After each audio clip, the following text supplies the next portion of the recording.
ਅਗਲਾ ਲੇਖ ਹੈ ਲਾਹੌਰ ਨੂੰ ਅਲਵਿਦਾ। ਫਰੀਦਕੋਟ ਵਾਸਾ।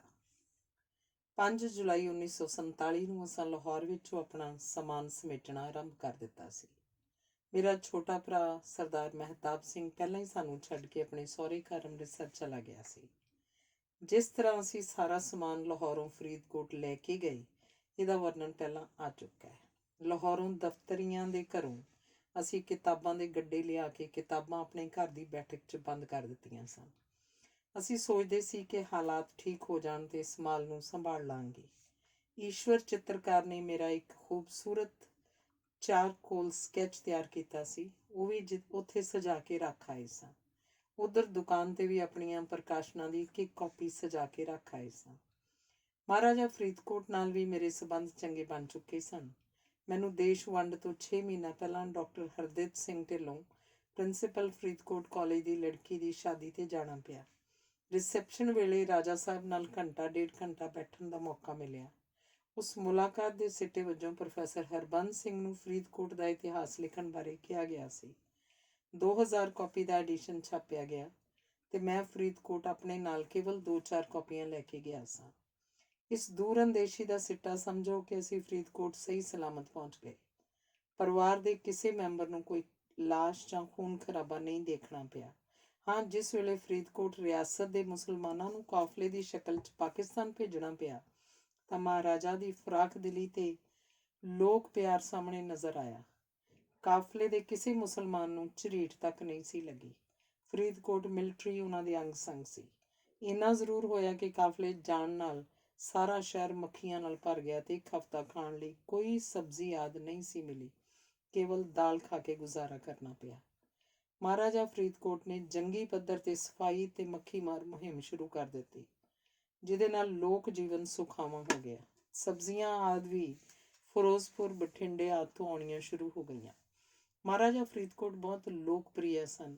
ਆਪਣੇ ਮਹਿਲ ਤੋਂ ਕਿਲੇ ਵੱਲ ਜਾਂਦੇ ਤਾਂ ਰਸਤਾ ਬਾਜ਼ਾਰ 'ਚੋਂ ਲੰਘਦਾ ਸੀ। ਸਾਰੇ ਦੁਕਾਨਦਾਰ ਆਦਿ ਉੱਠ ਕੇ ਉਹਨਾਂ ਦਾ ਆਦਰ ਸਤਿਕਾਰ ਕਰਦੇ ਸਨ।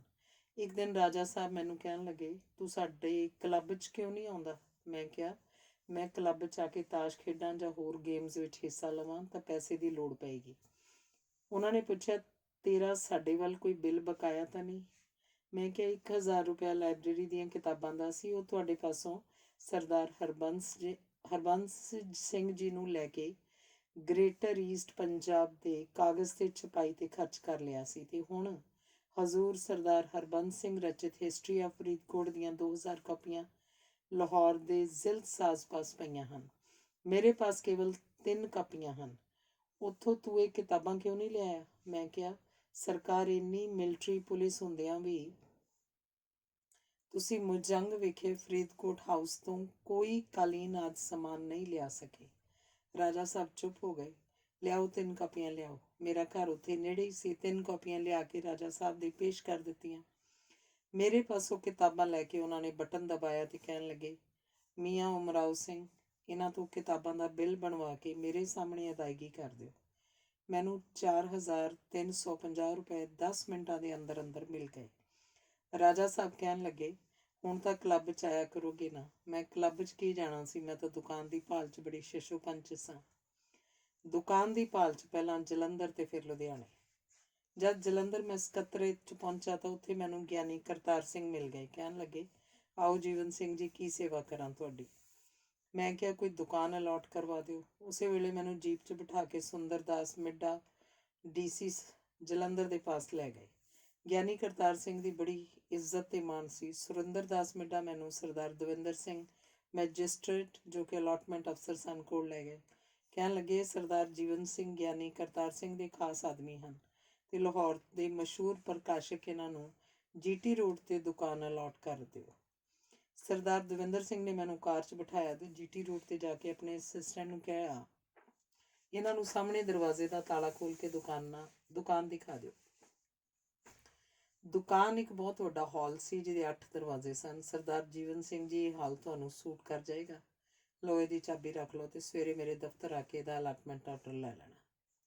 ਮੈਨੂੰ ਰਾਤ ਭਰ ਨੀਂਦ ਨਾ ਆਈ। ਮੈਂ ਸੋਚਦਾ ਰਿਹਾ ਕਿ ਇਸ ਹਾਲ ਕਮਰੇ ਦੀਆਂ ਅਲਮਾਰੀਆਂ, ਫਰਨੀਚਰ ਆਦਿ ਬਣਾਉਣ ਵਾਸਤੇ ਘੱਟ ਤੋਂ ਘੱਟ 1 ਲੱਖ ਰੁਪਇਆ ਲੱਗੇਗਾ। ਮੇਰੇ ਪਾਸ ਇੰਨੇ ਪੈਸੇ ਕਿੱਥੇ? ਨਾਲੇ ਮੈਨੂੰ ਮੇਰੀ ਜ਼ਮੀਰ ਕੋਸ ਰਹੀ ਸੀ ਕਿ ਜੀਵਨ ਸਿੰਘ, ਤੂੰ ਕਿਉਂ ਸ਼ਰਨਾਰਥੀਆਂ ਦਾ ਹੱਕ ਮਾਰ ਰਿਹਾ? ਤੂੰ ਤਾਂ ਆਪਣਾ ਸਾਰਾ ਸਮਾਨ ਲੈ ਆਇਆ, ਤੂੰ ਆਪਣੇ ਆਪ ਨੂੰ ਸ਼ਰਨਾਰਥੀ ਕਿਉਂ ਸਮਝਦਾ? ਦੂਜੇ ਦਿਨ ਮੈਂ ਸਰਦਾਰ ਦਵਿੰਦਰ ਸਿੰਘ ਨੂੰ ਹਾਲ ਦੀਆਂ ਚਾਬੀਆਂ ਵਾਪਸ ਕਰ ਦਿੱਤੀਆਂ ਤੇ ਅਰਜ਼ ਕੀਤੀ, ਮੈਨੂੰ ਐਡਾ ਵੱਡਾ ਹਾਲ ਨਹੀਂ ਚਾਹੀਦਾ, ਮੈਨੂੰ ਇੱਕ ਵੱਡੀ ਸਾਰੀ ਦੁਕਾਨ ਦੇ ਦਿਓ ਜਿਸ 'ਚ ਮੈਂ ਆਪਣਾ ਕਾਰੋਬਾਰ ਸ਼ੁਰੂ ਕਰ ਸਕਾਂ। ਉਸੇ ਦਿਨ ਮੈਂ ਈਸ਼ਰ ਸਿੰਘ ਮਝੈਲ ਨੂੰ ਮਿਲਿਆ, ਜਿਹੜੇ ਕਿ ਪੰਜਾਬ ਦੇ ਮਿਨਿਸਟਰ ਆਫ ਰੀਹੈਬਲੀਟੇਸ਼ਨ ਸਨ। ਉਹਨਾਂ ਨੇ ਜਾਂਦੇ ਹੀ ਮੈਨੂੰ ਇੱਕ ਦੁਕਾਨ ਦੀ ਚਾਬੀ ਫੜਾਤੀ। ਕਹਿਣ ਲੱਗੇ, ਇਹ ਦੁਕਾਨ ਬੂਟਾਂ ਨਾਲ ਭਰੀ ਹੈ। ਮਝੈਲ ਸਾਹਿਬ ਮੈਨੂੰ ਕਹਿਣ ਲੱਗੇ, ਪਿਛਲੇ ਪਾਸਿਓਂ ਦੁਕਾਨ ਤੋਂ ਹਰ ਰੋਜ਼ ਬੋਰੀਆਂ 2 ਬੋਰੀਆਂ ਬੂਟਾਂ ਦੀਆਂ ਕੱਢ ਕੇ ਵੇਚੋ। 1 ਲੱਖ 2 ਲੱਖ ਰੁਪਏ ਦਾ ਸਮਾਨ ਅੰਦਰ ਪਿਆ। ਜੀਵਨ ਸਿੰਘ ਜੀ, ਮੇਰਾ ਵੀ ਖਿਆਲ ਰੱਖਣਾ। ਮੈਂ ਉਸ ਰਾਤ ਵੀ ਸੌ ਨਾ ਸਕਿਆ। ਮੈਂ ਸੋਚਿਆ ਕਿ ਮੇਰੇ ਕੋਲ ਕਿਤਾਬਾਂ ਦਾ ਸਟਾਕ ਮੌਜੂਦ ਹੈ। ਮੈਂ ਕਿਤਾਬਾਂ ਵੇਚਾਂ ਕਿ ਬੂਟ ਵੇਚਾਂ? ਬੋਰੀ ਤੇ ਬਹਿ ਕੇ ਬਾਜ਼ਾਰ 'ਚ ਬੂਟ ਵੇਚਣਾ ਮੈਨੂੰ ਆਪਣੀ ਹੱਦ ਤੱਕ ਮਹਿਸੂਸ ਹੋਈ। ਮੇਰੀਆਂ ਕਿਤਾਬਾਂ ਦੀ ਮੰਗ ਸ਼ੁਰੂ ਹੋ ਚੁੱਕੀ ਸੀ। ਮੈਂ ਦੂਜੇ ਦਿਨ ਜਾ ਕੇ ਮਝੈਲ ਸਾਹਿਬ ਨੂੰ ਮਿਲਿਆ। ਇਹ ਲਓ ਆਪਣੀਆਂ ਚਾਬੀਆਂ, ਇਹ ਕੰਮ ਕਰਨ ਨੂੰ ਮੇਰੀ ਜ਼ਮੀਰ ਨਹੀਂ ਮੰਨਦੀ। ਮਝੈਲ ਸਾਹਿਬ ਕਹਿਣ ਲੱਗੇ, ਜੀਵਨ ਸਿੰਘ, ਤੂੰ ਤਾਂ ਮੇਰਾ ਇੱਕ ਦੋਸਤ ਹੈ, ਤੂੰ ਕੁਰਬਾਨੀ ਕਰ ਵੀ ਸਕਦਾ। ਇਹ ਮੇਰੇ ਸਾਹਮਣੇ ਕੁਰਸੀ ਤੇ ਸਰਦਾਰ ਰਘਬੀਰ ਸਿੰਘ ਗੁਜਰਾਂਵਾਲੇ ਤੋਂ ਬੈਠੇ ਹਨ। ਇਸ ਦੁਕਾਨ ਦੀਆਂ ਚਾਬੀਆਂ ਮੈਂ ਇਹਨਾਂ ਨੂੰ ਦੇ ਦਿੰਦਾ, ਇਹ ਕੰਮ ਖੁਸ਼ੀ ਨਾਲ ਕਰਨਗੇ। ਇਹ ਦੱਸਣਾ ਵਿਅਰਥ ਨਹੀਂ ਹੋਏਗਾ ਕਿ ਉਹ ਦੁਕਾਨ ਸ਼ੇਖਾਂ ਦੀ ਮਸ਼ਹੂਰ ਦੁਕਾਨ ਸੀ। ਸਰਦਾਰ ਰਘਬੀਰ ਸਿੰਘ ਨੇ ਉਸ ਦੁਕਾਨ ਨੂੰ ਖੂਬ ਚਲਾਇਆ। ਬਹੁਤ ਅਮੀਰ ਤੇ ਰਸੂਖ ਵਾਲੇ ਹੋ ਗਏ। ਲੁਧਿਆਣੇ ਦੇ ਗੁਰੂ ਨਾਨਕ ਗੁਜਰਾਂਵਾਲ ਕਾਲਜ ਦੇ ਪ੍ਰੈਜ਼ੀਡੈਂਟ ਵੀ ਰਹੇ। ਤਕਰੀਬਨ 1988-99 'ਚ ਸੁਰਗਵਾਸ ਹੋਏ। ਲੁਧਿਆਣੇ ਟਿਕਣਾ। ਮੈਂ ਜਲੰਧਰੋਂ ਲੁਧਿਆਣੇ ਆ ਗਿਆ। ਮਾਲਵੇ ਦੇ ਇਲਾਕੇ ਨਾਲ ਮੈਨੂੰ ਬਹੁਤ ਪਿਆਰ ਸੀ। ਸੰਤ ਸਿੰਘ ਸੇਖੋਂ ਤੇ ਵਰਿਆਮ ਸਿੰਘ ਦਾ ਜੱਦੀ ਜ਼ਿਲ੍ਹਾ ਵੀ ਇਹੋ ਸੀ। ਵਰਿਆਮ ਸਿੰਘ ਧਾਂਦਰੇ ਦਾ ਤੇ ਸੇਖੋਂ ਦਾਖੇ ਦਾ ਸੀ। ਦੇਸ਼ ਦੀ ਵੰਡ ਤੋਂ ਪਹਿਲਾਂ ਹੀ ਲੁਧਿਆਣੇ ਦੇ ਖਾਲਸਾ ਸਕੂਲਾਂ ਨਾਲ ਮੇਰੇ ਗੂੜ੍ਹੇ ਸੰਬੰਧ ਬਣ ਚੁੱਕੇ ਸਨ। ਮੈਨੂੰ ਜਸਪਾਲੋਂ, ਗੁਰੂਸਰ ਸੁਧਾਰ, ਮਾਲਵਾ ਖਾਲਸਾ ਕਾਲਜ ਲੁਧਿਆਣਾ ਤੇ ਖਾਲਸਾ ਨੈਸ਼ਨਲ ਹਾਈ ਸਕੂਲ ਆਦਿ ਤੋਂ ਕਾਫੀ ਆਰਡਰ ਪੁੱਜਿਆ ਕਰਦੇ ਸਨ। ਨਾਲੇ ਮਲਵਈਆਂ ਦਾ ਸੁਭਾਅ ਮੇਰੇ ਸੁਭਾਅ ਦੇ ਅਨੁਕੂਲ ਸੀ। ਇਹ ਲੋਕ ਦੁਆਬੀਆਂ ਵਾਂਗ ਬਹੁਤੀ ਗਿਣਤੀ ਮਿਣਤੀ ਵਿੱਚ ਨਹੀਂ ਪੈਂਦੇ। ਡਾਕਟਰ ਸ਼ੇਰ ਸਿੰਘ ਵੀ ਲੁਧਿਆਣੇ ਕਾਲਜ 'ਚ ਸਨ। ਲੁਧਿਆਣੇ ਆ ਕੇ ਮੈਂ ਅਲਾਟਮੈਂਟ ਦਫ਼ਤਰ ਗਿਆ। ਇੱਥੇ ਵੀ ਗਿਆਨੀ ਕਰਤਾਰ ਸਿੰਘ ਦੀ ਸਿਫਾਰਿਸ਼ ਕੰਮ ਆਈ। ਦਫ਼ਤਰ ਵਾਲਿਆਂ ਨੇ ਮੈਨੂੰ ਬਰਾਊਨ ਰੋਡ ਤੇ ਇੱਕ ਵੱਡਾ ਮਕਾਨ ਤੇ ਹੇਠਾਂ ਇੱਕ ਵੱਡੀ ਦੁਕਾਨ ਅਲਾਟ ਕਰ ਦਿੱਤੀ। ਮੈਂ ਕਬਜ਼ਾ ਲੈਣ ਗਿਆ ਤਾਂ ਪਤਾ ਲੱਗਾ ਕਿ ਉਸ ਮਕਾਨ 'ਚ ਸੰਤ ਕਮਾਲੀਆ ਵਾਲੇ ਦੇ ਕੁਝ ਰਿਸ਼ਤੇਦਾਰ ਰਹਿੰਦੇ ਸਨ। ਮੈਨੂੰ ਕੁਝ ਸਿੱਖ ਪਤਵੰਤੇ ਆ ਕੇ ਮਿਲੇ ਤੇ ਕਹਿਣ ਲੱਗੇ, ਸਰਦਾਰ ਜੀ, ਤੁਸੀਂ ਤਾਂ ਰਸੂਖ ਵਾਲੇ ਬੰਦੇ ਹੋ, ਤੁਸੀਂ ਸੰਤਾਂ ਦੇ ਰਿਸ਼ਤੇਦਾਰ ਨੂੰ ਕਿਉਂ ਤੰਗ ਕਰਦੇ ਹੋ? ਤੁਸੀਂ ਕੋਈ ਹੋਰ ਪ੍ਰਬੰਧ ਕਰ ਲਓ, ਤੁਹਾਡੀਆਂ ਬਾਹਾਂ ਲੰਮੀਆਂ ਨੇ। ਮੈਂ ਫਿਰ ਅਲਾਟਮੈਂਟ ਦਫ਼ਤਰ ਗਿਆ ਤੇ ਉਹਨਾਂ ਨੂੰ ਕਿਹਾ ਕਿ ਮੈਨੂੰ ਇਹੋ ਜਿਹੀ ਥਾਂ ਦਿਓ ਜਿੱਥੇ ਮੈਂ ਕਿਤਾਬਾਂ ਦਾ ਕੰਮ ਕਰ ਸਕਾਂ। ਉਹਨਾਂ ਨੇ ਮੈਨੂੰ ਫੌਰਨ ਪ੍ਰੀਤਮ ਬੁੱਕ ਸਟਾਲ ਦੇ ਨਾਲ ਲੱਗਦੀ ਦੁਕਾਨ ਦੇ ਦਿੱਤੀ, ਜਿਹੜੀ ਕਿ ਬਾਅਦ 'ਚ ਭਗਤਾਂ ਦੀ ਦੁਕਾਨ ਹੋ ਗਈ। ਮੈਂ ਪੁਲਿਸ ਦੇ ਆਦਮੀ ਲੈ ਕੇ ਉਸ ਦੁਕਾਨ ਦਾ ਕਬਜ਼ਾ ਲੈਣ ਲਈ ਗਿਆ। ਦੋਵੇਂ ਭਰਾ ਭਗਤ ਹੱਥ ਜੋੜ ਕੇ ਖੜੇ ਹੋ ਗਏ ਤੇ ਕਹਿਣ ਲੱਗੇ, ਸਰਦਾਰ ਜੀ, ਅਸੀਂ ਤੁਹਾਡੇ ਇਲਾਕੇ ਦੇ ਹੀ ਹਾਂ। ਤੁਹਾਡੇ ਪਿਤਾ ਜੀ ਸਾਡੇ ਪਿੰਡ ਪਾਇਲ ਵਿੱਚ ਹੈਡਮਾਸਟਰ ਰਹਿ ਚੁੱਕੇ ਹਨ। ਤੁਸੀਂ ਤਾਂ ਰਸੂਖ ਵਾਲੇ ਬੰਦੇ ਹੋ, ਸਾਨੂੰ ਇੱਥੋਂ ਨਾ ਉਜਾੜੋ, ਤੁਸੀਂ ਕੋਈ ਹੋਰ ਪ੍ਰਬੰਧ ਕਰ ਲਓ। ਮੈਂ ਉੱਥੋਂ ਵਾਪਸ ਚਲਾ ਆਇਆ। ਰਾਤ ਭਰ ਸੋਚਦਾ ਰਿਹਾ ਕਿ ਜੀਵਨ ਸਿੰਘਾ, ਤੂੰ ਕਿਉਂ ਸ਼ਰਨਾਰਥੀਆਂ ਦੀ ਹੱਕ ਤਲਬੀ ਕਰਦਾ? ਨਾ ਲਾਹੌਰ 'ਚ ਤੇਰਾ ਕੋਈ ਮਕਾਨ ਸੀ, ਸਿਰਫ ਕਿਰਾਏ ਤੇ ਦੁਕਾਨ ਸੀ। ਇੱਥੇ ਵੀ ਦੁਕਾਨ ਕਿਰਾਏ ਤੇ ਲੈ ਲੈ ਤੇ ਆਪਣਾ ਕਾਰੋਬਾਰ ਚਲਾ ਲੈ, ਮਾਲ ਤਾਂ ਤੇਰੇ ਪਾਸ ਆਈ। ਮੇਰੀ ਘੰਟਾ ਘਰ ਵਾਲੀ ਦੁਕਾਨ ਵਿੱਚ ਸਰਦਾਰ ਜਸਵੰਤ ਸਿੰਘ ਕੋਹਲੀ, ਡਾਕਟਰ ਸੁਰਿੰਦਰ ਸਿੰਘ ਕੋਹਲੀ ਦੇ ਵੱਡੇ ਭਾਈ ਨੇ ਇੱਕ ਭਾਈਵਾਲ ਨਾਲ ਦੁੱਧ ਇਕੱਤਰ ਕਰਕੇ ਸ਼ਹਿਰ 'ਚ ਸਪਲਾਈ ਕਰਨ ਦਾ ਕੰਮ ਸ਼ੁਰੂ ਕੀਤਾ ਹੋਇਆ ਸੀ। ਮੈਨੂੰ ਇਹ ਦੁਕਾਨ ਬਹੁਤ ਚੰਗੀ ਲੱਗੀ। ਜਸਵੰਤ ਸਿੰਘ ਦਾ ਕੰਮ ਵੀ ਕੋਈ ਖਾਸ ਨਹੀਂ ਸੀ ਚੱਲ ਰਿਹਾ। ਉਹ ਵੀ ਸ਼ਸ਼ੋ ਪੰਚ ਰਹਿੰਦੇ ਸਨ। ਮੈਂ ਮਕਾਨ ਮਾਲਕਨ ਮਾਤਾ ਅਜਮੇਰ ਕੌਰ, ਵਿਧਵਾ ਸਰਦਾਰ ਬਹਾਦਰ ਗੱਜਣ ਸਿੰਘ ਨੂੰ ਜਸਵੰਤ ਸਿੰਘ ਕੋਹਲੀ ਦਾ ਕਿਰਾਇਆ ਵੀ ਦਿੱਤਾ ਤੇ 50 ਰੁਪਏ ਹੋਰ ਵੀ। ਮਾਤਾ ਅਜਮੇਰ ਕੌਰ ਮੇਰੇ ਤੇ ਬਹੁਤ ਪ੍ਰਸੰਨ ਹੋ ਗਈ ਤੇ ਕਹਿਣ ਲੱਗੀ, ਬੇਟਾ, ਜਿੰਨੀ ਦੇਰ ਤੱਕ ਰਹਿਣ ਵਾਸਤੇ ਮਕਾਨ ਨਹੀਂ ਮਿਲਦਾ, ਤੁਸੀਂ ਬੇਸ਼ੱਕ ਮੇਰੇ ਉੱਪਰਲੇ ਹਾਲ ਕਮਰੇ 'ਚ ਰਹੀ ਜਾਓ। ਰੋਟੀ ਪਕਾਉਣ ਲਈ ਰਸੋਈ ਵੀ ਦੇ ਦਿੱਤੀ। ਉਦੋਂ ਮੇਰੀ ਬੇਟੀ ਕਮਲ 1 ਸਾਲ 10 ਮਹੀਨੇ ਦੀ ਸੀ। ਅਸੀਂ ਤਿੰਨੇ ਬੜੇ ਆਰਾਮ ਨਾਲ ਮਾਤਾ ਅਜਮੇਰ ਕੌਰ ਦੀ ਛਤਰ ਛਾਇਆ ਹੇਠ 7 ਮਹੀਨੇ ਰਹੇ। ਮੈਂ ਫਰੀਦਕੋਟ ਗਿਆ ਤੇ ਉੱਥੋਂ ਟਰੱਕ ਦਾ ਇੰਤਜ਼ਾਮ ਕਰਕੇ ਕਿਤਾਬਾਂ ਲਦਵਾ ਕੇ ਲੁਧਿਆਣੇ ਲੈ ਆਇਆ। 30 ਜਨਵਰੀ 1948 ਵਾਲੇ ਦਿਨ ਮੇਰਾ ਪਹਿਲਾ ਟਰੱਕ ਲੁਧਿਆਣੇ ਪੁੱਜਿਆ ਸੀ। ਅੱਧਾ ਬਰਾਮਦੇ ਵਿੱਚ ਤੇ ਅੱਧਾ ਬਾਹਰ। ਉਸੇ ਦਿਨ ਮਹਾਤਮਾ ਗਾਂਧੀ ਦਾ ਕਤਲ ਹੋਇਆ ਸੀ। ਦੁਕਾਨਾਂ ਬੰਦ ਸਨ। ਲੋਕ ਚੁੱਪਚਾਪ ਇੱਧਰੋਂ ਉੱਧਰ ਤੇ ਉੱਧਰੋਂ ਇੱਧਰ ਆ ਜਾ ਰਹੇ ਸਨ। ਮੈਨੂੰ ਡਰ ਸੀ ਕਿ ਕੋਈ ਸ਼ਰਾਰਤੀ ਅਨਸਰ ਮੇਰੀਆਂ ਟਰੱਕ ਤੇ ਲੱਦੀਆਂ ਕਿਤਾਬਾਂ ਨੂੰ ਅੱਗ ਨਾ ਲਾ ਦੇ। ਮੈਂ ਫਟਾਫਟ 2-3 ਆਦਮੀ ਬੁਲਾ ਕੇ ਟਰੱਕ ਦੇ ਕਲੀਨਰ ਨੂੰ ਸਾਰਾ ਸਮਾਨ ਉਤਾਰਨ ਲਈ ਕਿਹਾ। ਕਿਤਾਬਾਂ ਤੋਂ ਇਲਾਵਾ ਘਰ ਦਾ ਸਾਰਾ ਸਮਾਨ ਵੀ ਟਰੱਕ 'ਚ ਸੀ। ਸਾਰਾ ਸਮਾਨ ਦੁਕਾਨ 'ਚ ਰਖਵਾਇਆ। ਕਵਲ ਤੇ ਮੇਰੀ ਪਤਨੀ ਉੱਪਰ ਮਾਤਾ ਅਜਮੇਰ ਕੌਰ ਕੋਲ ਚਲੀਆਂ ਗਈਆਂ। ਦੁਕਾਨ ਨੂੰ ਤਾਲਾ ਲਾ ਕੇ ਮੈਂ ਉੱਪਰ ਗਿਆ ਤੇ ਸਾਰਿਆਂ ਨੇ ਸੁੱਖ ਦਾ ਸਾਹ ਲਿਆ। ਉਦੋਂ ਅਸੀਂ ਭੁੱਖੇ ਤੇ ਆਏ ਸਾਂ। ਫਰੀਦਕੋਟ ਤੋਂ 2 ਵਜੇ ਚੱਲੇ ਸਾਂ ਤੇ ਰਸਤੇ 'ਚ ਕਿਸੇ ਥਾਂ ਵੀ ਨਹੀਂ ਸੀ ਰੁਕੇ। ਪਾਣੀ ਆਦਿ ਮਾਤਾ ਅਜਮੇਰ ਕੌਰ ਤੋਂ ਪੀ ਲਿਆ, ਪਰ ਵੱਡੀ ਸਮੱਸਿਆ ਤਾਂ ਰੋਟੀ ਦੀ ਸੀ। ਸਾਡੀ ਦੁਕਾਨ ਦੇ ਸੱਜੇ ਪਾਸੇ ਇੱਕ ਹਲਵਾਈ ਦੀ ਦੁਕਾਨ ਸੀ। ਉਹਨੇ ਚੋਰੀ ਸਾਨੂੰ ਬੱਚੀ ਲਈ ਦੁੱਧ ਦੇ ਦਿੱਤਾ। ਉਹ ਅਸੀਂ ਗਰਮ ਕਰਕੇ ਫੀਡਿੰਗ ਬੋਟਲ 'ਚ ਕਵਲ ਨੂੰ ਪਿਲਾਉਂਦੇ ਰਹੇ। ਹੁਣ ਅਸੀਂ ਚੁੱਪ-ਚੁਪੀਤੇ ਕਵਲ ਨੂੰ ਚੁੱਕੀ ਸਟੇਸ਼ਨ 'ਤੇ ਚਲੇ ਗਏ। ਉੱਥੇ ਵੀ ਸੰਨਾਟਾ ਛਾਇਆ ਸੀ, ਪਰ ਗੱਡੀਆਂ ਤੇ ਮੁਸਾਫਰਾਂ ਦੀ ਆਵਾਜਾਈ ਸੀ। ਅਸੀਂ ਏ ਕਲਾਸ ਦੇ ਡਾਈਨਿੰਗ ਰੂਮ 'ਚ ਚਲੇ ਗਏ ਤੇ ਖਾਣੇ ਦੀ ਮੰਗ ਕੀਤੀ। ਡਾਈਨਿੰਗ ਹਾਲ ਦਾ ਮੈਨੇਜਰ ਮੈਨੂੰ ਲਾਹੌਰ ਤੋਂ ਜਾਣਦਾ ਸੀ। ਉਹਨੇ ਸਾਨੂੰ 2 ਥਾਲ ਪਰੋਸ ਕੇ ਰੋਟੀ ਖਵਾ ਦਿੱਤੀ। ਸਿਵਾਏ ਸਾਡੇ ਡਾਈਨਿੰਗ ਹਾਲ 'ਚ ਖਾਣਾ ਖਾਣ ਵਾਲਾ ਕੋਈ ਹੋਰ ਵਿਅਕਤੀ ਨਹੀਂ ਸੀ। ਮੈਂ 30 ਜਨਵਰੀ ਤੋਂ ਲੈ ਕੇ 10 ਫਰਵਰੀ 1948 ਤੱਕ ਸਾਰਾ ਸਮਾਨ ਫਰੀਦਕੋਟ ਤੋਂ ਟਰੱਕਾਂ ਰਾਹੀਂ ਮੰਗਵਾ ਲਿਆ। ਸਸਤਾ ਜ਼ਮਾਨਾ ਸੀ। 10-12 ਸ਼ਤੀਰੀਆਂ ਲੈ ਕੇ ਅਲਮਾਰੀਆਂ ਤੇ ਕਾਊਂਟਰ ਆਦਿ ਬਣਵਾ ਲਏ। ਬੋਰੀਆਂ ਖੋਲ੍ਹ ਕੇ ਅਸੀਂ ਕਿਤਾਬਾਂ ਅਲਮਾਰੀਆਂ 'ਚ ਸਜਾ ਲਈਆਂ। ਉਸ ਵਕਤ ਤੱਕ ਲਾਹੌਰ ਦਾ ਕੋਈ ਵੱਡਾ ਪਬਲਿਸ਼ਰ ਆਪਣੇ ਆਪ ਨੂੰ ਕਿਸੇ ਥਾਂ ਸਥਾਪਿਤ ਨਹੀਂ ਕਰ ਸਕਿਆ ਸੀ ਤੇ ਮੈਂ ਆਪਣੇ ਸਟਾਕ 'ਚੋਂ ਧਰਮਦੱਤ ਧਵਨ ਰਚਿਤ golden eagle test papers in English A&B standard papers in mathematics ਕੱਢ ਕੇ ਢੇਰ ਲਾ ਦਿੱਤੇ।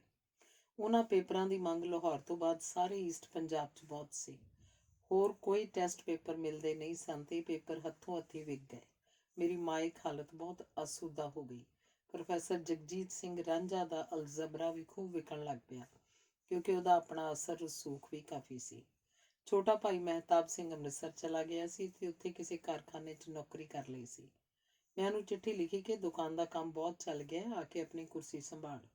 ਉਹ ਮੇਰੀ ਚਿੱਠੀ ਤੇ ਆ ਗਿਆ। ਤੀਜਾ ਭਾਈ ਦਲੀਪ ਸਿੰਘ ਪਹਿਲਾਂ ਹੀ ਮੇਰੇ ਨਾਲ ਕੰਮ ਕਰ ਰਿਹਾ ਸੀ। ਚੌਥਾ ਭਾਈ ਟੂਰ ਆਦਿ ਕਰਦਾ ਸੀ। ਸਾਡਾ ਸਾਰਾ ਕੰਮ ਹਰ ਪਹਿਲੂ ਤੋਂ ਚੰਗੀ ਤਰ੍ਹਾਂ ਸੈੱਟ ਹੋ ਗਿਆ ਸੀ, ਪਰ ਅੰਗਰੇਜ਼ੀ ਕਿਤਾਬਾਂ ਦੀ ਛਪਾਈ ਲਈ ਮੈਨੂੰ ਦਿੱਲੀ ਜਾਣਾ ਪੈਂਦਾ ਸੀ ਤੇ ਪੰਜਾਬੀ ਕਿਤਾਬਾਂ ਛਪਾਉਣ ਲਈ ਅੰਮ੍ਰਿਤਸਰ ਪੈਸਿਆਂ ਦੀ ਲੋੜ ਪੈਂਦੀ ਸੀ। ਨਾਰਦਰਨ ਰਿਵਿਊ ਬੰਦ ਹੋ ਜਾਣ ਬਾਅਦ ਸੰਤ ਸਿੰਘ ਸੇਖੋਂ ਦੁਬਾਰਾ ਸਰਦਾਰ ਗੁਰਦਿਆਲ ਸਿੰਘ ਪਾਸ ਚਲੇ ਗਏ ਸਨ। ਗੁਰਦਿਆਲ ਸਿੰਘ ਨੇ ਸੈਂਟਰਲ ਗਵਰਨਮੈਂਟ ਆਫ ਇੰਡੀਆ ਤੋਂ ਕੋਇਟੇ ਤੋਂ ਬਲੋਚਿਸਤਾਨ ਤੱਕ ਸੜਕ ਬਣਾਉਣ ਦਾ ਠੇਕਾ ਲੈ ਰੱਖਿਆ ਸੀ। ਇਸ ਕੰਪਨੀ ਦੇ ਡਾਇਰੈਕਟਰ ਸੰਪੂਰਨ ਸਿੰਘ ਗਰੇਵਾਲ, ਕੇਰ ਸਿੰਘ ਤੇ ਫਿਰੋਜ਼ਦੀਨ ਤਕਰੀਬਨ ਅਨਪੜ੍ਹ ਸਨ। ਉਹਨਾਂ ਨੂੰ ਇੱਕ ਪੜ੍ਹੇ ਲਿਖੇ ਵਿਅਕਤੀ ਦੀ ਲੋੜ ਸੀ। ਸੰਤ ਸਿੰਘ ਸੇਖੋਂ ਕੰਪਨੀ ਦਾ ਸੈਕਟਰੀ ਬਣ ਕੇ ਕੋਇਟੇ ਚਲਾ ਗਿਆ। 1.5 ਸਾਲ ਬਾਅਦ ਇਸ ਕੰਪਨੀ ਦਾ ਠੇਕਾ ਖਤਮ ਹੋ ਗਿਆ ਤੇ ਕੰਪਨੀ ਦੇ ਸਟਾਫ ਦੇ ਮੈਂਬਰ ਕੰਮ ਸਮੇਟ ਕੇ ਲਾਹੌਰ ਆ ਗਏ ਸਨ। ਸੇਖੋਂ ਸਾਹਿਬ ਦੇ ਮਨ 'ਚ ਫੁਰਨਾ ਫੁਰਿਆ ਕਿ ਉਹ ਕਿਉਂ ਨਾ ਮਾੜੀ ਮੋਟੀ ਠੇਕੇਦਾਰੀ ਕਰ ਲੈਣ। ਅਫਸਰਾਂ ਦੇ ਨਾਲ ਉਹਨਾਂ ਦਾ ਰਸੂਖ ਬਣ ਚੁੱਕਾ ਸੀ ਤੇ 60,000 ਰੁਪਏ ਦਾ ਵੁੱਡ ਵਰਕ ਦਾ ਕੰਮ ਮਿਲ ਗਿਆ। ਠੇਕਾ ਛੋਟੀ ਰਕਮ ਦਾ ਸੀ ਤੇ ਸੇਖੋਂ ਸਾਹਿਬ ਦਾ ਠਾਠ ਸ਼ਾਹਾਨਾ ਸੀ। ਕੰਮ 'ਚ ਘਾਟਾ ਪੈ ਗਿਆ ਤੇ ਇੱਕ ਦਿਨ 1,05,000 ਰੁਪਏ ਦੀ ਹੁੰਡੀ ਬੈਂਕ 'ਚ ਪੁੱਜੀ। ਸੇਖੋਂ ਸਾਹਿਬ ਨੇ ਉੱਥੋਂ ਬੈਂਕ ਤੋਂ 500 ਰੁਪਏ ਲੈ ਕੇ ਮੇਰੇ ਤੇ ਐਟ ਸਾਈਟ ਹੁੰਡੀ ਕਰ ਦਿੱਤੀ ਸੀ। ਮੇਰਾ ਨਵਾਂ ਕੰਮ ਸੀ। ਮੇਰੇ ਕੋਲ 500 ਰੁਪਏ ਦਾ ਪ੍ਰਬੰਧ ਨਹੀਂ ਸੀ। ਮੈਂ ਘਰ ਆ ਕੇ ਆਪਣੀ ਮਾਂ ਨੂੰ ਕਿਹਾ ਕਿ 500 ਰੁਪਏ ਦੀ ਸਖਤ ਲੋੜ ਹੈ। ਜੇ ਇਹ ਹੁੰਡੀ ਨਾ ਭਰੀ ਤਾਂ ਸੇਖੋਂ ਸਾਹਿਬ ਦੀ ਕੋਇਟੇ ਬੇਇੱਜ਼ਤੀ ਹੋ ਜਾਏਗੀ। ਮੈਨੂੰ ਮੇਰੀ ਮਾਂ ਨੇ ਇੱਕ ਪੋਟਲੀ ਫੜਾਈ ਜਿਸ 'ਚ ਮਲਕਾ ਵਿਕਟੋਰੀਆ ਦੇ 500 ਰੁਪਏ ਸਨ। ਮੈਂ ਉਹ 500 ਰੁਪਏ ਦੀ ਗੁਥਲੀ ਲੈ ਕੇ ਰੰਗ ਮਹਿਲ ਵਿਖੇ ਸਿੰਧ ਬੈਂਕ ਗਿਆ। ਬੈਂਕ ਦੇ ਮੈਨੇਜਰ ਦਾ ਨਾਮ ਵੀ ਜੀਵਨ ਸਿੰਘ ਸੰਤਰੇਨ ਸੀ। ਉਹਨਾਂ ਨੇ ਉਹ ਰੁਪਏ ਗਿਰਵੀ ਰੱਖ ਕੇ ਮੇਰੀ 500 ਰੁਪਏ ਦੀ ਹੁੰਡੀ ਤਾਰ ਦਿੱਤੀ। ਮਸਾਂ ਇੱਕ ਹਫ਼ਤਾ ਗੁਜ਼ਰਿਆ ਸੀ ਕਿ ਸੇਖੋਂ ਸਾਹਿਬ ਦੀ ਇੱਕ ਹੋਰ ਹੁੰਡੀ ਆ ਗਈ। ਮੈਂ ਬਹੁਤ ਘਬਰਾ ਗਿਆ। ਬੜੀ ਮੁਸ਼ਕਿਲ ਨਾਲ ਇੱਧਰੋਂ ਉੱਧਰੋਂ ਰੁਪਏ ਫੜ ਕੇ ਉਹ ਹੁੰਡੀ ਵੀ ਤਾਰੀ ਤੇ ਨਾਲ ਹੀ ਸੇਖੋਂ ਸਾਹਿਬ ਨੂੰ ਇੱਕ ਸਖਤ ਚਿੱਠੀ ਲਿਖੀ। ਮੈਨੂੰ ਤੁਹਾਡੀਆਂ ਹੁੰਡੀਆਂ ਤੋਂ ਜਾਪਦਾ ਹੈ ਕਿ ਤੁਹਾਡੀ ਹਾਲਤ ਬਹੁਤ ਨਾਜ਼ੁਕ ਹੋ ਚੁੱਕੀ ਹੈ। ਤੁਸੀਂ ਚੁੱਪ-ਚੁਪੀਤੇ ਬਗੈਰ ਕਿਸੇ ਨੂੰ ਦੱਸਿਆਂ ਲਾਹੌਰ ਆ ਜਾਓ ਤਾਂ ਜੋ ਕੋਈ ਅਜਿਹਾ ਪ੍ਰਬੰਧ ਕਰੀਏ ਜਿਸ ਨਾਲ ਤੁਸੀਂ ਸੁਖੀ ਹੋ ਸਕੋ। ਸੇਖੋਂ ਸਾਹਿਬ ਚੌਥੇ ਪੰਜਵੇਂ ਦਿਨ ਆ ਗਏ ਤੇ ਦੱਸਣ ਲੱਗੇ ਕਿ ਮੈਂ ਕੋਇਟੇ ਬਹੁਤ ਲੋਕਾਂ ਦੇ ਪੈਸੇ ਦੇਣੇ ਹਨ। ਇਹ ਸਾਰੀਆਂ ਗੱਲਾਂ ਦੇਸ਼ ਦੀ ਵੰਡ ਤੋਂ ਕੁਝ ਪਹਿਲਾਂ ਦੀਆਂ ਹਨ। ਵੰਡ ਤੋਂ ਬਾਅਦ ਭਾਈ ਜੋਧ ਸਿੰਘ ਨੇ ਇਹਨਾਂ ਨੂੰ ਖਾਲਸਾ ਕਾਲਜ 'ਚ ਦੁਬਾਰਾ ਲਾ ਲਿਆ, ਪਰ ਇਹਨਾਂ ਦੀਆਂ ਮਾਇਕ ਮਜਬੂਰੀਆਂ ਜਾਰੀ ਰਹੀਆਂ ਸਨ। ਸੰਨ 48-49 ਵਿੱਚ ਇੱਕ ਦਿਨ ਅੰਮ੍ਰਿਤਸਰ ਬੈਠੇ ਮੈਂ ਸੇਖੋਂ ਸਾਹਿਬ ਨੂੰ ਕਿਹਾ, ਸਾਨੂੰ ਕੋਈ ਅਜਿਹਾ ਕੰਮ ਕਰਨਾ ਚਾਹੀਦਾ ਜਿਸ ਨਾਲ ਤੁਹਾਡੀਆਂ ਮਾਲੀ ਮੁਸ਼ਕਲਾਂ ਇੱਕਦਮ ਹੱਲ ਹੋ ਜਾਣ ਤੇ ਤੁਸੀਂ ਇਸ ਪੱਖੋਂ ਸੁਖੀ ਹੋ ਜਾਓ। ਤੁਸੀਂ ਕਿਉਂ ਨਹੀਂ ਕਰਮ ਸਿੰਘ ਗੰਗਾਵਾਲਾ ਵਾਂਗ ਪੰਜਾਬੀ ਦੀਆਂ ਪਾਠ ਪੁਸਤਕਾਂ ਲਿਖਦੇ। ਖੁਸ਼ਕਿਸਮਤੀ ਨਾਲ ਪੈਪਸੂ ਵਜੂਦ 'ਚ ਆ ਚੁੱਕਾ ਸੀ। ਉੱਥੋਂ ਦੇ ਐਜੂਕੇਸ਼ਨ ਦੇ ਡਾਇਰੈਕਟਰ ਸਰਦਾਰ ਵਜ਼ੀਰ ਸਿੰਘ ਜੇਜੀ ਸਨ। ਇਹ ਸਰਦਾਰ ਹਰਚੰਦ ਸਿੰਘ ਜੇਜੀ ਦੇ ਸਾਹਿਬਜ਼ਾਦੇ ਸਨ। ਹਰਚੰਦ ਸਿੰਘ ਜੇਜੀ ਨੂੰ ਮਹਾਰਾਜਾ ਪਟਿਆਲਾ ਨੇ ਰਿਆਸਤ ਨਿਕਾਲਾ ਦੇ ਦਿੱਤਾ ਸੀ। ਉਹ ਖਾਲਸਾ ਕਾਲਜ ਦੇ ਕੋਲ ਬਸਤੀ ਰਣਜੀਤਪੁਰਾ ਵਿਖੇ ਆ ਟਿਕੇ ਸਨ। ਉੱਥੇ ਸੰਤ ਸਿੰਘ ਸੇਖੋਂ ਤੇ ਵਰਿਆਮ ਸਿੰਘ ਦੇ ਸੰਬੰਧ ਜੇਜੀ ਪਰਿਵਾਰ ਨਾਲ ਬਹੁਤ ਡੂੰਘੇ ਹੋ ਗਏ। ਲੁਧਿਆਣੇ ਵਿੱਚ ਪ੍ਰਕਾਸ਼ਨਾਂ ਦਾ ਮੁੱਢਲਾ ਦੌਰ। ਸੇਖੋਂ ਸਾਹਿਬ ਨੂੰ ਮੇਰੀ ਪਾਠ ਪੁਸਤਕਾਂ ਤਿਆਰ ਕਰਨ ਦੀ ਵਿਉਂਤ ਬਹੁਤ ਪਸੰਦ ਆਈ। ਪਿਆਸਿਆਂ ਵੱਲੋਂ ਵੀ ਉਹਨਾਂ ਦਾ ਹੱਥ ਇੰਨਾ ਤੰਗ ਨਹੀਂ ਸੀ। ਅਸੀਂ ਇੱਕੋ ਵਕਤ ਅੰਮ੍ਰਿਤਸਰ ਦੇ ਕਈ ਪ੍ਰੈਸਾਂ 'ਚ ਛਪਾਈ ਦਾ ਕੰਮ ਸ਼ੁਰੂ ਕਰਵਾ ਦਿੱਤਾ ਤੇ ਲੋੜ ਅਨੁਸਾਰ ਬੰਸੀਧਰ ਕਪੂਰ ਤੇ ਰਾਮ ਲਾਲ ਕਪੂਰ ਪਾਸੋਂ ਕਾਗਜ਼ ਦੇ ਰਿਮ ਲੈ ਕੇ ਪ੍ਰੈਸਾਂ 'ਚ ਸੁਟਵਾ ਲੈਂਦੇ। ਸੇਖੋਂ ਸਾਹਿਬ ਗੁਰੂ ਰਾਮਦਾਸ ਪ੍ਰੈਸ ਜੋ ਜਲ੍ਹਿਆਂਵਾਲੇ ਬਾਗ ਦੇ ਕੋਲਸੀ ਵਿੱਚ ਬੈਠ ਕੇ ਪ੍ਰੂਫ ਪੜ੍ਹੀ ਜਾਂਦੇ ਤੇ ਨਾਲ ਹੀ ਨਾਲ ਲੋੜ ਅਨੁਸਾਰ ਨਵਾਂ ਮੈਟਰ ਲਿਖ ਕੇ ਦੇਈ ਜਾਂਦੇ। ਇਹ ਦੱਸਣਾ ਜ਼ਰੂਰੀ ਹੈ ਕਿ ਗੁਰੂ ਰਾਮਦਾਸ ਪ੍ਰੈਸ ਦੇ ਮਾਲਕ ਸਰਦਾਰ ਜਮੀਅਤ ਸਿੰਘ ਪਿੱਛੋਂ ਮੇਰੇ ਇਲਾਕੇ ਦੇ ਸਨ ਤੇ ਦੂਰੋਂ ਨੇੜਿਓਂ ਰਿਸ਼ਤੇਦਾਰ ਵੀ। ਉਹਨਾਂ ਨੇ ਪ੍ਰੈਸ 'ਚ ਸਾਨੂੰ ਸਾਰੀਆਂ ਸਹੂਲਤਾਂ ਦੇ ਰੱਖੀਆਂ ਸਨ। ਇਹ ਸੇਖੋਂ ਸਾਹਿਬ ਦੀ ਬਹੁਪੱਖੀ ਪ੍ਰਤਿਭਾ ਦਾ ਚਮਤਕਾਰ ਸੀ ਕਿ ਉਹ ਮੱਕੜੀ ਵਾਂਗ ਅੰਦਰੋਂ ਲੇਸ ਤਾਰਾਂ ਕੱਢ ਕੇ ਤਾਣਾ ਪੇਟਾਉਣੀ ਜਾਂਦੇ ਤੇ 4-5 ਪਾਠ ਪੁਸਤਕਾਂ ਦੀ ਸਮੱਗਰੀ ਨਾਲੋਂ ਨਾਲ ਲਿਖੀ ਜਾਂਦੇ। ਹੈਰਾਨਗੀ ਦੀ ਗੱਲ ਇਹ ਹੈ ਕਿ ਉਹ ਸਾਰਾ ਕੁਝ ਆਪਣੀ ਯਾਦਦਾਸ਼ਤ ਦੇ ਸਹਾਰੇ ਕਰਦੇ। ਉਹਨਾਂ ਦੀ ਮੇਜ਼ 'ਤੇ ਕੋਈ ਡਿਕਸ਼ਨਰੀ, ਕੋਈ ਹਿਸਟਰੀ ਜਾਂ ਕੋਈ ਰੈਫਰੈਂਸ ਬੁੱਕ ਨਹੀਂ ਹੁੰਦੀ ਸੀ। ਕਮਾਲ ਦੀ ਗੱਲ ਇਹ ਹੈ ਕਿ ਹਰ ਪਾਠ ਪੁਸਤਕ ਦੀ ਸਮੱਗਰੀ ਵਿਦਿਆਰਥੀਆਂ ਦੀ ਸੂਝ ਤੇ ਉਮਰ ਅਨੁਸਾਰ ਤਿਆਰ ਕਰਦੇ। G.S. ਸੋਹਣ ਸਿੰਘ ਦਾ ਸਟੂਡੀਓ ਵੀ ਲਾਗੇ ਹੀ ਸੀ। ਮੈਂ ਉਹਨਾਂ ਨੂੰ ਲਿਖੇ ਹੋਏ ਕਾਗਜ਼ ਦੇ ਆਉਂਦਾ ਤੇ ਉਸ ਮੈਟਰ ਅਨੁਸਾਰ ਚਿੱਤਰ ਬਣਾ ਦਿੰਦੇ ਤੇ ਬਲੌਕ ਮੇਕਰ ਪਾਸੋਂ ਬਲੌਕ ਵੀ ਨਾਲੋਂ ਨਾਲ ਤਿਆਰ ਕਰਵਾ ਲੈਂਦੇ। ਸਾਡਾ ਕੰਮ ਪੂਰੀ ਰਫ਼ਤਾਰ ਨਾਲ ਹੋ ਰਿਹਾ ਸੀ। ਅਸੀਂ ਦੁਪਹਿਰ ਦੀ ਰੋਟੀ ਸ਼ਰਮਾ ਹੋਟਲ 'ਤੇ ਖਾ ਲੈਂਦੇ ਸੀ। ਮੇਰਾ ਬਹੁਤ ਸਮਾਂ ਸੇਖੋਂ ਸਾਹਿਬ ਨਾਲ ਹੀ ਅੰਮ੍ਰਿਤਸਰ ਗੁਜ਼ਰ ਰਿਹਾ ਸੀ। ਹਫ਼ਤੇ 2 ਹਫ਼ਤੇ ਬਾਅਦ ਮੈਨੂੰ ਪੈਸੇ ਲੈਣ ਲਈ ਲੁਧਿਆਣੇ ਆਉਣਾ ਪੈਂਦਾ ਸੀ। ਅਸੀਂ 2 ਮਹੀਨਿਆਂ ਵਿੱਚ ਬਾਲ ਉਪਦੇਸ਼ ਸਣੇ 8 ਪਾਠ ਪੁਸਤਕਾਂ ਤਿਆਰ ਕਰ ਲਈਆਂ ਸਨ। ਇਹਨਾਂ ਪਾਠ ਪੁਸਤਕਾਂ ਦਾ ਨਾਂ ਅਸੀਂ ਸੰਥਾਵਲੀਆਂ ਰੱਖਿਆ ਸੀ। ਸੰਥਾਵਲੀਆਂ ਦਾ ਸੈੱਟ ਲੈ ਕੇ ਅਸੀਂ ਤਿੰਨੇ ਜਣੇ ਸੰਤ ਸਿੰਘ ਸੇਖੋਂ, ਵਰਿਆਮ ਸਿੰਘ ਤੇ ਮੈਂ ਪਟਿਆਲੇ ਪੁੱਜ ਗਏ। ਪਟਿਆਲੇ ਅਸੀਂ ਅਕਸਰ ਪ੍ਰੋਫੈਸਰ ਉਮਰਾਓ ਸਿੰਘ ਦੇ ਪਿਤਾ ਗਿਆਨੀ ਪ੍ਰੇਮ ਪ੍ਰਤਾਪ ਸਿੰਘ ਕੋਲ ਰਿਹਾ ਕਰਦੇ ਸੀ। ਉਹਨਾਂ ਨੇ ਪੁਰਾਣੇ ਸਮਿਆਂ ਤੋਂ ਮਹਿੰਦਰਾ ਕਾਲਜ ਦੇ ਬਿਲਕੁਲ ਪਿੱਛੇ 7-8 ਏਕੜ ਜ਼ਮੀਨ ਲਈ ਹੋਈ ਸੀ। ਉਹਨਾਂ ਕੋਲ 7 ਕਮਰਿਆਂ ਦੀ ਕੋਠੀ ਜ਼ਮੀਨ ਦੇ ਐਨ ਵਿਚਕਾਰ ਸੀ। ਉਹ ਬਹੁਤ ਮਹਿਮਾਨ ਨਿਵਾਜ਼ ਸਨ। ਉਹਨਾਂ ਦੇ ਸਬੰਧ ਜੇਜੀ ਪਰਿਵਾਰ ਨਾਲ ਵੀ ਬਹੁਤ ਦੇਰ ਦੇ ਸਨ। ਅਸੀਂ ਸਰਦਾਰ ਵਜ਼ੀਰ ਸਿੰਘ ਜੇਜੀ ਨੂੰ ਉਹਨਾਂ ਦੇ ਦਫ਼ਤਰ ਕਿਲ੍ਹਾ ਮੁਬਾਰਕ ਜਾ ਕੇ ਮਿਲੇ। ਉਹਨਾਂ ਸੰਥਾਵਲੀਆਂ ਦਾ ਸੈੱਟ ਮਨਜ਼ੂਰ ਕਰਨ ਦਾ ਵਾਅਦਾ ਕਰ ਲਿਆ। ਉਨੀ ਦਿਨੀ ਸਰਦਾਰ ਤੀਰਥ ਸਿੰਘ ਐਜੂਕੇਸ਼ਨ ਮਿਨਿਸਟਰ ਸਨ। ਉਹ ਵੀ ਪ੍ਰੋਫੈਸਰ ਸੰਤ ਸਿੰਘ ਸੇਖੋਂ ਤੇ ਵਰਿਆਮ ਸਿੰਘ ਦੇ ਕਾਲਜ 'ਚ ਪੜ੍ਹਨ ਸਮੇਂ ਦੇ ਦੋਸਤ ਸਨ। ਇਸ ਮੌਕੇ ਦਾ ਫਾਇਦਾ ਉਠਾਉਣ ਲਈ ਮੈਂ ਸਰਦਾਰ ਨਾਹਰ ਸਿੰਘ ਗਰੇਵਾਲ ਕੋਲੋਂ ਜਿਓਮੈਟਰੀ ਦਾ ਸੈੱਟ ਤਿਆਰ ਕਰਵਾਇਆ ਤੇ ਹਿਸਾਬ ਤੇ ਅਲਜਬਰੇ ਦੀਆਂ ਕਿਤਾਬਾਂ ਵੀ ਤਿਆਰ ਕਰਵਾ ਲਈਆਂ। ਇਹ ਸਾਰੀਆਂ ਕਿਤਾਬਾਂ ਪੈਪਸੂ ਦੇ ਸਾਰੇ ਸਕੂਲਾਂ ਵਾਸਤੇ ਪਾਠ ਪੁਸਤਕ ਨਿਯਤ ਹੋ ਗਈਆਂ। ਲਾਹੌਰ ਬੁੱਕ ਸ਼ਾਪ ਦੀ ਸਫਲਤਾ ਲਈ ਇਹ ਇੱਕ ਸੁਨਹਿਰੀ ਮੌਕਾ ਸੀ। ਜੀਂਦ, ਨਾਰਨੌਲ, ਮਹਿੰਦਰਗੜ੍ਹ ਤੇ ਪੈਪਸੂ ਦੇ ਹੋਰ ਦੂਰ ਦੁਰਾਡੇ ਕਸਬਿਆਂ ਦੇ ਦੁਕਾਨਦਾਰ ਸਾਡੀ ਦੁਕਾਨ 'ਤੇ ਜ਼ੌਕ ਦਰ ਜ਼ੌਕ ਮਾਲ ਲੈਣ ਆਉਂਦੇ। ਸਾਡੀ ਦੁਕਾਨ ਰਾਤ ਦੇ 12 ਵਜੇ ਤੱਕ ਖੁੱਲ੍ਹੀ ਰਹਿੰਦੀ। ਸਾਡੇ ਪਿਤਾ ਜੀ ਦੇਰ ਤੱਕ ਬੈਠੇ ਰਹਿੰਦੇ। ਬਹੁਤੇ ਦੁਕਾਨਦਾਰ ਸ਼ਾਮ ਦੀ ਗੱਡੀ ਪੁੱਜ ਕੇ ਮਾਲ ਲੈ ਕੇ ਸਵੇਰੇ ਜਾਂਦੇ। ਅਸੀਂ ਆਪਣੇ ਘਰ ਦੇ ਨੇੜੇ ਆਪਣਾ ਪ੍ਰੈਸ ਲਾ ਲਿਆ ਸੀ, ਜਿਸ ਦਾ ਨਾਂ ਲਾਹੌਰ ਆਰਟ ਪ੍ਰੈਸ ਸੀ। 2 ਛੋਟੀਆਂ ਟ੍ਰੈਡਲ ਮਸ਼ੀਨਾਂ ਤੋਂ ਇਲਾਵਾ 23x36 16 ਦੀ ਵੱਡੀ ਮਸ਼ੀਨ ਵੀ ਲਾ ਲਈ ਸੀ।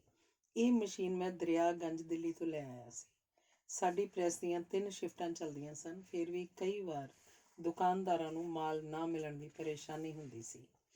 ਪੈਪਸੂ ਦੇ DPI ਦਾ ਦਫ਼ਤਰ ਨਾਭੇ ਹੁੰਦਾ ਸੀ। ਮੈਂ ਅਕਸਰ 5-6 ਵਜੇ ਦੀ ਗੱਡੀ ਨਾਭੇ ਜਾਂਦਾ ਸੀ ਤੇ ਰਾਤੀ 10-11 ਵਜੇ ਵਾਪਸ ਮੁੜਦਾ ਸਾਂ।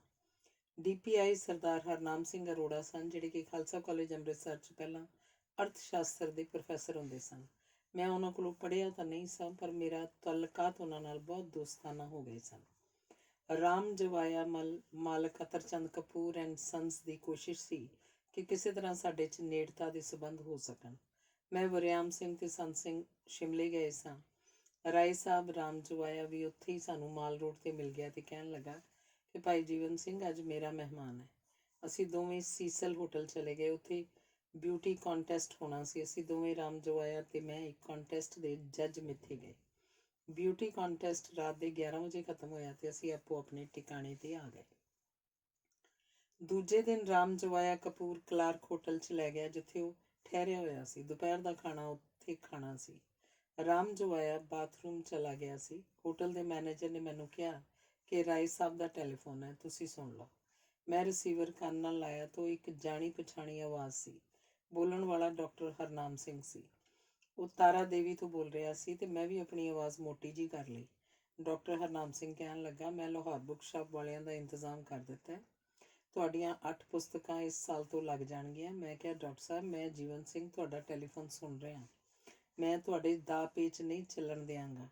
ਮੇਰੇ ਕੋਲ ਤੁਹਾਡੀ ਚਿੱਠੀ ਮਹਿਫੂਜ਼ ਪਈ ਹੈ ਜਿਸ ਵਿੱਚ ਤੁਸੀਂ ਮੈਨੂੰ ਆਪਣੇ ਲਈ ਜਲੰਧਰੋਂ ਕਾਰ ਖਰੀਦ ਕੇ ਦੇਣ ਲਈ ਲਿਖਿਆ ਸੀ।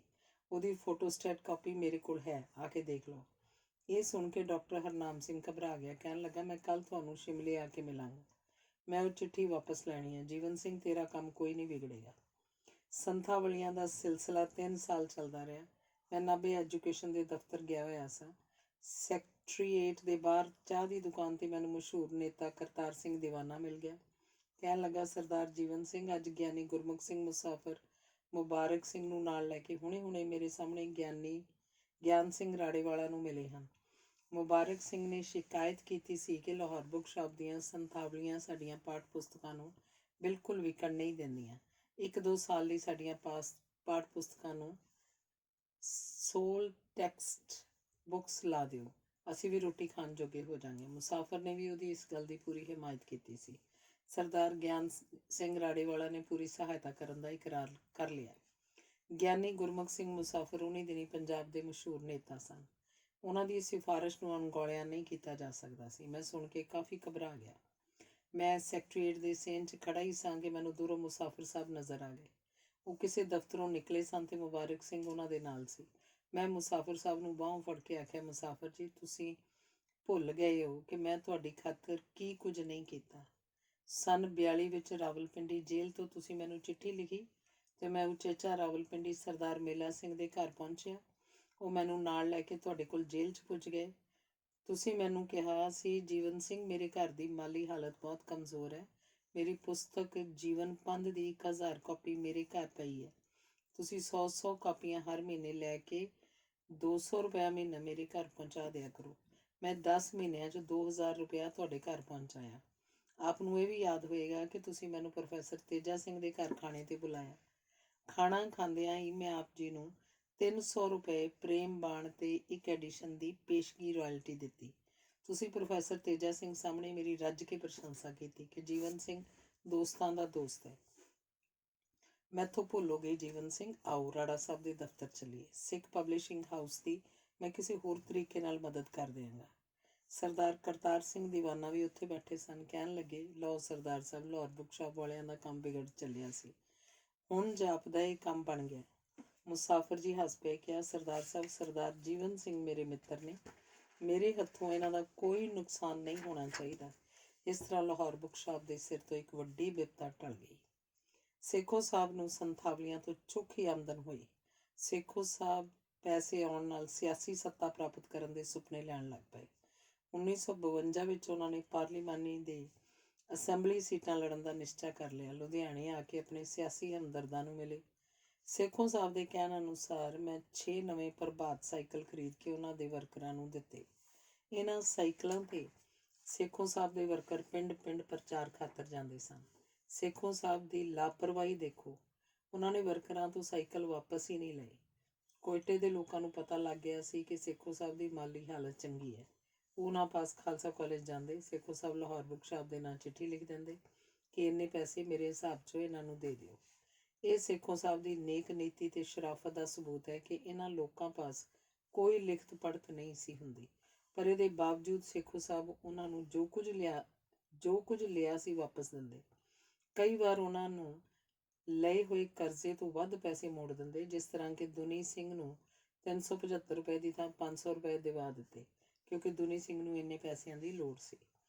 ਚੋਣਾਂ ਦੌਰਾਨ ਖਰਚ ਦਾ ਕੋਈ ਅੰਤ ਨਾ ਰਿਹਾ। ਕਾਰਾਂ ਤੇ ਪੈਟਰੋਲ ਦਾ ਖਰਚ, ਰੋਟੀ ਪਾਣੀ ਦਾ ਖਰਚ, ਸਭਨਾਂ ਦਾ ਵੇਰਵਾ ਮੈਨੂੰ ਰੱਖਣਾ ਪੈਂਦਾ ਸੀ। ਮੇਰੇ ਪਾਸ ਪੈਸਿਆਂ ਦੀ ਕਮੀ ਆ ਗਈ ਤੇ ਮੈਂ ਜਲੰਧਰ ਜਾ ਕੇ ਸਰਦਾਰ ਹਰੀ ਸਿੰਘ ਬੁੱਕ ਸੈਲਰ ਪਾਸੋਂ 2000 ਰੁਪਏ ਉਧਾਰ ਲਿਆ ਕੇ ਸੇਖੋਂ ਸਾਹਿਬ ਦੇ ਹਵਾਲੇ ਕੀਤੇ। ਇਹਨਾਂ ਖਰਚਿਆਂ ਦੇ ਬਾਵਜੂਦ ਸੇਖੋਂ ਸਾਹਿਬ ਨੂੰ ਦੋਹਾਂ ਚੋਣਾਂ 'ਚ ਨਾਕਾਮੀ ਦਾ ਸਾਹਮਣਾ ਕਰਨਾ ਪਿਆ। ਸੇਖੋਂ ਸਾਹਿਬ ਖਿਆਲੀ ਦੁਨੀਆ 'ਚ ਵਸਦੇ ਸਨ। ਉਹਨਾਂ ਨੂੰ ਜ਼ਿੰਦਗੀ ਦੀ ਅਸਲੀਅਤ 'ਤੇ ਕੋਈ ਕਾਬੂ ਨਹੀਂ ਸੀ। ਉਹ ਆਦਰਸ਼ਵਾਦੀ ਹੋਣ ਕਰਕੇ ਆਪਣੇ ਆਦਰਸ਼ ਦੀ ਪੂਰਤੀ ਲਈ ਹਰ ਤਰ੍ਹਾਂ ਦੀ ਕੁਰਬਾਨੀ ਕਰਨ ਲਈ ਤਿਆਰ ਰਹਿੰਦੇ ਸਨ। ਆਪਣੀ ਮਾਇਕ ਸਫਲਤਾ ਨਾਲ ਉਹ ਆਪਣਾ ਸੰਤੁਲਨ ਗੁਆ ਬੈਠਦੇ ਸਨ।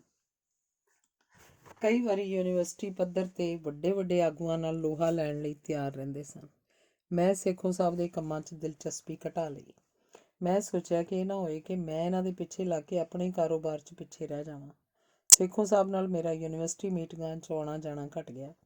ਮੈਂ ਪੂਰੀ ਤਨਦੇਹੀ ਨਾਲ ਆਪਣਾ ਸਾਰਾ ਸਮਾਂ ਦੁਕਾਨ ਦੇ ਕੰਮਾਂ 'ਚ ਲਾਉਣ ਲੱਗ ਪਿਆ। ਮੈਂ ਪੰਜਾਬੀ ਸਾਹਿਤ ਦੀ ਸੰਪੂਰਨ ਸੇਵਾ ਕਰਨ ਦਾ ਟੀਚਾ ਮਿੱਥ ਲਿਆ। ਧੰਨਵਾਦ।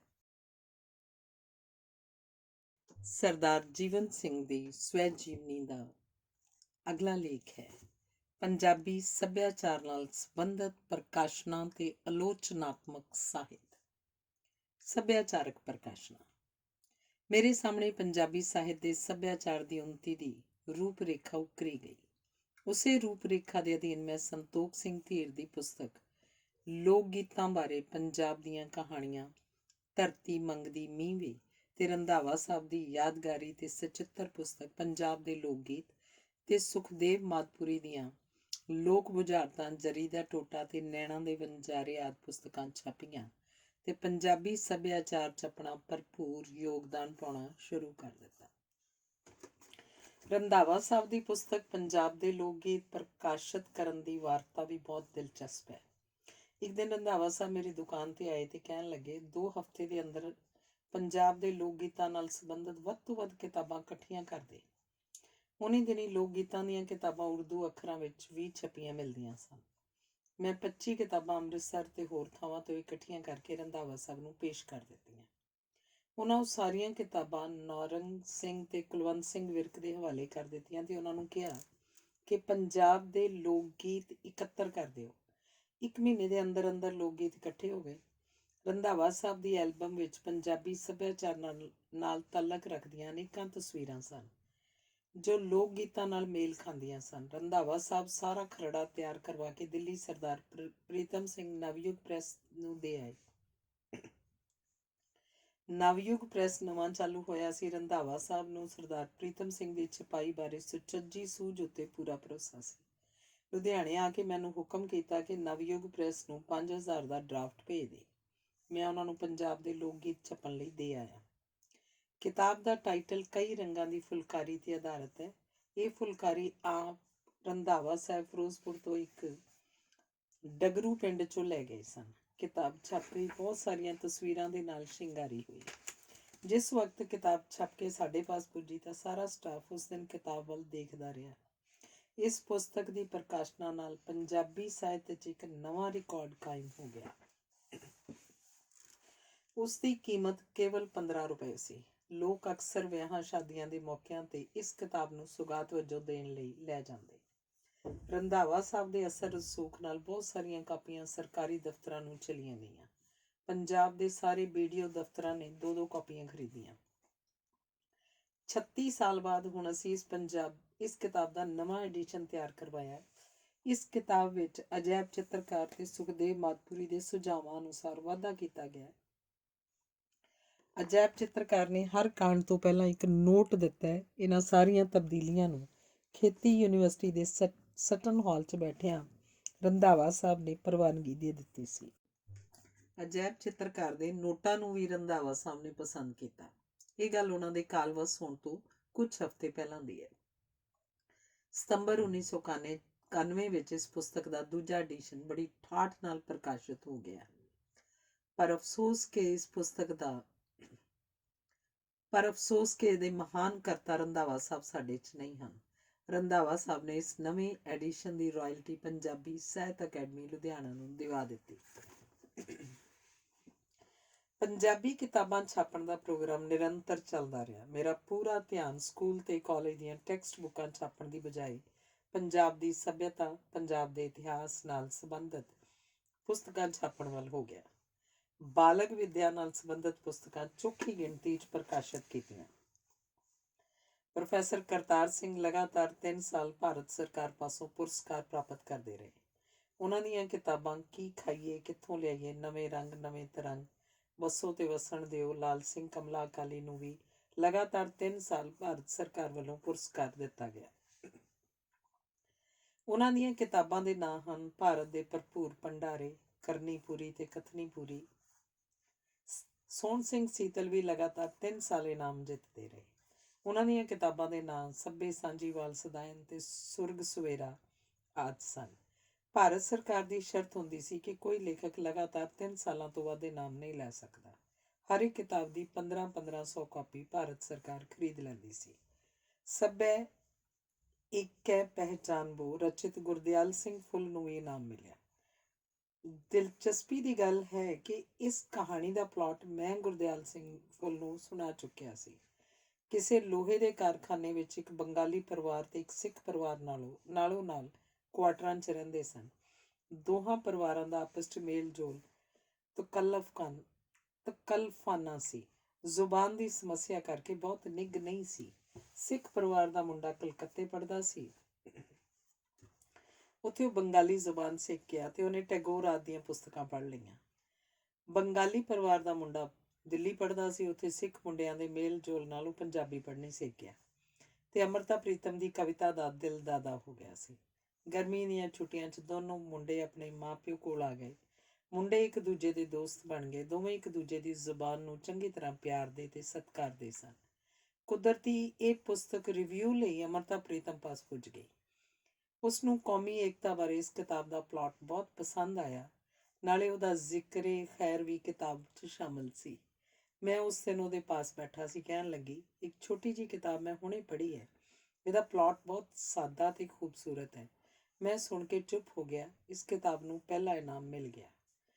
ਬਾਲੀ ਚੋਪੜਾ ਦੀ ਸਾਂਝੀ ਖੇਤੀ ਪ੍ਰੋਫੈਸਰ ਚਰਨਜੀਤ ਸਿੰਘ ਰਚਿਤ ਯੋਧੇ ਨਹੀਂ ਕਾਮੇ ਨੂੰ ਵੀ ਪੁਰਸਕਾਰ ਮਿਲਿਆ। ਮੈਂ ਲਗਾਤਾਰ ਹਰ ਸਾਲ ਇਨਾਮ ਲੈਂਦਿਆਂ ਥੱਕ ਗਿਆ ਤੇ ਮੇਰੀ ਰੁਚੀ ਸਾਹਿਤਿਕ ਪੁਸਤਕਾਂ ਛਾਪਣ ਵੱਲ ਹੋ ਗਈ। ਆਲੋਚਨਾ ਦੇ ਖੇਤਰ ਦੀਆਂ ਪ੍ਰਕਾਸ਼ਨਾਂ। ਸੰਨ 1951-52 'ਚ ਪੰਜਾਬੀ MA ਦੀ ਪੜ੍ਹਾਈ ਸ਼ੁਰੂ ਹੋ ਚੁੱਕੀ ਸੀ। ਇਸ ਪ੍ਰੀਖਿਆ ਲਈ ਕੋਰਸ ਨਿਯਤ ਕਰਨ ਸਮੇਂ ਪੁਸਤਕਾਂ ਦੀ ਘਾਟ ਮਹਿਸੂਸ ਕੀਤੀ ਗਈ। ਪ੍ਰੋਫੈਸਰ ਸੰਤ ਸਿੰਘ ਸੇਖੋਂ ਨੇ ਆਲੋਚਨਾ ਦੀ ਇੱਕ ਉੱਚ ਪੱਧਰੀ ਪੁਸਤਕ ਸਹਿਤਿਆਰਥ 1952 'ਚ ਛਪਵਾਈ। ਇਸ ਪਾਏ ਦੀ ਪੁਸਤਕ ਅਜੇ ਤੱਕ ਹੋਰ ਕੋਈ ਨਹੀਂ ਛਾਪੀ ਗਈ। ਇਹ ਨਿਰੰਤਰ ਹੁਣ ਤੱਕ ਪੰਜਾਬੀ MA 'ਚ ਪੜ੍ਹਾਈ ਜਾਂਦੀ ਹੈ। ਇਸ ਤੋਂ ਬਾਅਦ ਅਸੀਂ ਡਾਕਟਰ ਅਤਰ ਸਿੰਘ ਰਚਿਤ ਕਾਵ ਅਧਿਐਨ ਛਾਪੀ। ਇਹ ਵੀ ਇੱਕ ਮਿਆਰੀ ਪੁਸਤਕ ਸੀ। ਡਾਕਟਰ ਪ੍ਰੇਮ ਪ੍ਰਕਾਸ਼ ਸਿੰਘ ਦੀ ਪੰਜਾਬੀ ਬੋਲੀ ਦਾ ਨਿਕਾਸ ਤੇ ਵਿਕਾਸ ਪ੍ਰਕਾਸ਼ਿਤ ਕੀਤੀ। ਇਸ ਤੋਂ ਬਾਅਦ MA ਲਈ ਆਲੋਚਨਾਤਮਕ ਪੁਸਤਕਾਂ ਦਾ ਅਟੁੱਟ ਸਿਲਸਿਲਾ ਸ਼ੁਰੂ ਹੋ ਗਿਆ। 1952 'ਚ ਡਾਕਟਰ ਪਰਮਿੰਦਰ ਸਿੰਘ ਤੇ ਡਾਕਟਰ ਕਿਰਪਾਲ ਸਿੰਘ ਕਸੇਲ ਦੁਆਰਾ ਰਚਿਤ ਸਾਹਿਤ ਦੇ ਰੂਪ ਤੇ ਪੰਜਾਬੀ ਸਾਹਿਤ ਦੀ ਉਤਪਤੀ ਤੇ ਵਿਕਾਸ ਛਾਪੀਆਂ ਗਈਆਂ। ਇਹ ਦੋਵੇਂ ਪੁਸਤਕਾਂ ਬਹੁਤ ਪ੍ਰਸਿੱਧ ਤੇ ਆਲੋਚਨਾ ਸੰਸਾਰ 'ਚ ਮੀਲ ਪੱਥਰ ਸਾਬਤ ਹੋਈਆਂ। ਸਾਹਿਤ ਦੇ ਰੂਪ ਦੇ ਹਾਲੀ ਤੱਕ ਉਸੇ ਰੂਪ ਵਿੱਚ ਕਈ ਐਡੀਸ਼ਨ ਛਪ ਚੁੱਕੇ ਹਨ। ਹੁਣ ਇਸ ਪੁਸਤਕ ਨੂੰ ਨਵਾਂ ਰੂਪ ਦਿੱਤਾ ਜਾ ਰਿਹਾ। 1951 ਵਿੱਚ MA ਦੇ ਵਿਦਿਆਰਥੀਆਂ ਦੀ ਲੋੜ ਨੂੰ ਮਹਿਸੂਸ ਕਰਦੇ ਹੋਏ ਅਸੀਂ ਸਾਹਿਤ ਸਮਾਚਾਰ ਪੰਜਾਬੀ ਆਲੋਚਨਾ ਦਾ ਉੱਚ ਪੱਧਰ ਦਾ ਰਸਾਲਾ ਹਰ ਮਹੀਨੇ ਪ੍ਰਕਾਸ਼ਿਤ ਕਰਨਾ ਆਰੰਭ ਕਰ ਦਿੱਤਾ। ਵਿਦਵਾਨ ਲੇਖਕਾਂ ਵੱਲੋਂ ਉਤਸ਼ਾਹ ਤੇ ਸਹਿਯੋਗ ਮਿਲਿਆ। ਸਾਹਿਤ ਸਮਾਚਾਰ ਸਾਹਿਤ ਦੇ ਵਿਦਿਆਰਥੀਆਂ ਲਈ ਇੱਕ ਚਾਨਣ ਮੁਨਾਰੇ ਦਾ ਕੰਮ ਦਿੰਦਾ ਸੀ। ਅਸੀਂ ਨਾਲੋਂ ਨਾਲ ਸਾਹਿਤ ਸਮਾਚਾਰ ਦੇ ਵਿਸ਼ੇਸ਼ ਅੰਕ ਵੀ ਪ੍ਰਕਾਸ਼ਿਤ ਕਰਨੇ ਸ਼ੁਰੂ ਕਰ ਦਿੱਤੇ। ਭਾਸ਼ਾ ਵਿਭਾਗ ਇੱਕ ਸਰਕਾਰੀ ਅਦਾਰਾ ਹੈ। ਉਹਨਾਂ ਕੋਲ ਲੱਖਾਂ ਰੁਪਏ ਤੇ ਕੰਮ ਕਰਨ ਲਈ ਸਟਾਫ ਬਹੁਤ ਹੈ। ਉਹ ਪੰਜਾਬੀ ਦੁਨੀਆ ਦੇ ਵਿਸ਼ੇਸ਼ ਅੰਕਾਂ ਦੀ ਕੀਮਤ ਵੀ ਰੁਪਇਆ 1.5 ਰੁਪਇਆ ਰੱਖਦੇ ਸਨ। ਸੀਮਤ ਵਸੀਲੇ ਹੋਣ ਕਰਕੇ ਅਸੀਂ ਇਹ ਸਿਲਸਿਲਾ ਜਾਰੀ ਨਾ ਰੱਖ ਸਕੇ। ਸੰਨ 78 'ਚ ਮਜਬੂਰਨ ਸਾਹਿਤ ਸਮਾਚਾਰ ਬੰਦ ਕਰਨਾ ਪਿਆ ਕਿਉਂਕਿ ਵਿਦਿਆਰਥੀਆਂ ਦਾ ਹੁੰਗਾਰਾ ਮਿਲਣਾ ਵੀ ਘਟ ਗਿਆ ਸੀ। ਉਹ ਸਵਾਲ ਜਵਾਬ ਦੀ ਸ਼ਕਲ 'ਚ ਸੰਖੇਪ ਨੋਟ ਤੇ ਖੁਲਾਸਿਆਂ ਦੀ ਮੰਗ ਕਰਨ ਲੱਗ ਪਏ। ਵਿਦਿਅਕ ਮਾਹੌਲ ਵਿੱਚ ਇਹੋ ਜਿਹੀ ਤਬਦੀਲੀ ਆ ਗਈ ਸੀ ਕਿ ਵਿਦਿਆਰਥੀ ਗੰਭੀਰ ਅਧਿਐਨ ਦੀ ਬਜਾਏ ਨੋਟ ਖੁਲਾਸਿਆਂ ਨੂੰ ਤਰਜੀਹ ਦੇਣ ਲੱਗ ਪਏ। ਪਰ ਸਾਡੇ ਵਿਸ਼ੇਸ਼ ਅੰਕਾਂ ਦੀ ਕੁਝ ਮੰਗ ਫੇਰ ਵੀ ਜਾਰੀ ਰਹੀ। ਹੁਣ ਵਿਸ਼ੇਸ਼ ਅੰਕਾਂ 'ਚੋਂ 8-10 ਅੰਕ ਹੀ ਬਾਕੀ ਰਹਿ ਗਏ ਹਨ। ਹੋਰ ਸਾਰੇ ਅੰਕ ਖਤਮ ਹੋ ਚੁੱਕੇ ਹਨ। ਇਹ ਬੜੇ ਗੌਰਵ ਤੇ ਮਾਣ ਵਾਲੀ ਗੱਲ ਹੈ ਕਿ ਸਣੇ ਸਰਕਾਰੀ ਮਹਿਕਮਿਆਂ ਤੇ ਪੰਜਾਬੀ ਪ੍ਰਕਾਸ਼ਕਾਂ ਦੇ ਆਲੋਚਨਾਤਮਕ ਸਾਹਿਤ ਭੰਡਾਰ ਨੂੰ ਹੋਰ ਕਿਸੇ ਨੇ ਇੰਨਾ ਭਰਪੂਰ ਨਹੀਂ ਕੀਤਾ ਜਿੰਨਾ ਕਿ ਇਕੱਲੀ ਲਾਹੌਰ ਬੁੱਕ ਸ਼ਾਪ ਨੇ। IAS ਤੇ ਹੋਰ ਉੱਚ ਪੱਧਰੀ ਇਮਤਿਹਾਨਾਂ ਵਾਸਤੇ ਹਾਲੇ ਤੱਕ ਨਿਰੰਤਰ ਵਿਸ਼ੇਸ਼ ਅੰਕਾਂ ਦੀ ਮੰਗ ਜਾਰੀ ਹੈ।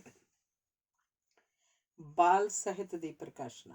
ਅਸੀਂ ਪੰਜਾਬੀ ਦੇ ਬਾਲ ਸਾਹਿਤ ਵੱਲ ਵੀ ਉਚੇਚਾ ਧਿਆਨ ਦਿੱਤਾ। 1951 ਵਿੱਚ ਸਾਹਿਤ ਸਮਾਚਾਰ ਦੇ ਨਾਲ ਨਾਲ ਹੀ ਬੱਚਿਆਂ ਲਈ ਸਚਿੱਤਰ ਮਾਸਿਕ ਰਸਾਲਾ ਬਾਲ ਦਰਬਾਰ ਸ਼ੁਰੂ ਕਰ ਦਿੱਤਾ।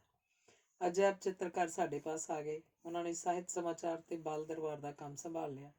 ਅਜਾਇਬ ਚਿੱਤਰਕਾਰ ਬਾਲ ਲੇਖਕਾਂ ਵੱਲੋਂ ਆਏ ਮੈਟਰ ਨੂੰ ਸੋਧ ਸਵਾਰ ਕੇ ਉਸ ਅਨੁਸਾਰ ਚਿੱਤਰ ਤਿਆਰ ਕਰਕੇ ਬਾਲ ਦਰਬਾਰ ਦੀ ਦਿੱਖ ਨੂੰ ਆਕਰਸ਼ਕ ਬਣਾ ਦਿੰਦੇ ਸਨ। ਬਾਲ ਦਰਬਾਰ ਦੇ ਨਾਲ ਨਾਲ ਅਸਾਂ ਅਜਾਇਬ ਚਿੱਤਰਕਾਰ ਰਚਿਤ ਬਹੁਤ ਸਾਰੀਆਂ ਬਾਲ ਪੁਸਤਕਾਂ ਵੀ ਛਾਪਣੀਆਂ ਸ਼ੁਰੂ ਕਰ ਦਿੱਤੀਆਂ। ਇਹਨਾਂ ਦੀਆਂ ਕਿਤਾਬਾਂ ਜੰਗਲ ਦੀ ਕਹਾਣੀ, ਕੁਕੜੂ ਕੁੜੂ, ਤਿਤਲੀ ਕੂੰਜਾਂ ਦੀ ਡਾਰ, ਜੀਵਾ ਘੁਮਿਆਰ, ਬਗਲਾ ਭਗਤ, ਕਾਣੇ ਗਿੱਦੜ ਦਾ ਵਿਆਹ, ਸੋਨਾ ਤੇ ਸਰਾਪ, ਤੰਤਰ ਨੀਤੀ, ਮਹਾਭਾਰਤ, ਰਮਾਇਣ ਆਦਿ ਤੋਂ ਬਿਨਾਂ ਪ੍ਰੋਫੈਸਰ ਕਰਤਾਰ ਸਿੰਘ ਰਚਿਤ ਬਿੱਲੀ ਦੇ ਗਲ ਟੱਲੀ, ਇੱਕ ਐਤਵਾਰ ਤੇ ਅੰਮ੍ਰਿਤਾ ਪ੍ਰੀਤਮ ਰਚਿਤ ਕੁੱਕੂ ਦਾ ਨਾਂ, ਚਿੜੀਆ ਘਰ ਤੇ ਕਈ ਹੋਰ ਪੁਸਤਕਾਂ। ਇਸ ਤੋਂ ਬਾਅਦ ਸੋਹਣ ਸਿੰਘ ਸੀਤਲ ਦੀਆਂ ਸੰਤ ਲਾਧੋਰੇ ਤੇ ਸੰਤੋਖ ਸਿੰਘ ਧੀਰ ਰਚਿਤ ਚੰਦਾ ਮਾਮਾ ਤੇ ਹਜ਼ਾਰਾ ਸਿੰਘ ਰਚਿਤ ਮੁਰਗਾ ਤੇ ਮੋਤੀ ਲਗਾਤਾਰ ਅਨੇਕਾਂ ਪੁਸਤਕਾਂ ਦੀ ਪ੍ਰਕਾਸ਼ਨਾ ਨਾਲ ਪੰਜਾਬੀ ਬਾਲ ਸਾਹਿਤ 'ਚ ਇੱਕ ਇਨਕਲਾਬ ਜਿਹਾ ਆ ਗਿਆ ਸੀ। ਇਹ ਸਿਲਸਿਲਾ 7-8 ਸਾਲ ਚੱਲਦਾ ਰਿਹਾ, ਪਰ ਬਾਅਦ ਵਿੱਚ ਸਕੂਲਾਂ ਦੇ ਮੁਖੀਆਂ ਦੀ ਨਾ ਮਿਲਵਰਤਨ ਕਰਕੇ ਇਹਨਾਂ ਕਿਤਾਬਾਂ ਦਾ ਸਿਲਸਿਲਾ ਬੰਦ ਕਰਨਾ ਪਿਆ। ਪਰ ਅੱਜ ਕੱਲ੍ਹ ਮੁੜ ਪੰਜਾਬ ਸਰਕਾਰ ਬਾਲ ਸਾਹਿਤ ਦੀ ਅਣਹੋਂਦ ਨੂੰ ਮਹਿਸੂਸ ਕਰ ਰਹੀ ਹੈ। ਇਹਨਾਂ ਪੁਸਤਕਾਂ ਦੀ ਮੰਗ ਵੀ ਵੱਧ ਰਹੀ ਹੈ। ਇਸ ਸਿਲਸਿਲੇ 'ਚ ਅਸੀਂ ਡਾਕਟਰ ਰੋਸ਼ਨ ਲਾਲ ਅਹੂਜਾ ਦੀ ਮਹਾਰਾਜਾ ਰਣਜੀਤ ਸਿੰਘ ਦੀ ਕਹਾਣੀ ਤੇ ਆਨੰਦ ਸਿੰਘ ਕਾਬਲੀ ਰਚਿਤ ਗਾਜਰ ਮੂਲੀ ਦੀ ਲੜਾਈ ਤੇ ਕੁੱਕੜ ਦੀ ਬਾਂਗ ਛਾਪੀਆਂ ਹਨ ਤੇ ਅਜਾਇਬ ਚਿੱਤਰਕਾਰ ਰਚਿਤ ਬਾਲ ਪੁਸਤਕਾਂ ਦੁਬਾਰਾ ਛਾਪਣ ਦੀ ਵਿਉਂਤ ਬਣਾ ਰਹੇ ਹਾਂ। ਇਹ ਵੀ ਇੱਕ ਹਕੀਕਤ ਹੈ ਕਿ ਜੇ ਸਾਡੇ ਬੱਚਿਆਂ ਨੂੰ ਨਰੋਆ ਤੇ ਰੌਚਿਕ ਸਾਹਿਤ ਪੜ੍ਹਨ ਨੂੰ ਨਾ ਮਿਲੇ ਤਾਂ ਉਹਨਾਂ ਦਾ ਮਾਨਸਿਕ ਵਿਕਾਸ ਅਧੂਰਾ ਰਹਿੰਦਾ ਹੈ ਤੇ ਵੱਡੇ ਹੋ ਕੇ ਉੱਚ ਪੱਧਰੀ ਪੁਸਤਕਾਂ ਦਾ ਯੋਗ ਲਾਭ ਲੈਣ ਤੋਂ ਅਸਮਰਥ ਰਹਿੰਦੇ ਹਨ। ਇਸ ਪਾਸੇ ਸਾਡੀ ਸਰਕਾਰ ਦਾ ਫਰਜ਼ ਬਣਦਾ ਹੈ ਕਿ ਉਹ ਅਣਗਹਿਲੀ ਤੋਂ ਕੰਮ ਨਾ ਲਵੇ। ਗ੍ਰਾਂਟਾਂ ਰਾਹੀਂ ਇਹਨਾਂ ਪੁਸਤਕਾਂ ਦੀ ਥੋਕ ਖਰੀਦ ਕਰਕੇ ਸਕੂਲਾਂ ਨੂੰ ਸਪਲਾਈ ਕਰਨਾ ਸਰਕਾਰ ਦੀ ਜ਼ਿੰਮੇਵਾਰੀ ਹੈ। ਕੋਈ ਪ੍ਰਾਈਵੇਟ ਅਦਾਰਾ ਚਾਹੇ ਕਿੰਨਾ ਵੀ ਸਥਾਪਿਤ ਤੇ ਉਤਸ਼ਾਹ ਰੱਖਣ ਵਾਲਾ ਕਿਉਂ ਨਾ ਹੋਵੇ, ਸਰਕਾਰੀ ਵਸੀਲਿਆਂ ਵਾਲੀ ਸਹੂਲਤ ਨਹੀਂ ਜੁਟਾ ਸਕਦਾ। ਇਸ ਮਾਮਲੇ 'ਚ ਪੰਜਾਬ ਸਰਕਾਰ ਬਹੁਤ ਪਛੜੀ ਹੋਈ ਹੈ। ਕੇਰਲਾ, ਬੰਗਾਲ ਤੇ ਹੋਰ ਪ੍ਰਾਂਤਾਂ ਦੀਆਂ ਸਰਕਾਰਾਂ ਸਾਡੇ ਨਾਲੋਂ ਬਹੁਤ ਅੱਗੇ ਹਨ। ਉਹ ਬੱਚਿਆਂ ਪ੍ਰਤੀ ਆਪਣੀ ਜ਼ਿੰਮੇਵਾਰੀ ਨੂੰ ਮਹਿਸੂਸ ਕਰਦੀਆਂ ਹਨ। ਪੰਜਾਬ ਸਰਕਾਰ ਨੂੰ ਕੇਂਦਰ ਵੱਲੋਂ ਕਈ ਸਾਲਾਂ ਤੋਂ ਬਾਲਗ ਵਿੱਦਿਆ ਲਈ ਗ੍ਰਾਂਟਾਂ ਆਉਂਦੀਆਂ ਰਹੀਆਂ ਹਨ, ਪਰ ਅਣਗਹਿਲੀ ਕਾਰਨ ਇਹ ਗ੍ਰਾਂਟਾਂ ਅਣਵਰਤੀਆਂ ਰਹਿ ਜਾਂਦੀਆਂ ਸਨ। ਜੇ ਪੰਜਾਬ 'ਚ ਚਿੱਟੀ ਕ੍ਰਾਂਤੀ ਦੁੱਧ ਦਾ ਹੜ੍ਹ ਵਗਾ ਸਕਦੀ ਹੈ ਤਾਂ ਬਾਲ ਸਾਹਿਤ ਦਾ ਇਨਕਲਾਬ ਕਿਉਂ ਨਹੀਂ ਆ ਸਕਦਾ। ਪਰ ਚਿੱਟੀ ਕ੍ਰਾਂਤੀ ਸ਼ਾਇਦ ਲੋਕਾਂ ਦੀ ਆਪਣੀ ਹਿੰਮਤ ਸੀ। ਮਿਹਨਤ ਤੇ ਪੁਰਸ਼ਾਰਥ ਨਾਲ ਪੰਜਾਬ ਸਾਰੇ ਭਾਰਤ ਦਾ ਅੰਨ ਭੰਡਾਰ ਬਣ ਗਿਆ। ਸਾਨੂੰ ਭੁੱਲਣਾ ਨਹੀਂ ਚਾਹੀਦਾ, ਕੁਝ ਸਮਾਂ ਪਹਿਲਾਂ PL 480 ਦੇ ਅਧੀਨ ਅਮਰੀਕਨ ਸਰਕਾਰ ਕੋਲੋਂ ਭਾਰਤ ਸਰਕਾਰ ਤਲੀਆਂ ਅੱਡ ਕੇ ਕਣਕ ਮੰਗਵਾਇਆ ਕਰਦੀ ਸੀ। ਇਸ ਹੀਣਤਾ ਨੇ ਪੰਜਾਬੀਆਂ ਦੀ ਅਣਖ ਨੂੰ ਵੰਗਾਰਿਆ ਤੇ ਉਹਨਾਂ ਨੇ ਪੰਜਾਬ ਨੂੰ ਸਾਰੇ ਭਾਰਤ ਦਾ ਅੰਨਦਾਤਾ ਬਣਾ ਦਿੱਤਾ। ਦੇਸ਼ ਦੀ ਵੰਡ ਤੋਂ ਪਹਿਲਾਂ ਮਾਲਵੇ ਦਾ ਬਹੁਤ ਸਾਰਾ ਇਲਾਕਾ ਰੇਤਲਾ ਸੀ। ਸਿਰਫ ਮੂੰਗਫਲੀ ਦੀ ਕਾਸ਼ਤ ਹੁੰਦੀ ਸੀ, ਪਰ ਬਾਅਦ ਵਿੱਚ ਇਸ ਇਲਾਕੇ 'ਚ ਟਿਊਬਵੈੱਲਾਂ ਤੇ ਟਰੈਕਟਰਾਂ ਦੀ ਵਰਤੋਂ ਨੇ ਰੇਤਲੀ ਜ਼ਮੀਨ ਨੂੰ ਉਪਜਾਊ ਬਣਾ ਦਿੱਤਾ। ਉਹੀ ਰੇਤਲੀ ਜ਼ਮੀਨ ਹੁਣ ਬਾਸਮਤੀ ਚਾਵਲ ਪੈਦਾ ਕਰਦੀ ਹੈ, ਜਿਨ੍ਹਾਂ ਦੀ ਕਰੋੜਾਂ ਰੁਪਏ ਦੀ ਐਕਸਪੋਰਟ ਕੀਤੀ ਜਾਂਦੀ ਹੈ। ਮੇਰਾ ਨਿਸ਼ਚਾ ਹੈ ਕਿ ਪੰਜਾਬੀ ਜ਼ਰੂਰ ਉੱਠਣਗੇ। ਉਹ ਕਿਸੇ ਹੱਦ ਤੱਕ ਖੁਸ਼ਹਾਲ ਹੋ ਚੁੱਕੇ ਹਨ। ਜਦੋਂ ਲੋਕ ਖੁਸ਼ਹਾਲ ਹੋ ਜਾਂਦੇ ਹਨ, ਉਹਨਾਂ ਦੀਆਂ ਰੁਚੀਆਂ ਕੋਮਲ ਕਲਾਵਾਂ ਤੇ ਸਾਹਿਤ ਵੱਲ ਝੁਕ ਜਾਂਦੀਆਂ ਹਨ। ਹੁਣ ਪੰਜਾਬੀ ਲੋਕ ਆਪਣੇ ਬੱਚਿਆਂ ਪ੍ਰਤੀ ਆਪਣੇ ਫਰਜ਼ ਪੂਰੇ ਕਰਨਗੇ। ਉਹ ਬੱਚਿਆਂ ਦੇ ਮਾਨਸਿਕ ਵਿਕਾਸ ਲਈ ਲੋੜੀਂਦੀਆਂ ਸੱਭਿਆਚਾਰਕ ਕਦਰਾਂ ਨੂੰ ਪਹਿਚਾਣਦੇ ਹਨ। ਉਹ ਸਰਕਾਰ ਦੀ ਸਹਾਇਤਾ ਤੋਂ ਬਿਨਾਂ ਹੀ ਇੱਕ ਸੱਭਿਆਚਾਰਕ ਕ੍ਰਾਂਤੀ ਵਜੂਦ ਵਿੱਚ ਲਿਆਉਣਗੇ। ਅੱਜ ਕੱਲ੍ਹ ਪਿੰਡਾਂ ਵਿੱਚ ਪਬਲਿਕ ਸਕੂਲਾਂ ਦਾ ਹੋਂਦ ਚਾਉਣਾ, ਜਿੱਥੇ ਪੰਜਾਬੀ ਮਾਧਿਅਮ ਦੀ ਬਜਾਏ ਅੰਗਰੇਜ਼ੀ ਮਾਧਿਅਮ ਰੱਖਿਆ ਜਾਂਦਾ ਹੈ। ਭਾਵੇਂ ਇਹ ਰੁਚੀ ਗਲਤ ਹੈ, ਪਰ ਇਸ ਤੋਂ ਇਹ ਸਿੱਧ ਹੁੰਦਾ ਹੈ ਕਿ ਲੋਕ ਆਪਣੇ ਬੱਚਿਆਂ ਨੂੰ ਉੱਚ ਪੱਧਰ ਦੇ ਸਕੂਲਾਂ 'ਚ ਪੜ੍ਹਾਉਣਾ ਚਾਹੁੰਦੇ ਹਨ। ਇਹਨਾਂ ਸਕੂਲਾਂ ਦੇ ਬੱਚੇ ਸੋਹਣੀ ਯੂਨੀਫਾਰਮ ਪਹਿਨਦੇ ਹਨ ਤੇ ਪੰਜਾਬ ਦੇ ਲੋਕ 100-100 ਰੁਪਏ ਮਹੀਨਾ ਜਾਂ ਇਸ ਤੋਂ ਵੀ ਵੱਧ ਫੀਸਾਂ ਦਿੰਦੇ ਹਨ। ਇਹ ਆਉਣ ਵਾਲੇ ਇਨਕਲਾਬ ਦੀ ਪੇਸ਼ਕਦਮੀ ਹੈ। ਲੋਕਾਂ ਨੂੰ ਹੌਲੀ ਹੌਲੀ ਇਹ ਵੀ ਸਮਝ ਆਏਗੀ ਕਿ ਇਹਨਾਂ ਦੇ ਬੱਚਿਆਂ ਦਾ ਪੜ੍ਹਾਈ ਦਾ ਮਾਧਿਅਮ ਪੰਜਾਬੀ ਹੋਣਾ ਚਾਹੀਦਾ ਹੈ ਤੇ ਉਹਨਾਂ ਦੀਆਂ ਪੰਜਾਬੀ ਪਾਠ ਪੁਸਤਕਾਂ ਵੀ ਓਨੀਆਂ ਹੀ ਰੌਚਕ ਤੇ ਆਕਰਸ਼ਕ ਹੋਣੀਆਂ ਚਾਹੀਦੀਆਂ ਹਨ ਜਿੰਨੀਆਂ ਕਿ ਅੰਗਰੇਜ਼ੀ ਦੀਆਂ। ਧੰਨਵਾਦ। ਅਗਲਾ ਲੇਖ ਹੈ ਭਰਾਵਾਂ ਦੀ ਅਲੈਹਦਗੀ ਤੇ ਨਵਾਂ ਟਿਕਾਣਾ।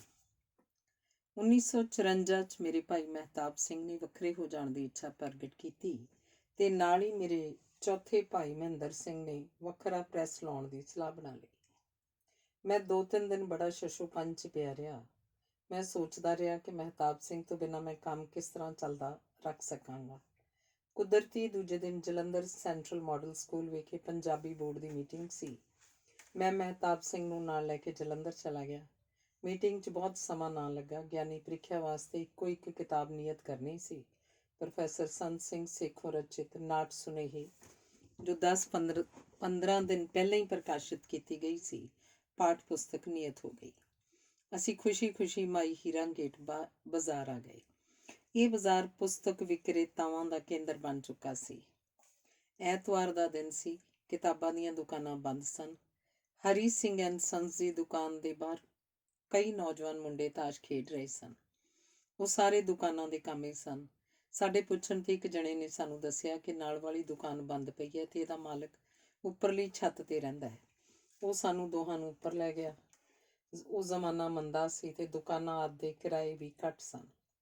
ਪੰਜਾਬ ਵਿੱਚ ਦੁਕਾਨਾਂ ਤੇ ਜਾਇਦਾਦ ਆਦਿ ਦੀ ਮੰਗ ਤੇ ਕੀਮਤ ਸਰਦਾਰ ਪ੍ਰਤਾਪ ਸਿੰਘ ਕੈਰੋਂ ਦੇ ਆਉਣ ਬਾਅਦ 1957 'ਚ ਵਧਣੀ ਸ਼ੁਰੂ ਹੋਈ। ਮਾਲਕ ਮਕਾਨ ਨੇ ਕੇਵਲ 12 ਰੁਪਏ ਮਹੀਨਾ ਕਿਰਾਇਆ ਮੰਗਿਆ, ਜੋ ਅਸਾਂ ਉਸੇ ਵੇਲੇ ਅਦਾ ਕਰ ਦਿੱਤਾ। ਮਹਿਤਾਬ ਸਿੰਘ ਨੇ ਦੂਜੇ ਦਿਨ ਹੀ ਦੁਕਾਨ ਦਾ ਫਰਨੀਚਰ ਆਦਿ ਬਣਾਉਣਾ ਸ਼ੁਰੂ ਕਰ ਦਿੱਤਾ। ਮੈਂ ਮਹਿਤਾਬ ਸਿੰਘ ਨੂੰ ਹਿੱਸੇ ਅਨੁਸਾਰ ਕਿਤਾਬਾਂ ਦਾ ਸਟਾਕ ਤੇ ਨਗਦ ਪੈਸੇ ਦੇ ਕੇ ਵਿਦਾ ਕਰ ਦਿੱਤਾ। ਜਲੰਧਰ ਕਿਤਾਬਾਂ ਦਾ ਚੰਗਾ ਕੇਂਦਰ ਬਣ ਚੁੱਕਾ ਸੀ। ਮਹਿਤਾਬ ਸਿੰਘ ਦੀ ਦੁਕਾਨ ਨਿਊ ਬੁੱਕ ਕੰਪਨੀ ਖੂਬ ਚੱਲ ਨਿਕਲੀ। ਮਹਿੰਦਰ ਸਿੰਘ ਨੇ ਮਹਿੰਦਰਾ ਆਰਟ ਪ੍ਰੈਸ ਨਾਂ ਹੇਠ ਆਪਣਾ ਕੰਮ ਸ਼ੁਰੂ ਕਰ ਲਿਆ। ਇਸ ਤੋਂ ਪਹਿਲਾਂ ਲਾਹੌਰ ਆਰਟ ਪ੍ਰੈਸ ਨਾਂ ਹੇਠ ਅਸੀਂ ਆਪਣਾ ਕੰਮ ਸ਼ੁਰੂ ਕਰ ਚੁੱਕੇ ਸਾਂ।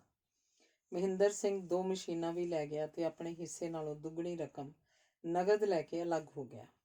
ਇਸ ਦਾ ਵੱਡਾ ਕਾਰਨ ਸਾਡੀ ਮਾਂ ਤੇ ਭੈਣ ਵੱਲੋਂ ਉਹਦੀ ਹਿਮਾਇਤ ਸੀ। ਮਾਂ ਦੀ ਹਿਮਾਇਤ ਉਹਨੂੰ ਪੂਰੀ ਤਰ੍ਹਾਂ ਹਾਸਲ ਸੀ।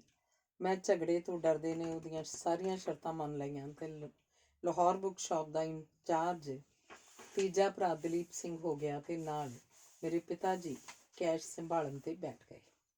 ਇਸ ਵਕਤ ਤੱਕ ਪੈਪਸੂ ਵੱਲੋਂ ਲੱਗੀਆਂ ਕਿਤਾਬਾਂ ਖਤਮ ਹੋ ਚੁੱਕੀਆਂ ਸਨ ਤੇ ਪੰਜਾਬ ਸਰਕਾਰ ਦੇ ਵਜ਼ੀਰ ਲਾਲਾ ਜਗਤ ਨਾਰਾਇਣ ਦੇ ਆਉਣ ਨਾਲ ਪੰਜਾਬ ਵਿੱਚ ਵੀ ਪਾਠ ਪੁਸਤਕਾਂ ਨੈਸ਼ਨਲਾਈਜ਼ ਕਰ ਦਿੱਤੀਆਂ ਗਈਆਂ।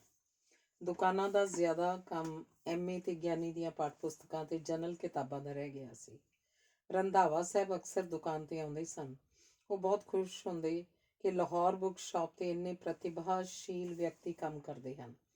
ਉਹ ਆ ਕੇ ਅਜਾਇਬ ਚਿੱਤਰਕਾਰ ਕੋਲ ਬੈਠ ਜਾਂਦੇ ਤੇ ਆਰਟ ਬਾਰੇ ਵਿਚਾਰ ਵਟਾਂਦਰਾ ਕਰਦੇ ਰਹਿੰਦੇ। ਸੰਤ ਪਾਲ ਆਨੰਦ ਚੋਖਾ ਮਿਲਾਪੜਾ ਸੀ। ਉਸ ਨਾਲ ਰੰਧਾਵਾ ਸਾਹਿਬ ਗੱਲੀਂ ਜੁਟੇ ਰਹਿੰਦੇ। ਇਹਨਾਂ ਪੁਰਾਣੇ ਸਬੰਧਾਂ ਦੇ ਕਾਰਨ ਰੰਧਾਵਾ ਸਾਹਿਬ ਨੇ ਜਦੋਂ ਚੰਡੀਗੜ੍ਹ ਦੇ ਕਮਿਸ਼ਨਰ ਬਣੇ, ਸਤਪਾਲ ਆਨੰਦ ਨੂੰ ਰਿਜ਼ਰਵ ਰੇਟ ਤੇ ਇੱਕ ਪਲਾਟ ਵੀ ਅਲਾਟ ਕਰ ਦਿੱਤਾ। ਸਤਪਾਲ ਆਨੰਦ ਬਹੁਤ ਮਿਹਨਤੀ ਵਿਅਕਤੀ ਸੀ। ਸੂਝਵਾਨ ਵੀ ਇੰਨਾ ਕਿ ਮੈਂ ਅੰਗਰੇਜ਼ੀ ਵਿੱਚ ਡਿਕਟੇਟ ਕਰੀ ਜਾਣਾ ਤੇ ਉਹਨੇ ਬਿਨਾਂ ਨੋਟ ਲਏ ਸਿੱਧਾ ਟਾਈਪ ਕਰੀ ਜਾਣਾ। ਉਹਨੇ ਕੰਮ ਦੇ ਨਾਲ ਨਾਲ ਆਪਣੀ ਪੜ੍ਹਾਈ ਵੀ ਜਾਰੀ ਰੱਖੀ ਤੇ BA ਪਾਸ ਕਰ ਗਿਆ। BA ਕਰਨ ਤੋਂ ਬਾਅਦ ਗਵਰਨਮੈਂਟ ਕਾਲਜ ਵਿੱਚ MA ਅੰਗਰੇਜ਼ੀ ਦੀ ਪੜ੍ਹਾਈ ਸ਼ੁਰੂ ਕਰ ਦਿੱਤੀ। ਉਹ ਅੱਧਾ ਦਿਨ ਮੇਰੇ ਪਾਸ ਕੰਮ ਕਰਦਾ ਤੇ ਅੱਧਾ ਦਿਨ ਕਾਲਜ ਜਾਂਦਾ। MA ਕਰਨ ਤੋਂ ਬਾਅਦ ਪ੍ਰੋਫੈਸਰ OP ਸ਼ਰਮਾ ਨੇ ਪੰਜਾਬ ਯੂਨੀਵਰਸਿਟੀ 'ਚ ਉਹਨੂੰ ਲੈਕਚਰਰ ਨਿਯਤ ਕਰ ਦਿੱਤਾ। ਲਾਹੌਰ ਬੁੱਕ ਸ਼ਾਪ ਤੇ ਰਹਿੰਦਿਆਂ ਉਹਨੇ ਆਪਣੀਆਂ ਅਨੇਕਾਂ ਹਿੰਦੀ ਪੁਸਤਕਾਂ ਵੀ ਪ੍ਰਕਾਸ਼ਿਤ ਕਰਵਾਈਆਂ।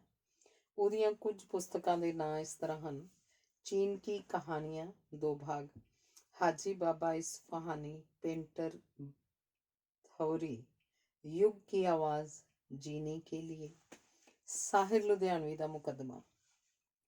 1957 ਵਿੱਚ ਬੰਬਈ ਤੋਂ ਸਾਹਿਰ ਲੁਧਿਆਣਵੀ ਲੁਧਿਆਣੇ ਆਇਆ। ਸਤਪਾਲ ਆਨੰਦ ਨੂੰ ਦੁਕਾਨ ਤੇ ਲੈ ਆਇਆ। ਸਾਹਿਰ ਲੁਧਿਆਣਵੀ ਨੇ ਮੇਰੇ ਗੀਤ ਤੁਮਹਾਰੇ ਹੈਂ ਸਾਡੇ ਪਾਸੋਂ ਛਪਾਉਣ ਲਈ ਇਕਰਾਰਨਾਮਾ ਕੀਤਾ। ਸਾਹਿਰ ਲੁਧਿਆਣਵੀ ਇਸ ਪੁਸਤਕ ਦਾ ਇਕਰਾਰਨਾਮਾ ਪਹਿਲਾਂ ਰਾਜਪਾਲ ਐਂਡ ਸੰਸ ਨਾਲ ਕਰ ਚੁੱਕਾ ਸੀ। ਉਹਨਾਂ ਨੇ ਸਾਹਿਰ ਲੁਧਿਆਣਵੀ ਨੂੰ ਨੋਟਿਸ ਦੇ ਦਿੱਤਾ ਕਿ ਉਹਨੇ ਇਹ ਕਿਤਾਬ ਲਾਹੌਰ ਬੁੱਕ ਸ਼ਾਪ ਤੋਂ ਕਿਉਂ ਛਪਵਾਈ ਹੈ। ਸਾਹਿਰ ਲੁਧਿਆਣਵੀ ਨੇ ਆਪਣੀ ਜਾਨ ਬਚਾਉਣ ਲਈ ਲਾਹੌਰ ਬੁੱਕ ਸ਼ਾਪ ਤੇ ਬੰਬਈ ਹਾਈ ਕੋਰਟ ਵਿੱਚ ਫੌਜਦਾਰੀ ਮੁਕੱਦਮਾ ਦਰਜ ਕਰ ਦਿੱਤਾ। ਮੇਰਾ ਇੱਕ ਦੋਸਤ ਗੋਪਾਲ ਸਿੰਘ ਢੀਂਗਰਾ ਬੰਬਈ ਰਹਿੰਦਾ ਸੀ। ਮੈਂ ਉਹਨੂੰ ਸਾਹਿਰ ਨਾਲ ਕੀਤੇ ਇਕਰਾਰਨਾਮੇ ਦੀ ਫੋਟੋਸਟੇਟ ਕਾਪੀ ਭੇਜ ਦਿੱਤੀ ਤੇ ਕਿਹਾ ਕਿ ਉਹ ਕੋਰਟ 'ਚ ਜਾ ਕੇ ਕਾਗਜ਼ ਪੇਸ਼ ਕਰ ਦੇਵੇ। ਗੋਪਾਲ ਸਿੰਘ ਢੀਂਗਰਾ ਕਾਨੂੰਨ ਤੋਂ ਵਾਕਫ ਸੀ। ਉਹਨੇ ਮੈਨੂੰ ਲਿਖਿਆ ਕਿ ਇਹ ਮੁਕੱਦਮਾ ਫੌਜਦਾਰੀ ਹੈ ਤੇ ਤੁਹਾਡੀ ਹਾਜ਼ਰੀ ਬਹੁਤ ਜ਼ਰੂਰੀ ਹੈ। ਡਰਨ ਦੀ ਕੋਈ ਲੋੜ ਨਹੀਂ, ਤੁਹਾਡੇ ਪਾਸ ਸਾਰੀ ਲਿਖਤ ਮੌਜੂਦ ਹੈ। ਉਹਨਾਂ ਦਿਨਾਂ 'ਚ ਮੈਨੂੰ ਬ੍ਰਾਂਕਾਈਟਸ ਦੀ ਤਕਲੀਫ ਸੀ, ਫਿਰ ਵੀ ਦਵਾਈਆਂ ਆਦਿ ਲੈ ਕੇ ਮੈਂ ਬੰਬਈ ਗੋਪਾਲ ਸਿੰਘ ਢੀਂਗਰਾ ਪਾਸ ਪਹੁੰਚ ਗਿਆ। ਕ੍ਰਿਸ਼ਨ ਚੰਦਰ ਬੰਬਈ ਰਹਿੰਦਾ ਸੀ। ਹੋਰ ਵੀ ਕਈ ਪੰਜਾਬੀ ਅਦੀਬਾਂ ਨੂੰ ਜਿਉਂ-ਜਿਉਂ ਇਸ ਮੁਕੱਦਮੇ ਦਾ ਪਤਾ ਲੱਗਿਆ, ਸਾਰਿਆਂ ਨੇ ਇਸ 'ਚ ਦਿਲਚਸਪੀ ਲੈਣੀ ਸ਼ੁਰੂ ਕਰ ਦਿੱਤੀ।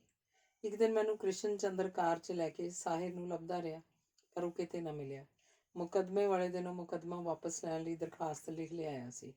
ਉਹਨੇ ਲਿਖਿਆ ਸੀ ਕਿ ਮੈਨੂੰ ਅਫਸੋਸ ਹੈ ਕਿ ਕੁਝ ਹਾਲਾਤ ਦੀ ਮਜਬੂਰੀ ਕਾਰਨ ਮੈਨੂੰ ਇਹ ਮੁਕੱਦਮਾ ਕਰਨਾ ਪਿਆ। ਉਹਨੇ ਇਹ ਵੀ ਲਿਖਿਆ ਕਿ ਲਾਹੌਰ ਬੁੱਕ ਸ਼ਾਪ ਨੂੰ ਮੈਨੂੰ ਇਸ ਕਿਤਾਬ ਦੀ ਰਾਇਲਟੀ ਦੇਣ ਦੀ ਕੋਈ ਹੋਰ ਲੋੜ ਨਹੀਂ ਤੇ ਆਉਣ ਜਾਣ ਦੇ ਖਰਚੇ ਵਜੋਂ ਮੈਨੂੰ 500 ਰੁਪਏ ਅਦਾ ਕਰਨ ਦਾ ਲਿਖਤੀ ਵਾਅਦਾ ਦਿੱਤਾ। ਮੈਜਿਸਟ੍ਰੇਟ ਇੱਕ ਬੜਾ ਬਾਜ਼ੁਕ ਆਦਮੀ ਸੀ। ਉਹਨੇ ਸਾਰੇ ਵਕੀਲਾਂ ਨੂੰ ਮੁਖਾਤਿਬ ਹੋ ਕੇ ਕਿਹਾ ਕਿ ਅੱਜ ਕੋਰਟ ਵਿੱਚ ਹਿੰਦੁਸਤਾਨ ਦੇ ਮਸ਼ਹੂਰ ਅਦੀਬ ਤੇ ਸ਼ਾਇਰ ਪੇਸ਼ ਹੋਣਗੇ ਤੇ ਮੈਨੂੰ ਉਹਨਾਂ ਨਾਲ ਮੁਲਾਕਾਤ ਕਰਨ ਦਾ ਸ਼ਰਫ ਹਾਸਲ ਹੋਏਗਾ। ਥੋੜ੍ਹੀ ਦੇਰ ਬਾਅਦ ਸਾਹਿਰ ਲੁਧਿਆਣਵੀ ਨੂੰ ਕ੍ਰਿਸ਼ਨ ਚੰਦਰ, ਰਾਮਾਨੰਦ ਸਾਗਰ, ਰਜਿੰਦਰ ਸਿੰਘ ਬੇਦੀ ਤੇ ਕੁਝ ਹੋਰ ਮਸ਼ਹੂਰ ਅਦੀਬ ਨਾਲ ਲੈ ਕੇ ਕੋਰਟ ਦੇ ਕਮਰੇ 'ਚ ਆਏ। ਸਾਰੇ ਵਕੀਲਾਂ ਨੇ ਉੱਠ ਕੇ ਉਹਨਾਂ ਦਾ ਸਵਾਗਤ ਕੀਤਾ। ਜੱਜ ਕਹਿਣ ਲੱਗਾ, ਅੱਜ ਮੈਨੂੰ ਬੜੀ ਖੁਸ਼ੀ ਹੈ ਕਿ ਮਾਮਲਾ ਸੁਲਹ ਸਫਾਈ ਨਾਲ ਨਿਬੜ ਗਿਆ ਹੈ। ਕੁਝ ਵਕੀਲ ਇਸਰਾਰ ਕਰਨ ਲੱਗੇ ਕਿ ਸਾਹਿਰ ਸਾਹਿਬ ਸਾਨੂੰ ਕੋਈ ਤਾਜ਼ਾ ਤਰੀਨ ਗਜ਼ਲ ਸੁਣਾ ਕੇ ਨਿਵਾਜਣ। ਸਾਹਿਰ ਨੇ ਕਿਹਾ ਕਿ ਕੋਰਟ ਦਾ ਮਾਹੌਲ ਹੈ, ਇੱਥੇ ਸ਼ੇਰੋ ਸ਼ਾਇਰੀ ਨਹੀਂ ਜੱਚਦੀ, ਕੋਰਟ ਦਾ ਕੀਮਤੀ ਵਕਤ ਖਰਾਬ ਨਹੀਂ ਕਰਨਾ ਚਾਹੀਦਾ। ਸਾਰੇ ਵਕੀਲਾਂ ਨੇ ਅਦੀਬਾਂ ਸ਼ਾਇਰਾਂ ਨਾਲ ਹੱਥ ਮਿਲਾਏ ਤੇ ਅਸੀਂ ਸਾਰੇ ਬਾਹਰ ਆ ਗਏ। ਰੰਧਾਵਾ ਸਾਹਿਬ ਨਾਲ ਸੰਪਰਕ। ਇਸ ਤੋਂ ਪਹਿਲਾਂ ਰੰਧਾਵਾ ਸਾਹਿਬ ਦਾ ਅਸੀਂ ਜ਼ਿਕਰ ਕਰ ਚੁੱਕੇ ਹਾਂ। ਉਹ ਕਈ ਵਾਰ ਸੁਖਵੰਤ ਸਿੰਘ ਵੀਡੀਓ ਰਾਹੀਂ ਜੀਪ ਭੇਜ ਕੇ ਮੈਨੂੰ ਬੁਲਾ ਭੇਜਦੇ। ਉਹ ਆਪ ਮਧੋਕ ਸਾਹਿਬ ਪ੍ਰਿੰਸੀਪਲ ਐਗਰੀਕਲਚਰ ਕਾਲਜ, ਜੋ ਕਿ ਉਹਨੇ ਦਿਨੀ ਮਾਲਵਾ ਸਕੂਲ ਦੀ ਖੁੱਲ੍ਹੀ ਇਮਾਰਤ 'ਚ ਚੱਲ ਰਿਹਾ ਸੀ, ਬੈਠੇ ਹੁੰਦੇ। ਆ ਗਿਆ ਬਈ ਜੀਵਨ ਸਿੰਘ, ਚੱਲ ਚਲੀਏ। ਮੈਨੂੰ ਮਧੋਕ ਸਾਹਿਬ ਤੇ ਸੁਖਵੰਤ ਸਿੰਘ ਵੀਡੀਓ ਨੂੰ ਨਾਲ ਲੈ ਕੇ ਉੱਥੇ ਪਹੁੰਚ ਜਾਂਦੇ ਜਿੱਥੇ ਖੇਤੀਬਾੜੀ ਯੂਨੀਵਰਸਿਟੀ ਹੋਂਦ ਵਿੱਚ ਆਉਣੀ ਸੀ। ਉੱਥੇ ਚੌਂ ਪਾਸੇ ਹਰੇ ਭਰੇ ਖੇਤ ਨਜ਼ਰ ਆਉਂਦੇ। ਰੰਧਾਵਾ ਸਾਹਿਬ ਕਾਫੀ ਅੱਗੇ ਚਲੇ ਜਾਂਦੇ ਤੇ ਚੁੱਪਚਾਪ ਆਪਣੀ ਬਾਂਹ ਹਵਾ 'ਚ ਉਲਾਰ ਕੇ ਹਵਾ ਵਿੱਚ ਹੀ ਯੂਨੀਵਰਸਿਟੀ ਦੇ ਨਕਸ਼ੇ ਉਲੀਕਦੇ। ਕਦੇ 10 ਗਜ਼ ਇੱਧਰ ਤੁਰ ਪੈਂਦੇ, ਕਦੇ 10 ਗਜ਼ ਉੱਧਰ। ਉਹ ਹਵਾ 'ਚ ਨਕਸ਼ੇ ਬਣਾਉਂਦੇ ਰਹਿੰਦੇ। ਅਸੀਂ ਉਹਨਾਂ ਤੋਂ ਪੁੱਛਦੇ, ਰੰਧਾਵਾ ਸਾਹਿਬ ਤੁਸੀਂ ਇਹ ਕੀ ਕਰ ਰਹੇ ਹੋ? ਉਹਨਾਂ ਨੇ ਉੱਤਰ ਦੇਣਾ ਕਿ ਮੈਂ ਸੋਚ ਰਿਹਾ ਸੀ ਕਿੱਥੇ ਯੂਨੀਵਰਸਿਟੀ ਦੀ ਲਾਇਬ੍ਰੇਰੀ ਹੋਏਗੀ, ਕਿੱਥੇ ਅਜਾਇਬ ਘਰ ਤੇ ਕਿੱਥੇ ਕਿਹੜੇ ਡਿਪਾਰਟਮੈਂਟ ਹੋਣਗੇ। ਉਹਨਾਂ ਨੇ ਕਹਿਣਾ ਮੈਂ ਆਪਣੇ ਮਨ 'ਚ ਪੂਰਾ ਨਕਸ਼ਾ ਉਲੀਕ ਚੁੱਕਿਆ। ਫਿਰ ਕਈ ਵਾਰ ਦੁਕਾਨ 'ਤੇ ਵਾਪਸ ਆ ਜਾਂਦੇ ਤੇ ਘੰਟਾ 2 ਘੰਟੇ ਅਜਾਇਬ ਚਿੱਤਰਕਾਰ ਸਤਪਾਲ ਆਨੰਦ ਜਾਂ ਮੇਰੇ ਨਾਲ ਵਿਚਾਰ ਵਟਾਂਦਰਾ ਕਰਦੇ ਰਹਿੰਦੇ। ਰੰਧਾਵਾ ਸਾਹਿਬ ਜਦ ਕਦੇ ਵੀ ਲਾਹੌਰ ਬੁੱਕ ਸ਼ਾਪ 'ਤੇ ਆਉਂਦੇ, ਉਹਨਾਂ ਖਾਕੀ ਨਿੱਕਰ ਪਾਈ ਹੁੰਦੀ, ਹੱਥ 'ਚ ਸੋਟੀ ਤੇ ਪੈਰ 'ਚ ਲੱਗੇ ਹੋਏ ਬੂਟ। ਠੰਡ ਦੇ ਮੌਸਮ 'ਚ ਕਈ ਵਾਰ ਉਹਨਾਂ ਜਰਸੀ ਪਾਈ ਹੁੰਦੀ ਤੇ ਜਰਸੀ ਦੀਆਂ ਕੂਹਣੀਆਂ 'ਤੇ ਚਮੜੇ ਦੇ ਪੈਚ ਲੱਗੇ ਹੁੰਦੇ। ਇੰਨੇ ਸਾਦੇ ਲਿਬਾਸ ਵਿੱਚ ਰਹਿਣਾ ਉਹਨਾਂ ਦੀ ਮਹਾਨਤਾ ਸੀ। ਇੱਕ ਵਾਰੀ ਰੰਧਾਵਾ ਸਾਹਿਬ ਮੈਨੂੰ ਪੱਖੋਵਾਲ ਰੋਡ 'ਤੇ ਲੈ ਗਏ। ਥੋੜ੍ਹੀ ਦੂਰ ਜਾ ਕੇ ਸੜਕ 'ਤੇ ਖੱਬੇ ਹੱਥ ਪੰਚਾਇਤ ਘਰ ਦੀ ਇਮਾਰਤ ਅਧੂਰੀ ਖੜੀ ਸੀ। ਰੰਧਾਵਾ ਸਾਹਿਬ ਨੇ ਪੁੱਛਿਆ, ਕਿਉਂ ਬਈ ਇਹ ਇਮਾਰਤ ਅਧੂਰੀ ਕਿਉਂ ਰਹਿ ਗਈ? ਹਜ਼ੂਰ ਸੀਮੈਂਟ ਨਾ ਮਿਲਣ ਕਾਰਨ ਇਹ ਪੂਰੀ ਨਹੀਂ ਹੋ ਸਕੀ। ਰੰਧਾਵਾ ਸਾਹਿਬ ਨੇ ਪੁੱਛਿਆ, ਕਿੰਨੀਆਂ ਬੋਰੀਆਂ ਸੀਮੈਂਟ ਚਾਹੀਦਾ? 60 ਬੋਰੀਆਂ। ਸਰਪੰਚ ਦੀ ਮੰਗ ਅਨੁਸਾਰ ਉਹਨੂੰ ਉਸੇ ਵੇਲੇ 60 ਬੋਰੀਆਂ ਦਾ ਪਰਮਿਟ ਦੇ ਦਿੱਤਾ। ਅੱਜ ਤੋਂ 20 ਦਿਨ ਬਾਅਦ 'ਚ ਬਿਲਡਿੰਗ ਪੂਰੀ ਹੋਣੀ ਚਾਹੀਦੀ ਹੈ। ਪੂਰੇ 3 ਹਫ਼ਤੇ ਬਾਅਦ ਰੰਧਾਵਾ ਸਾਹਿਬ ਮੈਨੂੰ ਫਿਰ ਉੱਥੇ ਲੈ ਗਏ। ਪੰਚਾਇਤ ਘਰ ਦੀ ਇਮਾਰਤ ਮੁਕੰਮਲ ਹੋ ਚੁੱਕੀ ਸੀ। ਰੰਧਾਵਾ ਸਾਹਿਬ ਕੰਮ ਕਰਨਾ ਤੇ ਕਰਵਾਉਣਾ ਜਾਣਦੇ ਸਨ। ਇੱਕ ਵਾਰ ਮੈਨੂੰ ਪੁੱਛਣ ਲੱਗੇ, ਪੰਜਾਬ ਦੇ ਲੋਕ ਗੀਤ ਛਾਪਣ ਕਰਕੇ ਤੇਰੇ ਤੇ ਕੋਈ ਬੋਝ ਤਾਂ ਨਹੀਂ ਪਿਆ? ਮੈਂ ਜਵਾਬ ਦਿੱਤਾ, ਜਿਲਦ ਸਾਜ਼ੀ ਦੇ ਪੈਸੇ ਪ੍ਰੈਸ ਨੂੰ ਭੇਜਣੇ ਹਨ। ਮੇਰੇ ਕਿਸੇ ਡਿਪਾਰਟਮੈਂਟ 'ਚੋਂ ਪੈਸੇ ਲੈਣੇ ਹਨ? ਮੈਂ ਕਿਹਾ, ਹਾਂਜੀ, ਬੋਰਡ ਆਫ ਇਕਨੋਮਿਕ ਇਨਕੁਆਇਰੀ ਤੋਂ, ਜਿਹਦਾ ਦਫ਼ਤਰ ਇਕਬਾਲਗੰਜ ਵਿੱਚ ਸੀ ਤੇ ਰੰਧਾਵਾ ਸਾਹਿਬ ਉਹਦੇ ਚੇਅਰਮੈਨ ਸਨ। ਉਹਨਾਂ ਨੇ ਉਸੇ ਵੇਲੇ ਮੈਨੂੰ ਕਾਰ 'ਚ ਬਿਠਾਇਆ ਤੇ ਬੋਰਡ ਦੇ ਦਫ਼ਤਰ ਇਕਬਾਲਗੰਜ ਪੁੱਜ ਗਏ। ਉਸ ਦਿਨ ਐਤਵਾਰ ਸੀ। ਆਨੰਦ ਸਿੰਘ ਕਾਬਲੀ, ਜਿਹੜਾ ਕਿ ਦਫ਼ਤਰ ਦਾ ਸੀਨੀਅਰ ਕਲਰਕ ਸੀ, ਆਪਣੇ ਮੇਜ਼ 'ਤੇ ਖਿੰਡੇ ਕਾਗਜ਼ ਸਾਂਭ ਰਿਹਾ ਸੀ। ਰੰਧਾਵਾ ਸਾਹਿਬ ਨੇ ਉਹਨੂੰ ਪੁੱਛਿਆ, ਲਾਹੌਰ ਬੁੱਕ ਸ਼ਾਪ ਦਾ ਹਿਸਾਬ ਤੇਰੇ ਪਾਸ ਹੈ? ਉਹ ਕਹਿੰਦਾ, ਹਾਂਜੀ, ਬਿੱਲ ਤਾਂ ਪਾਸ ਹੋ ਚੁੱਕਿਆ, ਸਿਰਫ ਚੈੱਕ ਕੱਟਣਾ ਰਹਿੰਦਾ ਹੈ। ਰੰਧਾਵਾ ਸਾਹਿਬ ਦੇ ਕਹਿਣ 'ਤੇ ਆਨੰਦ ਸਿੰਘ ਕਾਬਲੀ ਨੇ ਚੈੱਕ ਕੱਟਿਆ ਤੇ ਰੰਧਾਵਾ ਸਾਹਿਬ ਨੂੰ ਦਸਤਖਤ ਕਰਨ ਲਈ ਦੇ ਦਿੱਤਾ। ਲੈ ਵੀ ਜੀਵਨ ਸਿੰਘ, ਕੱਲ੍ਹ ਹੀ ਦਿੱਲੀ ਪ੍ਰੈਸ ਨੂੰ ਜਲਦ ਸਾਜ਼ੀ ਦੇ ਪੈਸੇ ਭੇਜ ਦੇ। ਇੱਕ ਵਾਰੀ ਯੂਨੀਵਰਸਿਟੀ ਦੇ ਸਟਨ ਹਾਊਸ ਵਿੱਚ ਮੈਂ ਬੈਠਾ ਸੀ ਕਿ ਇੱਕ ਸਧਾਰਨ ਕਿਸਾਨ ਉਹਨਾਂ ਕੋਲ ਆਇਆ ਤੇ ਕਹਿਣ ਲੱਗਾ, ਰੰਧਾਵਾ ਸਾਹਿਬ, ਤੁਹਾਡੇ ਲਈ ਮੈਂ ਫਲ ਲਿਆਇਆ। ਇਹ ਦੱਸਣ 'ਚ ਮੈਨੂੰ ਖੁਸ਼ੀ ਮਹਿਸੂਸ ਹੁੰਦੀ ਹੈ ਕਿ ਜੋ ਬੂਟੇ ਤੁਸੀਂ ਮੈਨੂੰ ਦਿੱਤੇ ਸਨ, ਉਹਨਾਂ ਬੂਟਿਆਂ ਦੇ ਹੀ ਫਲ ਹਨ। ਸੁਣ ਕੇ ਰੰਧਾਵਾ ਸਾਹਿਬ ਬਹੁਤ ਖੁਸ਼ ਹੋਏ ਤੇ ਕਹਿਣ ਲੱਗੇ, ਮੈਂ ਤੇਰੇ ਲਈ ਹੋਰ ਬੂਟੇ ਲਿਆਇਆ ਹਾਂ। ਉਹਨਾਂ ਨੇ ਡਰਾਈਵਰ ਨੂੰ ਕਿਹਾ ਕਿ ਕਾਰ ਵਿੱਚੋਂ ਬੂਟੇ ਲਿਆ ਕੇ ਉਸ ਕਿਸਾਨ ਨੂੰ ਦੇ ਦੇਵੇ। ਰੰਧਾਵਾ ਸਾਹਿਬ ਕਿਸਾਨਾਂ ਨੂੰ ਅੰਨ ਉਪਜਾਉਣ ਤੋਂ ਇਲਾਵਾ ਬਾਗਬਾਨੀ ਲਈ ਵੀ ਉਤਸ਼ਾਹ ਦਿੰਦੇ ਸਨ।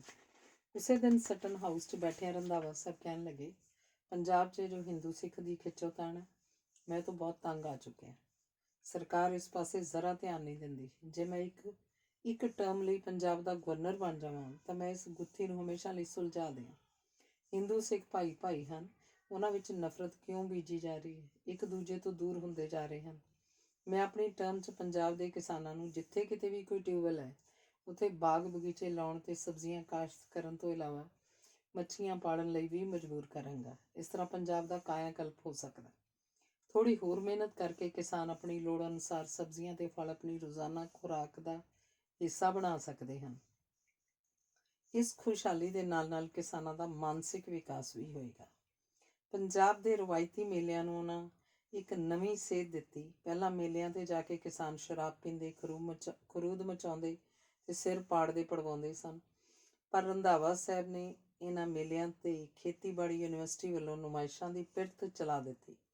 ਇਹਨਾਂ ਨੁਮਾਇਸ਼ਾਂ 'ਤੇ ਕਿਸਾਨਾਂ ਨੂੰ ਨਵੇਂ ਬੀਜਾਂ ਬਾਰੇ ਵਾਕਫੀਅਤ ਮਿਲਦੀ ਹੈ, ਨਵੇਂ ਬੀਜ ਵੰਡੇ ਜਾਂਦੇ ਹਨ ਤੇ ਖੇਤੀਬਾੜੀ ਬਾਰੇ ਲੋੜੀਂਦਾ ਸਾਹਿਤ ਵੀ ਉਪਲਬਧ ਹੁੰਦਾ ਹੈ। ਇਸ ਤਰ੍ਹਾਂ ਪੰਜਾਬ ਦੇ ਮੇਲੇ ਪੁਰਾਣੇ ਮੇਲੇ ਨਹੀਂ ਰਹੇ, ਸਗੋਂ ਇਹ ਕਿਸਾਨਾਂ ਦੀ ਜ਼ਿੰਦਗੀ ਨੂੰ ਇੱਕ ਸੁਚੱਜਾ ਮੋੜ ਦੇਣ ਦਾ ਕਾਰਨ ਬਣ ਗਏ ਹਨ। ਰੰਧਾਵਾ ਸਾਹਿਬ ਨੂੰ ਥਾਂ ਥਾਂ ਲਾਇਬ੍ਰੇਰੀਆਂ ਖੋਲ੍ਹਣ ਦਾ ਸ਼ੌਕ ਮੁੱਢ ਤੋਂ ਹੀ ਰਿਹਾ ਹੈ। ਦੇਸ਼ ਦੀ ਵੰਡ ਵੇਲੇ ਦਿੱਲੀ ਦੇ ਡਿਪਟੀ ਕਮਿਸ਼ਨਰ ਸਨ। ਉਸ ਵੇਲੇ ਮਹਿਰੌਲੀ ਵਿੱਚ ਇੱਕ ਬਹੁਤ ਵੱਡੀ ਲਾਇਬ੍ਰੇਰੀ ਖੋਲ੍ਹੀ ਸੀ। ਇਸ ਕੰਮ ਲਈ ਇਹਨਾਂ ਨੂੰ ਕਦੇ ਪੈਸੇ ਦੀ ਘਾਟ ਨਹੀਂ ਸੀ ਰਹਿੰਦੀ। ਪੰਜਾਬ ਵਿੱਚ ਖਰੜ ਖਾਲਸਾ ਹਾਈ ਸਕੂਲ ਤੇ ਗੜ੍ਹਦੀਵਾਲਾ ਖਾਲਸਾ ਹਾਈ ਸਕੂਲ ਇਹਨਾਂ ਦੀ ਦਿਲਚਸਪੀ ਦੇ ਕੇਂਦਰ ਸਨ। ਉਹਨਾਂ ਦੋਹਾਂ ਸਕੂਲਾਂ 'ਚ ਇਹਨਾਂ ਲਾਇਬ੍ਰੇਰੀਆਂ ਕਾਇਮ ਕੀਤੀਆਂ। ਕਿਤਾਬਾਂ ਤੋਂ ਬਿਨਾਂ ਪੰਜਾਬ ਦੇ ਪ੍ਰਸਿੱਧ ਆਰਟਿਸਟਾਂ ਕੋਲੋਂ ਤਸਵੀਰਾਂ ਤਿਆਰ ਕਰਵਾ ਕੇ ਇਹਨਾਂ ਸਕੂਲਾਂ ਦੀਆਂ ਲਾਇਬ੍ਰੇਰੀਆਂ ਦੇ ਕਮਰਿਆਂ ਨੂੰ ਸ਼ਿੰਗਾਰਿਆ। ਉਹ ਜਦ ਵੀ ਕਦੇ ਲਾਹੌਰ ਬੁੱਕ ਸ਼ਾਪ ਆਉਂਦੇ ਤਾਂ ਕਿਤਾਬਾਂ ਦੇ 2 ਸੈੱਟ, ਇੱਕ ਖਰੜ ਲਾਇਬ੍ਰੇਰੀ ਲਈ ਤੇ ਇੱਕ ਗੜ੍ਹਦੀਵਾਲਾ ਲਾਇਬ੍ਰੇਰੀ ਵਾਸਤੇ ਭਿਜਵਾਉਂਦੇ। ਰੰਧਾਵਾ ਸਾਹਿਬ ਨੂੰ ਥਾਂ ਥਾਂ ਤੋਂ ਪੇਂਟਿੰਗਸ ਵੇਖਣ ਤੇ ਇਕੱਤਰ ਕਰਨ ਦਾ ਬਹੁਤ ਸ਼ੌਕ ਸੀ। ਇਹਨਾਂ ਨੇ ਮਿਸਟਰ ਆਰਚਰ ਤੇ ਮੁਲਕ ਰਾਜ ਆਨੰਦ ਦੇ ਨਾਲ ਕਾਂਗੜੇ ਦਾ ਪਿੰਡ ਪਿੰਡ ਗਾਇਆ। ਇਸ ਯਾਤਰਾ ਦੌਰਾਨ ਮਿਨੀਏਚਰ ਪੇਂਟਿੰਗਸ ਇਕੱਤਰ ਕੀਤੀਆਂ।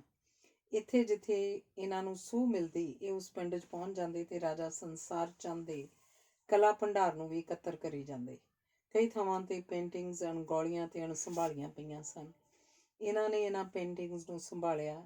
ਇਹਨਾਂ ਨੇ ਬਸੌਲੀ ਪੇਂਟਿੰਗਸ ਤੇ ਕਾਂਗੜਾ ਪੇਂਟਿੰਗਸ ਨਾਂ ਦੀਆਂ ਮਸ਼ਹੂਰ ਪੁਸਤਕਾਂ ਗਵਰਨਮੈਂਟ ਆਫ ਇੰਡੀਆ ਪਾਸੋਂ ਛਪਵਾਈਆਂ।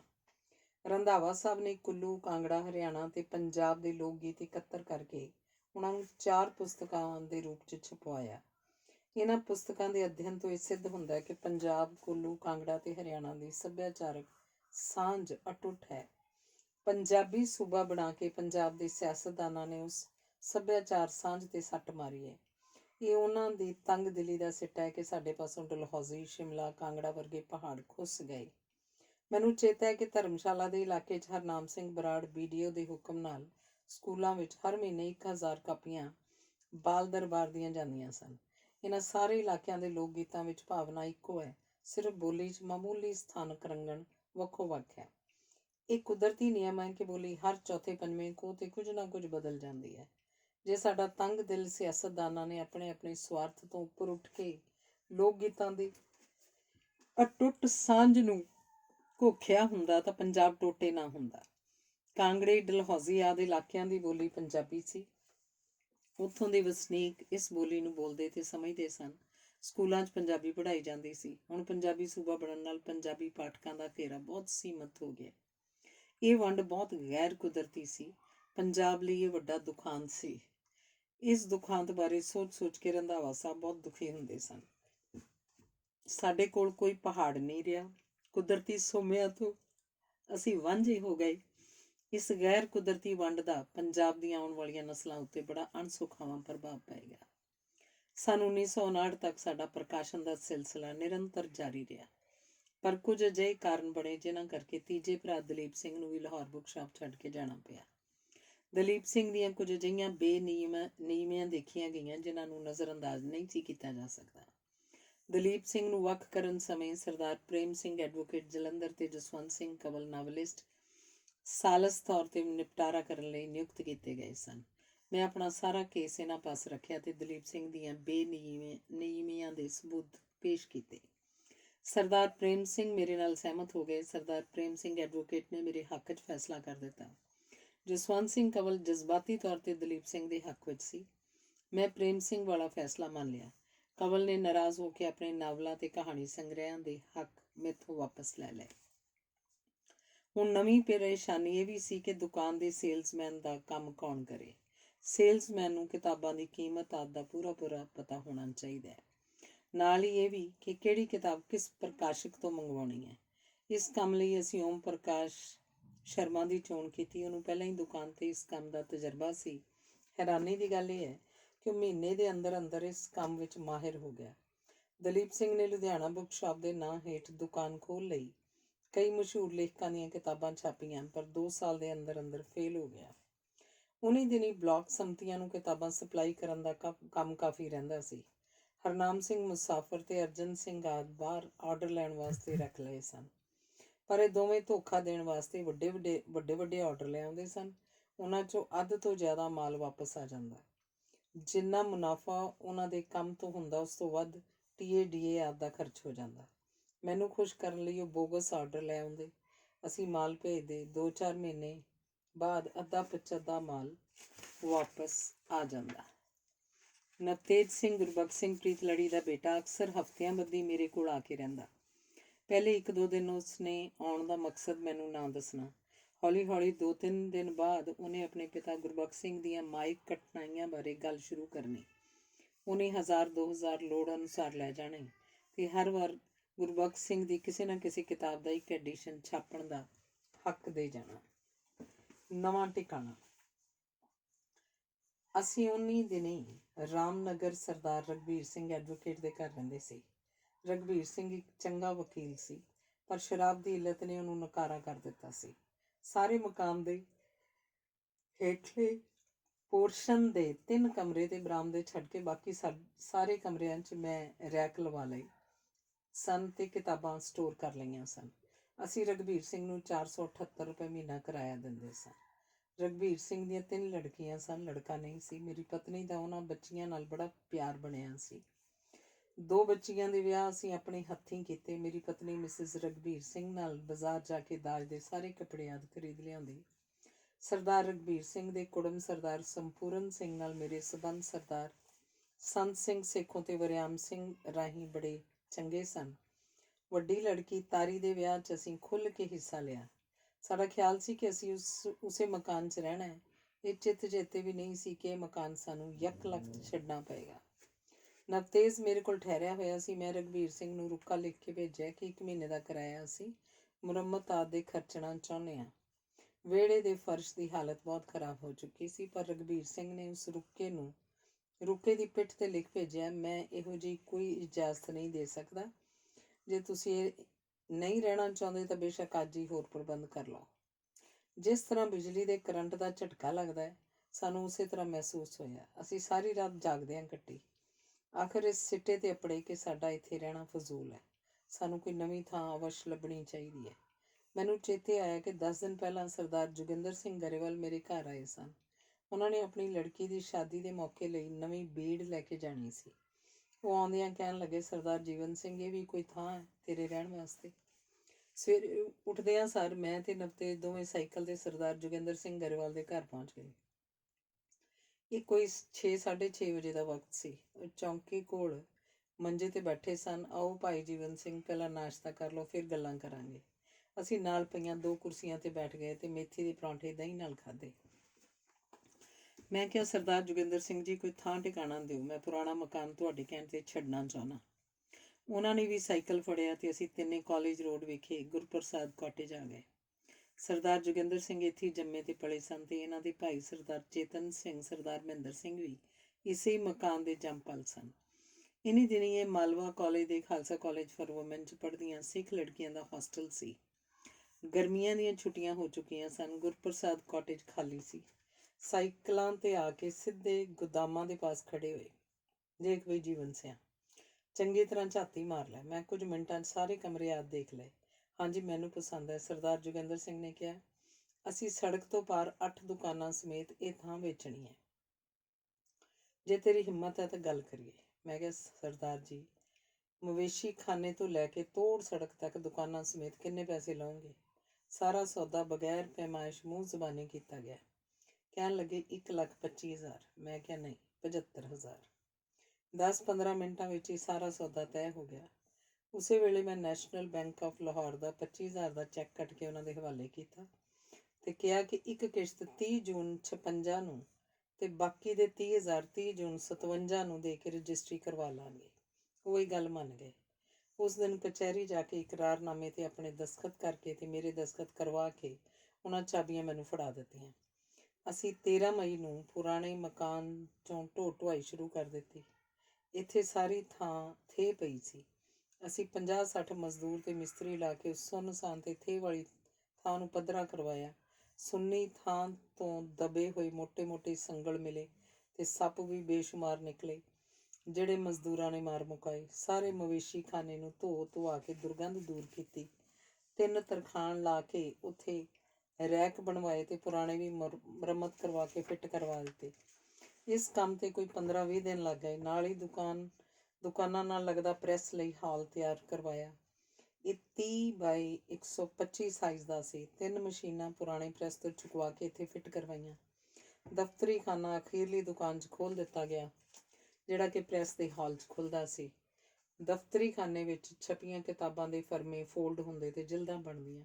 ਸ਼ਾਇਦ ਇਹ ਮੇਰੇ ਸਵੈ ਵਿਸ਼ਵਾਸ ਦਾ ਸਬੂਤ ਹੈ ਕਿ ਰਜਿਸਟਰੀ ਕਰਵਾਏ ਬਗੈਰ ਪੁਰਾਣੇ ਥੇ ਨੂੰ ਪੱਧਰਾ ਕਰਨ 'ਚ ਕਈ ਹਜ਼ਾਰ ਰੁਪਏ ਖਰਚ ਕਰ ਦਿੱਤੇ।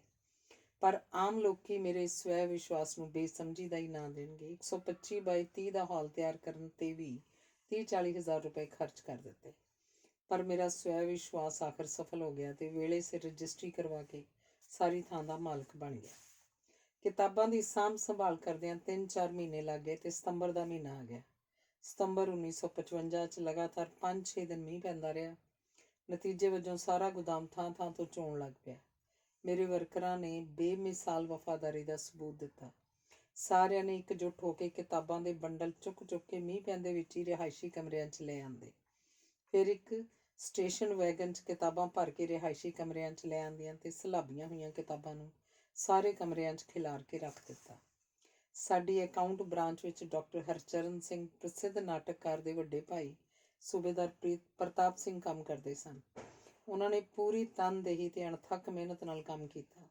ਉਹਨਾਂ ਇੱਕ ਕਿਤਾਬ ਕਰਕੇ ਸੁੱਕਣੀ ਪਾਈ ਤੇ ਸੰਭਾਲ ਦਿੱਤੀ, ਜਿਹਦੇ ਸਦਕਾ ਅਸੀਂ ਕਾਫੀ ਨੁਕਸਾਨ ਤੋਂ ਬਚ ਗਏ। ਮਵੇਸ਼ੀ ਖਾਨੇ ਨੂੰ ਸੁਰੱਖਿਅਤ ਕਰਨ ਲਈ ਅਸੀਂ ਉੱਪਰ ਹਾਲ ਬਣਾ ਲਿਆ ਤੇ ਛੱਤ ਤੇ ਸੀਮਿੰਟ ਦੀਆਂ ਚਾਦਰਾਂ ਪਾ ਦਿੱਤੀਆਂ। ਇੰਜ ਕਰਨ ਨਾਲ ਉੱਪਰਲੀ ਮੰਜ਼ਲ ਮੀਂਹ ਕਣੀ ਤੋਂ ਸੁਰੱਖਿਅਤ ਹੋ ਗਈ। ਮੈਂ ਪਹਿਲਾਂ ਵੀ ਜ਼ਿਕਰ ਕਰ ਚੁੱਕਿਆ ਕਿ ਸਾਡੇ ਏਜੰਟ ਆਮ ਤੌਰ 'ਤੇ ਧੋਖਾ ਦੇਣ ਲਈ ਵੱਡੇ ਆਰਡਰ ਲੈ ਆਉਂਦੇ ਸਨ। ਉਹਨਾਂ ਨੂੰ ਸਪਲਾਈ ਕਰਨ ਲਈ ਪੈਕਿੰਗ ਤੇ ਡਾਕ ਆਦਿ ਦਾ ਖਰਚ ਕਰਨਾ ਪੈਂਦਾ ਸੀ। ਪਰ 2-3 ਮਹੀਨੇ ਬਾਅਦ ਕਈ ਵਾਰੀ ਪੂਰੇ ਦਾ ਪੂਰਾ ਮਾਲ ਵਾਪਸ ਆ ਜਾਂਦਾ ਤੇ ਕਈ ਵਾਰੀ ਅੱਧ-ਪਚੱਧਾ ਮਾਲ ਵਾਪਸ ਮੁੜ ਆਉਂਦਾ। ਜਿੰਨਾ ਮੁਨਾਫਾ ਹੁੰਦਾ ਉਹਨਾਂ ਦੇ TADA ਆਦਿ 'ਤੇ ਖਰਚ ਹੋ ਜਾਂਦਾ। ਇਹਨਾਂ ਏਜੰਟਾਂ ਦੀਆਂ ਕਰਤੂਤਾਂ ਕਾਰਨ ਦੁਕਾਨ ਨੂੰ ਘਾਟਾ ਪੈਣਾ ਸ਼ੁਰੂ ਹੋ ਗਿਆ।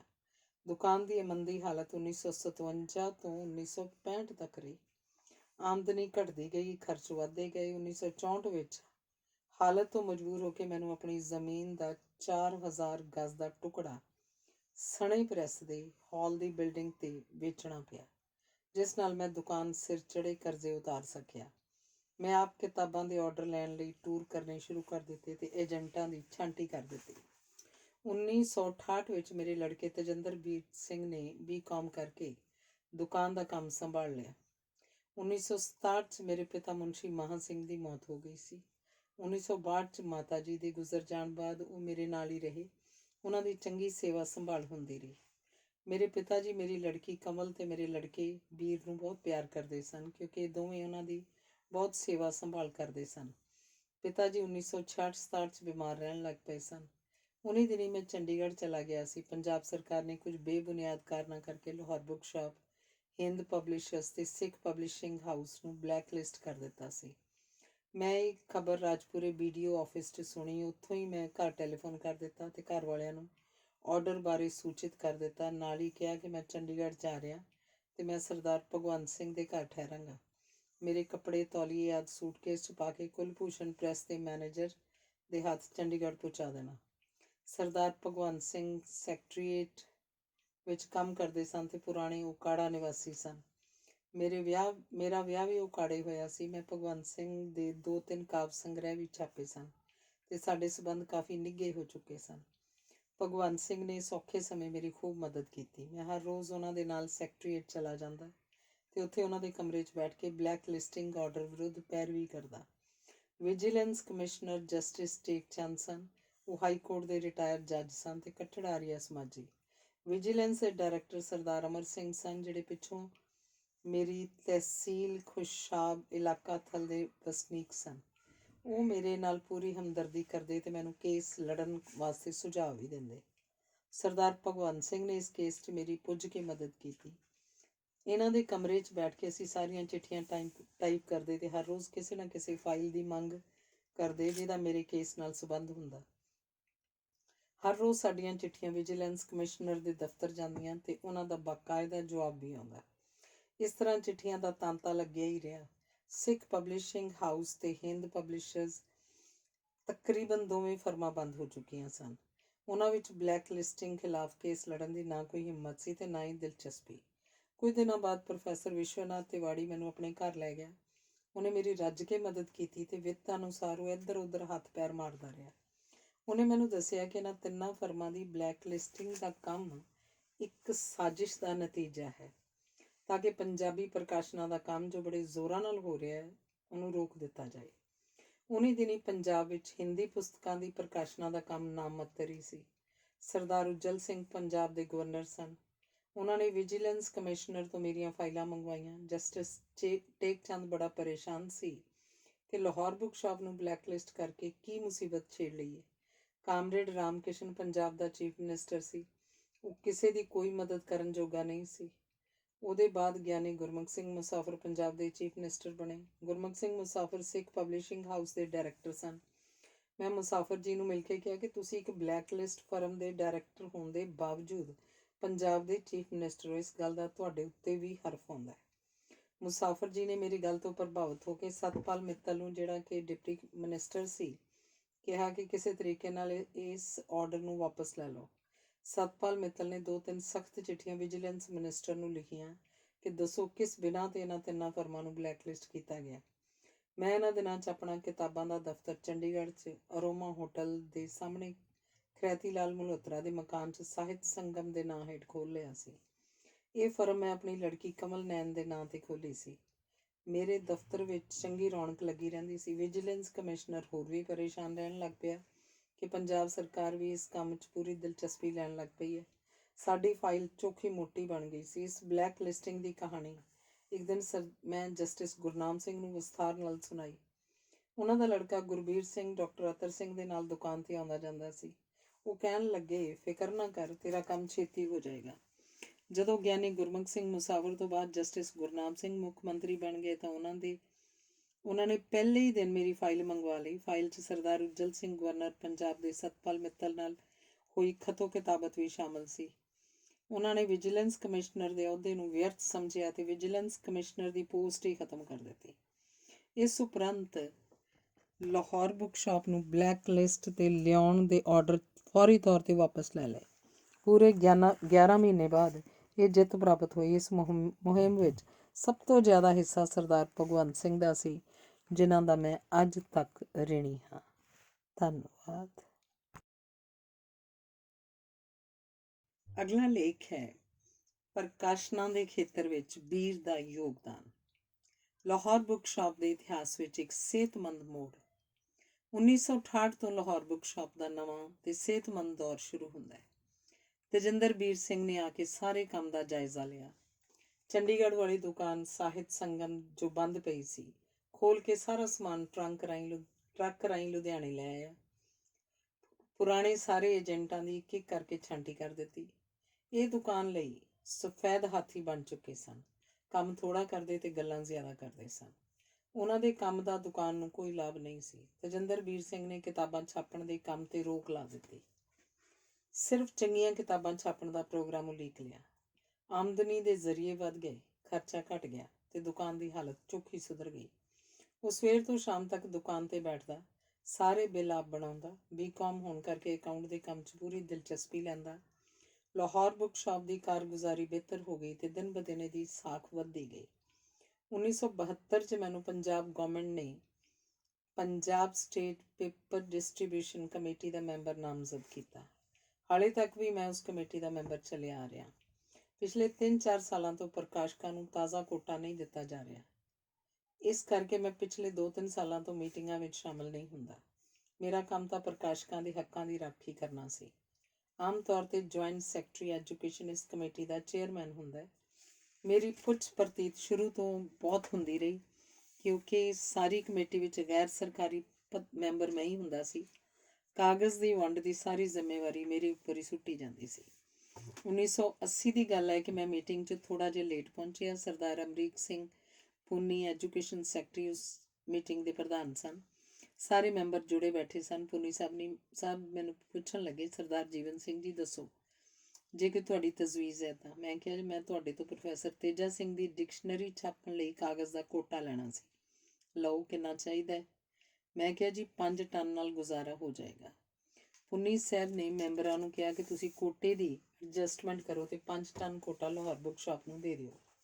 1980 ਵਿੱਚ ਮੈਂ ਡਿਕਸ਼ਨਰੀ ਛਾਪੀ ਤੇ ਉਸ ਦੇ ਮੁੱਖ ਨੋਟ ਵਿੱਚ ਪੁੰਨੀ ਸਾਹਿਬ ਦਾ ਧੰਨਵਾਦ ਕੀਤਾ। ਇਸੇ ਤਰ੍ਹਾਂ ਬਾਅਦ ਵਿੱਚ ਕ੍ਰਿਸ਼ਨਾ ਮੂਰਤੀ ਜੁਆਇੰਟ ਸੈਕਟਰੀ ਐਜੂਕੇਸ਼ਨ ਨੇ ਕਾਗਜ਼ ਦੀ ਵੰਡ ਦੀ ਸਾਰੀ ਜ਼ਿੰਮੇਵਾਰੀ ਮੈਨੂੰ ਇਕੱਲੇ ਨੂੰ ਸੌਂਪ ਦਿੱਤੀ। ਇਸ ਤਰ੍ਹਾਂ ਕੰਮਕਾਰ ਬਹੁਤ ਵੱਧ ਗਿਆ। ਦੂਰ ਦਰਾਡਿਓਂ ਸਿਫਾਰਸ਼ਾਂ ਪੁੱਜਣ ਲੱਗ ਪਈਆਂ। ਮੈਂ ਆਮ ਤੌਰ 'ਤੇ ਜਾਇਜ਼ ਕੰਮ ਹੀ ਕਰਦਾ ਸੀ। ਦਿੱਲੀ ਦੇ ਕਈ ਪ੍ਰਕਾਸ਼ਕਾਂ ਨੇ ਕਾਗਜ਼ ਦੇ ਕੋਟੇ ਦੀ ਮੰਗ ਕੀਤੀ। ਮੈਂ ਪੁਰਜ਼ੋਰ ਮੁਖਾਲਫਤ ਕੀਤੀ। ਕਈ ਦਿੱਲੀ ਦੇ ਲੇਖਕ ਜੋ ਬਾਅਦ 'ਚ ਪੰਜਾਬੀ ਯੂਨੀਵਰਸਿਟੀ 'ਚ ਆ ਕੇ ਮੁਖੀ ਲੱਗ ਗਏ, ਮੇਰੇ ਨਾਲ ਨਾਰਾਜ਼ਗੀ ਦਾ ਪ੍ਰਗਟਾਵਾ ਕਰਦੇ ਰਹੇ, ਜਿਸ ਕਾਰਨ ਮੈਨੂੰ ਕਾਰੋਬਾਰ 'ਚ ਲੱਖਾਂ ਦਾ ਨੁਕਸਾਨ ਉਠਾਉਣਾ ਪਿਆ। ਮੈਨੂੰ ਜ਼ਾਤੀ ਤੌਰ 'ਤੇ ਕੋਟਾ ਲੈਣ ਲਈ ਬਹੁਤਾ ਜ਼ੋਰ ਨਹੀਂ ਸੀ ਲਾਉਣਾ ਪੈਂਦਾ। ਮੈਨੂੰ ਜ਼ਰੂਰਤ ਅਨੁਸਾਰ ਕਾਗਜ਼ ਕੋਟਾ ਮਿਲਦਾ ਰਿਹਾ। ਪਾਠ ਪੁਸਤਕਾਂ ਤੋਂ ਬਿਨਾਂ ਕਈ ਜਨਰਲ ਪੁਸਤਕਾਂ ਛਾਪਣ ਯੋਗ ਵੀ ਹੋ ਗਿਆ। 1982 'ਚ ਸ਼ਿਵ ਕੁਮਾਰ ਦਾ ਸੰਪੂਰਨ ਕਾਵਿ ਸੰਗ੍ਰਹਿ ਪ੍ਰਕਾਸ਼ਿਤ ਕੀਤਾ। ਇਸ ਪ੍ਰਕਾਸ਼ਨਾਂ ਨਾਲ ਲਾਹੌਰ ਬੁੱਕ ਸ਼ਾਪ ਨੂੰ ਬਹੁਤ ਮਾਨਤਾ ਮਿਲੀ। ਕਿਤਾਬ ਖੂਬਸੂਰਤ ਛਪੀ ਸੀ। ਅਨੇਕਾਂ ਤਸਵੀਰਾਂ ਨਾਲ ਇਹਦੀ ਸੱਜ ਧੱਜ ਹੋਰ ਵੀ ਵੱਧ ਗਈ ਸੀ। ਕੀਮਤ ਸਿਰਫ 100 ਰੁਪਇਆ ਰੱਖੀ। ਕੋਟੇ ਦੇ ਕਾਗਜ਼ ਤੋਂ ਬਿਨਾਂ ਮੈਂ ਐਡੀ ਕਿਤਾਬ ਨਹੀਂ ਸੀ ਛਾਪ ਸਕਦਾ। ਇਹ ਯੁੱਗ ਵੀ ਖਤਮ ਹੋ ਗਿਆ। ਬਾਜ਼ਾਰ 'ਚੋਂ ਮਹਿੰਗੇ ਨਿਰਖਾਂ ਤੇ ਕਾਗਜ਼ ਖਰੀਦ ਕੇ ਪੁਸਤਕਾਂ ਛਾਪਣਾ ਇੱਕ ਮਸਲਾ ਬਣ ਗਿਆ। ਤੇਜਿੰਦਰਬੀਰ ਸਿੰਘ ਦੀ ਪਾਲਿਸੀ ਦੇ ਅਨੁਕੂਲ ਗੈਰ ਜ਼ਰੂਰੀ ਕਿਤਾਬਾਂ ਛਾਪਣੀਆਂ ਬੰਦ ਕਰ ਦਿੱਤੀਆਂ। 1978 ਤੋਂ ਲੈ ਕੇ ਹੁਣ ਤੱਕ ਪੰਜਾਬ ਦੇ ਹਾਲਾਤ ਵੀ ਵਿਗੜਦੇ ਚੱਲੇ ਆ ਰਹੇ ਹਨ। ਲਾਹੌਰ ਬੁੱਕ ਸ਼ਾਪ ਦੀ ਨਿਵੇਕਲੀ ਥਾਂ ਬਣ ਚੁੱਕੀ ਸੀ। ਦੂਰ ਦੁਰਾਡਿਓਂ ਗੰਗਾ ਨਗਰ, ਬਠਿੰਡਾ, ਫਰੀਦਕੋਟ, ਕਰਨਾਲ ਤੋਂ ਸਾਹਿਤ ਰਸੀਏ ਸਾਡੀ ਦੁਕਾਨ ਤੇ ਪੁੱਜਦੇ ਸਨ ਤੇ ਸਿੱਖ ਇਤਿਹਾਸ ਤੇ ਸਿੱਖ ਧਰਮ ਸੰਬੰਧੀ ਪੁਸਤਕਾਂ ਦੀ ਚੋਣ ਕਰਕੇ ਲੈ ਜਾਂਦੇ ਸਨ। ਸਾਡੇ ਵੱਲੋਂ ਯਤਨ ਹਮੇਸ਼ਾ ਇਹ ਹੋ ਰਿਹਾ ਕਿ ਸਭ ਪ੍ਰਕਾਸ਼ਕਾਂ ਦੀਆਂ ਪੁਸਤਕਾਂ ਸਾਡੀ ਦੁਕਾਨ ਤੋਂ ਪੰਜਾਬੀ ਪਾਠਕਾਂ ਨੂੰ ਉਪਲਬਧ ਹੋ ਸਕਣ। ਚੰਡੀਗੜ੍ਹ ਤੇ ਪਟਿਆਲਾ ਹਾਲਾਂਕਿ ਯੂਨੀਵਰਸਿਟੀਆਂ ਦੇ ਹੈੱਡਕੁਆਟਰਸ ਹਨ, ਪਰ ਉੱਥੇ ਕਿਤਾਬਾਂ ਦੀ ਕੋਈ ਚੰਗੀ ਦੁਕਾਨ ਨਹੀਂ। ਕੋਈ ਦੁਕਾਨਦਾਰ ਦਿਲਚਸਪੀ ਲੈ ਕੇ ਕਿਤਾਬਾਂ ਦੀ ਚੋਣ ਕਰਕੇ ਕਿਤਾਬਾਂ ਨਹੀਂ ਰੱਖਦਾ। ਇਹ ਦੇਖਣ 'ਚ ਆਇਆ ਕਿ ਕਿਤਾਬਾਂ ਵੇਚਣ ਦਾ ਕੰਮ ਆਮ ਤੌਰ 'ਤੇ ਗੈਰ ਸਿੱਖਾਂ ਦੇ ਹੱਥਾਂ 'ਚ ਹੈ। ਉਹਨਾਂ ਦਾ ਪੰਜਾਬੀ ਨਾਲ ਦਿਲੋਂ ਕੋਈ ਮੋਹ ਨਹੀਂ ਤੇ ਨਾ ਉਹ ਚੰਗੀ ਤਰ੍ਹਾਂ ਪੰਜਾਬੀ ਲਿਖ ਪੜ੍ਹ ਸਕਦੇ ਹਨ। ਕਿਤਾਬਾਂ ਵੇਚਣਾ ਵੀ ਇੱਕ ਕਲਾ ਹੈ, ਜਿਹਨੂੰ ਪ੍ਰਾਪਤ ਕਰਨ ਲਈ ਵੱਡੀ ਸਾਧਨਾਂ ਦੀ ਲੋੜ ਹੈ। ਪੁਸਤਕ ਵਿਕਰੇਤਾ ਨੂੰ ਕੇਵਲ ਕਿਤਾਬ ਦੇ ਨਾਂ ਤੇ ਟਾਈਟਲ ਨਾਲ ਹੀ ਸੰਬੰਧ ਨਹੀਂ ਹੁੰਦਾ, ਸਗੋਂ ਉਹਨੂੰ ਕਿਤਾਬ ਵਿਚਲੀ ਸਮੱਗਰੀ ਦਾ ਵੀ ਚੋਖਾ ਗਿਆਨ ਹੋਣਾ ਚਾਹੀਦਾ ਹੈ, ਤਾਂ ਜੋ ਆਪਣੇ ਸਿਆਣੇ ਪਾਠਕ ਨਾਲ ਉਸ ਪੁਸਤਕ ਬਾਰੇ ਤੇ ਉਹਦੇ ਲੇਖਕ ਬਾਰੇ ਵਿਚਾਰ ਵਟਾਂਦਰਾ ਕਰ ਸਕੇ। ਆਮ ਤੌਰ 'ਤੇ ਦੁਕਾਨਦਾਰ ਗਾਹਕ ਨੂੰ ਕਹਿ ਦਿੰਦੇ ਹਨ ਕਿ ਉਹ ਫਲਾਣੇ ਰੈਕ 'ਚ ਪੰਜਾਬੀ ਕਿਤਾਬਾਂ ਪਈਆਂ ਹਨ, ਆਪਣੀ ਚੋਣ ਕਰ ਲਵੋ। ਇਸ ਸਿਲਸਿਲੇ 'ਚ ਮੈਨੂੰ ਅਨਪੜ੍ਹ ਦੁਕਾਨਦਾਰਾਂ ਦੇ 1-2 ਲਤੀਫੇ ਵੀ ਪਾਠਕਾਂ ਨਾਲ ਸਾਂਝੇ ਕਰਨੇ ਜ਼ਰੂਰੀ ਜਾਪਦੇ ਹਨ। ਕਾਫੀ ਸਾਲ ਹੋਏ ਇੱਕ ਸਥਾਨਕ ਵੱਡੇ ਦੁਕਾਨਦਾਰ ਨੂੰ ਮੈਂ ਕਲਾਡ ਮਾਰਸ਼ਲ ਦੀ ਸਟੱਡੀਜ਼ ਇਨ ਡਾਈਂਗ ਕਲਚਰ ਦੇਣ ਵਾਸਤੇ ਕਿਹਾ। ਉਹਨੇ ਆਪਣੇ ਸਹਾਇਕ ਨੂੰ ਇਸ਼ਾਰਾ ਕੀਤਾ ਤੇ ਉਹਨੇ ਰੰਗਾਈ ਧੁਲਾਈ ਦੀਆਂ ਕਿਤਾਬਾਂ ਦਾ ਢੇਰ ਲਾ ਦਿੱਤਾ। ਇੱਕ ਵਾਰ ਮੈਂ ਉਸੇ ਮੁੱਖ ਵਿਕਰੇਤਾ ਪਾਸੋਂ ਅਨਪੋਪੂਲਰ ਐਸੇਜ਼ ਦੀ ਮੰਗ ਕੀਤੀ। ਇਹ ਕਿਤਾਬ ਨਵੀਂ ਛਪੀ ਸੀ। ਸਰਦਾਰ ਜੀ, ਤੁਸੀਂ ਕੀ ਮੰਗ ਰਹੇ ਹੋ? ਉਹਨੇ ਮੇਰੇ ਸਾਹਮਣੇ ਐਸੇਜ਼ ਦੀਆਂ ਕਿਤਾਬਾਂ ਦਾ ਢੇਰ ਲਾ ਦਿੱਤਾ। Advanced essays, popular essays. ਮੈਂ ਸ਼ਰਮਿੰਦਾ ਹੋ ਕੇ ਦੁਕਾਨ ਤੋਂ ਵਾਪਸ ਆ ਗਿਆ। ਪ੍ਰਕਾਸ਼ਕ ਦੇ ਕੁਝ ਆਦਰਸ਼ ਵੀ ਹੁੰਦੇ ਹਨ। ਪ੍ਰਕਾਸ਼ਕ ਦੇ ਸਹੀ ਅਰਥ ਹਨ ਪ੍ਰਕਾਸ਼ ਕਰਨ ਵਾਲਾ, ਚਾਨਣ ਵੰਡਣ ਵਾਲਾ। ਜੇ ਪ੍ਰਕਾਸ਼ਕ ਨੂੰ ਪੜ੍ਹਨ ਲਿਖਣ ਦਾ ਸ਼ੌਕ ਨਹੀਂ ਤਾਂ ਉਹ ਪਾਠਕਾਂ ਨਾਲ ਕੀ ਗਿਆਨ ਸਾਂਝਾ ਕਰੇਗਾ। ਇਹੋ ਜਿਹਾ ਅਨਪੜ੍ਹ ਪ੍ਰਕਾਸ਼ਕ ਚੰਗੀਆਂ ਕਿਤਾਬਾਂ ਨਹੀਂ ਪ੍ਰਕਾਸ਼ਿਤ ਕਰ ਸਕਦਾ। ਹਰ ਇੱਕ ਪ੍ਰਕਾਸ਼ਕ ਦਾ ਇੱਕ ਸੀਮਤ ਘੇਰਾ ਹੁੰਦਾ ਹੈ ਜਿਹਦੇ ਅੰਦਰ ਉਹ ਆਪਣੇ ਸਿਰਜਣਾਤਮਕ ਯਤਨ ਜਾਰੀ ਰੱਖਦਾ ਹੈ। ਲਾਹੌਰ ਬੁੱਕ ਸ਼ਾਪ ਕਾਫੀ ਚਿਰ ਤੋਂ ਆਪਣੀਆਂ ਪ੍ਰਕਾਸ਼ਨਾਂ ਰਾਹੀਂ ਪੰਜਾਬ ਦੇ ਪ੍ਰਾਚੀਨ ਸੱਭਿਆਚਾਰ, ਇਤਿਹਾਸ, ਪਰੰਪਰਾਵਾਂ ਨੂੰ ਸੰਭਾਲਣ ਦੇ ਯਤਨ 'ਚ ਜੁਟੀ ਹੋਈ ਹੈ। ਸਾਡਾ ਯਤਨ ਹੁੰਦਾ ਹੈ ਕਿ ਅਸੀਂ ਪੰਜਾਬ ਦੇ ਵਿਰਸੇ ਨੂੰ ਪੁਸਤਕਾਂ ਰਾਹੀਂ ਸੁਰੱਖਿਅਤ ਕਰ ਸਕੀਏ। ਸ਼ਿਵ ਕੁਮਾਰ ਦਾ ਸੰਪੂਰਨ ਕਾਵਿ ਸੰਗ੍ਰਹਿ ਛਾਪਣ ਨਾਲ ਅਸੀਂ ਸ਼ਿਵ ਕੁਮਾਰ ਦੀ ਦੇਣ ਨੂੰ ਸਾਂਭਿਆ। ਵਾਰਿਸ ਸ਼ਾਹ ਤੋਂ ਬਾਅਦ ਸ਼ਿਵ ਕੁਮਾਰ ਨੇ ਪੰਜਾਬੀ ਭੰਡਾਰ ਨੂੰ ਅਮੀਰ ਕੀਤਾ। ਉਹਦੀਆਂ ਉਪਮਾਵਾਂ, ਤਸ਼ਬੀਹਾਂ, ਇਸ਼ਤਿਆਰੇ ਹੋਰ ਕਿਸੇ ਕਵੀ ਦੀ ਕਾਵਿ ਰਚਨਾ 'ਚ ਨਹੀਂ ਹਨ। ਉਹਦੇ ਇਹਨਾਂ ਗੁਣਾਂ ਨੂੰ ਅਸੀਂ ਸਮੁੱਚੇ ਰੂਪ 'ਚ ਪਾਠਕਾਂ ਸਾਹਮਣੇ ਲਿਆਂਦਾ। ਇਸ ਸਿਲਸਿਲੇ 'ਚ ਲਾਲਾ ਕਿਰਪਾ ਸਾਗਰ ਰਚਿਤ ਲక్ష్ਮੀ ਦੇਵੀ ਤੇ ਮਹਾਰਾਜਾ ਰਣਜੀਤ ਸਿੰਘ, ਬਾਬਾ ਬੁੱਧ ਸਿੰਘ ਰਚਿਤ ਬੰਬੀਹਾ ਬੋਲ, ਹੰਸ ਚੋਗ, ਕੋਇਲ ਕੂ, ਮੌਲਾ ਬਖਸ਼ ਕੁਸ਼ਤਾ ਰਚਿਤ ਪੰਜਾਬ ਦੇ ਹੀਰੇ ਇਸ ਮਾਲਾ ਦੇ ਮੋਤੀ ਹਨ, ਜਿਨ੍ਹਾਂ ਰਾਹੀਂ ਪੰਜਾਬ ਦੇ ਸੱਭਿਆਚਾਰ ਨੂੰ ਸਾਂਭ ਕੇ ਰੱਖਣ ਦੀ ਕੋਸ਼ਿਸ਼ ਕੀਤੀ ਗਈ ਹੈ। ਸੂਬਾ ਸਿੰਘ ਦੀਆਂ ਪੁਸਤਕਾਂ ਅਲੋਪ ਹੋ ਰਹੇ ਚੇਟਕ, ਹੀਰ ਸੂਬਾ ਸਿੰਘ, ਗਲਤੀਆਂ ਤੇ ਸੁਖਦੇਵ ਮਾਦਪੁਰੀ ਰਚਿਤ ਜ਼ਰੀ ਦਾ ਟੋਟਾ, ਲੋਕ ਬੁਝਾਰਤਾਂ ਤੇ ਨੈਣਾ ਦੇ ਵਣਜਾਰੇ ਵੀ ਇਸੇ ਲੜੀ 'ਚ ਆਉਂਦੀਆਂ ਹਨ।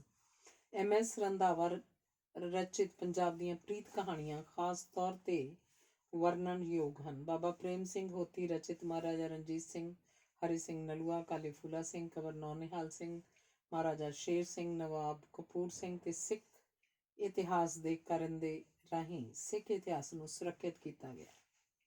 ਮੈਕਾਲਿਫ ਤੇ ਮੁਹੰਮਦ ਲਤੀਫ ਦੀਆਂ ਰਚਨਾਵਾਂ ਦਾ ਅਨੁਵਾਦ ਅੰਗਰੇਜ਼ੀ ਨਾ ਜਾਣਨ ਵਾਲਿਆਂ ਵਾਸਤੇ ਇੱਕ ਕੀਮਤੀ ਵਿਰਸਾ ਹੈ। ਪੰਜਾਬ ਦੇ ਹਾਲਾਤ ਸੁਖਾਵੇਂ ਨਾ ਹੋਣ ਕਾਰਨ, ਪੁਲਿਸ ਦੇ ਤਸ਼ੱਦਦ ਤੇ ਖੌਫ ਕਾਰਨ ਪੇਂਡੂ ਲੋਕ ਸ਼ਹਿਰ 'ਚ ਘੱਟ ਆਉਂਦੇ ਹਨ। ਉਹ ਦਿਨੇ ਦਿਨੇ ਕਚਹਿਰੀਆਂ ਦਾ ਕੰਮਕਾਰ ਭੁਗਤਾਉਂਦੇ ਹਨ ਤੇ ਉਹਨਾਂ ਨੂੰ ਸ਼ਾਮ ਤੋਂ ਪਹਿਲਾਂ ਘਰ ਪਹੁੰਚਣ ਦੀ ਤਾਂਘ ਹੁੰਦੀ ਹੈ। ਉਹ ਪੁਲਿਸ ਦੀ ਨਜਾਇਜ਼ ਪੁੱਛਗਿੱਛ ਤੋਂ ਬਚਣ ਦੀ ਕੋਸ਼ਿਸ਼ ਕਰਦੇ ਹਨ। ਇਸ ਵਾਸਤੇ ਕਈ ਸਾਹਿਤ ਰਸੀਏ ਵੀ ਸਾਡੀ ਦੁਕਾਨ 'ਤੇ ਨਹੀਂ ਪੁੱਜ ਸਕਦੇ। ਪਹਿਲਾਂ ਫਸਲਾਂ ਦੀ ਕਟਾਈ ਬਾਅਦ ਦੁਕਾਨ ਤੋਂ ਨੌਜਵਾਨ ਮੁੰਡੇ ਕਿਤਾਬਾਂ ਦੀ ਪੰਡ ਬੰਨ੍ਹ ਕੇ ਲੈ ਜਾਂਦੇ ਸਨ। ਉਹਨਾਂ ਕੋਲ ਪੈਸੇ ਖੁੱਲ੍ਹੇ ਹੁੰਦੇ ਸਨ, ਪਰ ਦੂਰੋਂ ਨੇੜਿਓਂ ਲੋਕਾਂ ਦਾ ਆਉਣ ਜਾਣਾ ਬੰਦ ਹੋ ਗਿਆ। ਸਰਕਾਰ ਦਾ, ਪੁਲਿਸ ਤੇ BSF ਦਾ ਖਰਚਾ ਇੰਨਾ ਵੱਧ ਗਿਆ ਹੈ ਕਿ ਉਹ ਪਿੰਡਾਂ ਦੀਆਂ ਲਾਇਬ੍ਰੇਰੀਆਂ ਨੂੰ ਗ੍ਰਾਂਟਾਂ ਵੀ ਨਹੀਂ ਦੇ ਸਕਦੇ। ਲਾਇਬ੍ਰੇਰੀ ਦਾ ਵਿਕਾਸ ਰੁਕ ਗਿਆ ਤੇ ਸਰਕਾਰੀ ਬਜਟ, ਪੁਲਿਸ ਦੇ ਪ੍ਰਬੰਧ ਆਦਿ 'ਤੇ ਹੀ ਖਰਚ ਹੋ ਜਾਂਦਾ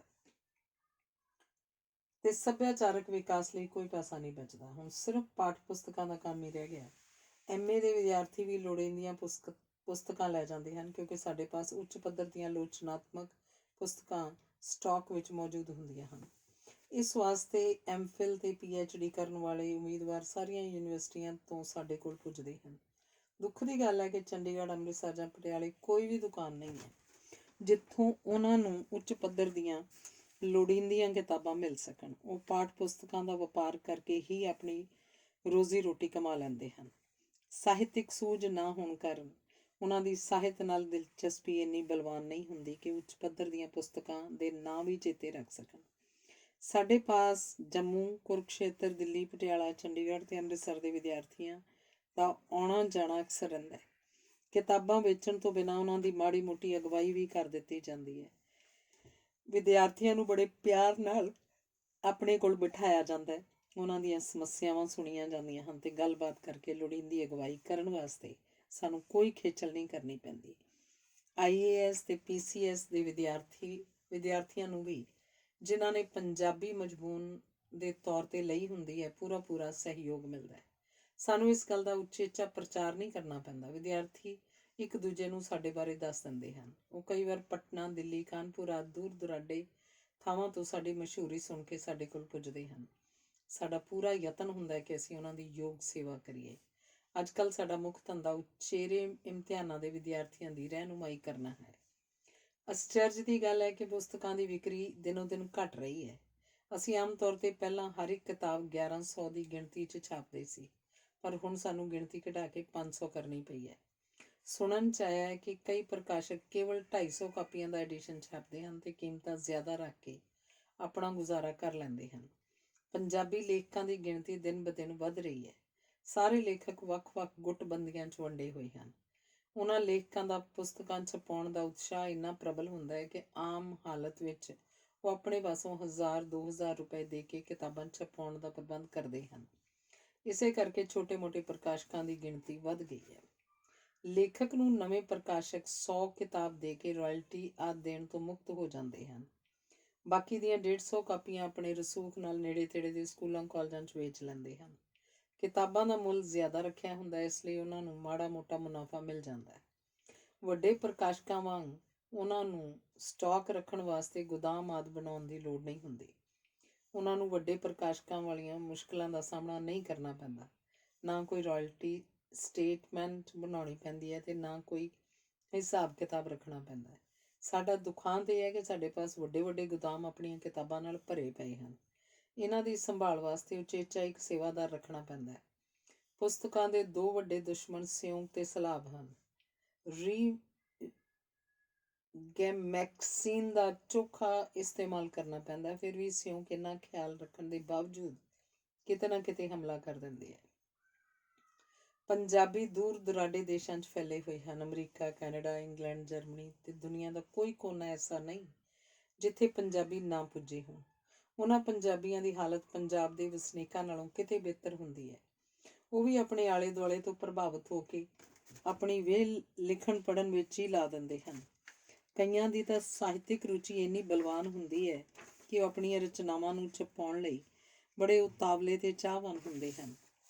ਕਈ ਵਾਰ ਜਦੋਂ ਉਹ ਵਤਨ ਵਾਪਸ ਆਉਂਦੇ ਹਨ ਤਾਂ ਪ੍ਰਕਾਸ਼ਕਾਂ ਨੂੰ ਚੋਖੀ ਮਾਇਆ ਦੇ ਕੇ ਆਪਣੀਆਂ ਰਚਨਾਵਾਂ ਛਪਾਉਣ ਦਾ ਪ੍ਰਬੰਧ ਕਰਦੇ ਹਨ। ਪ੍ਰਕਾਸ਼ਕ ਉਹਨਾਂ ਨੂੰ 100-150 ਕਿਤਾਬ ਦੇ ਕੇ ਲੈਣ ਦੇਣ ਦੀ ਜ਼ਿੰਮੇਵਾਰੀ ਤੋਂ ਮੁਕਤ ਹੋ ਜਾਂਦੇ ਹਨ।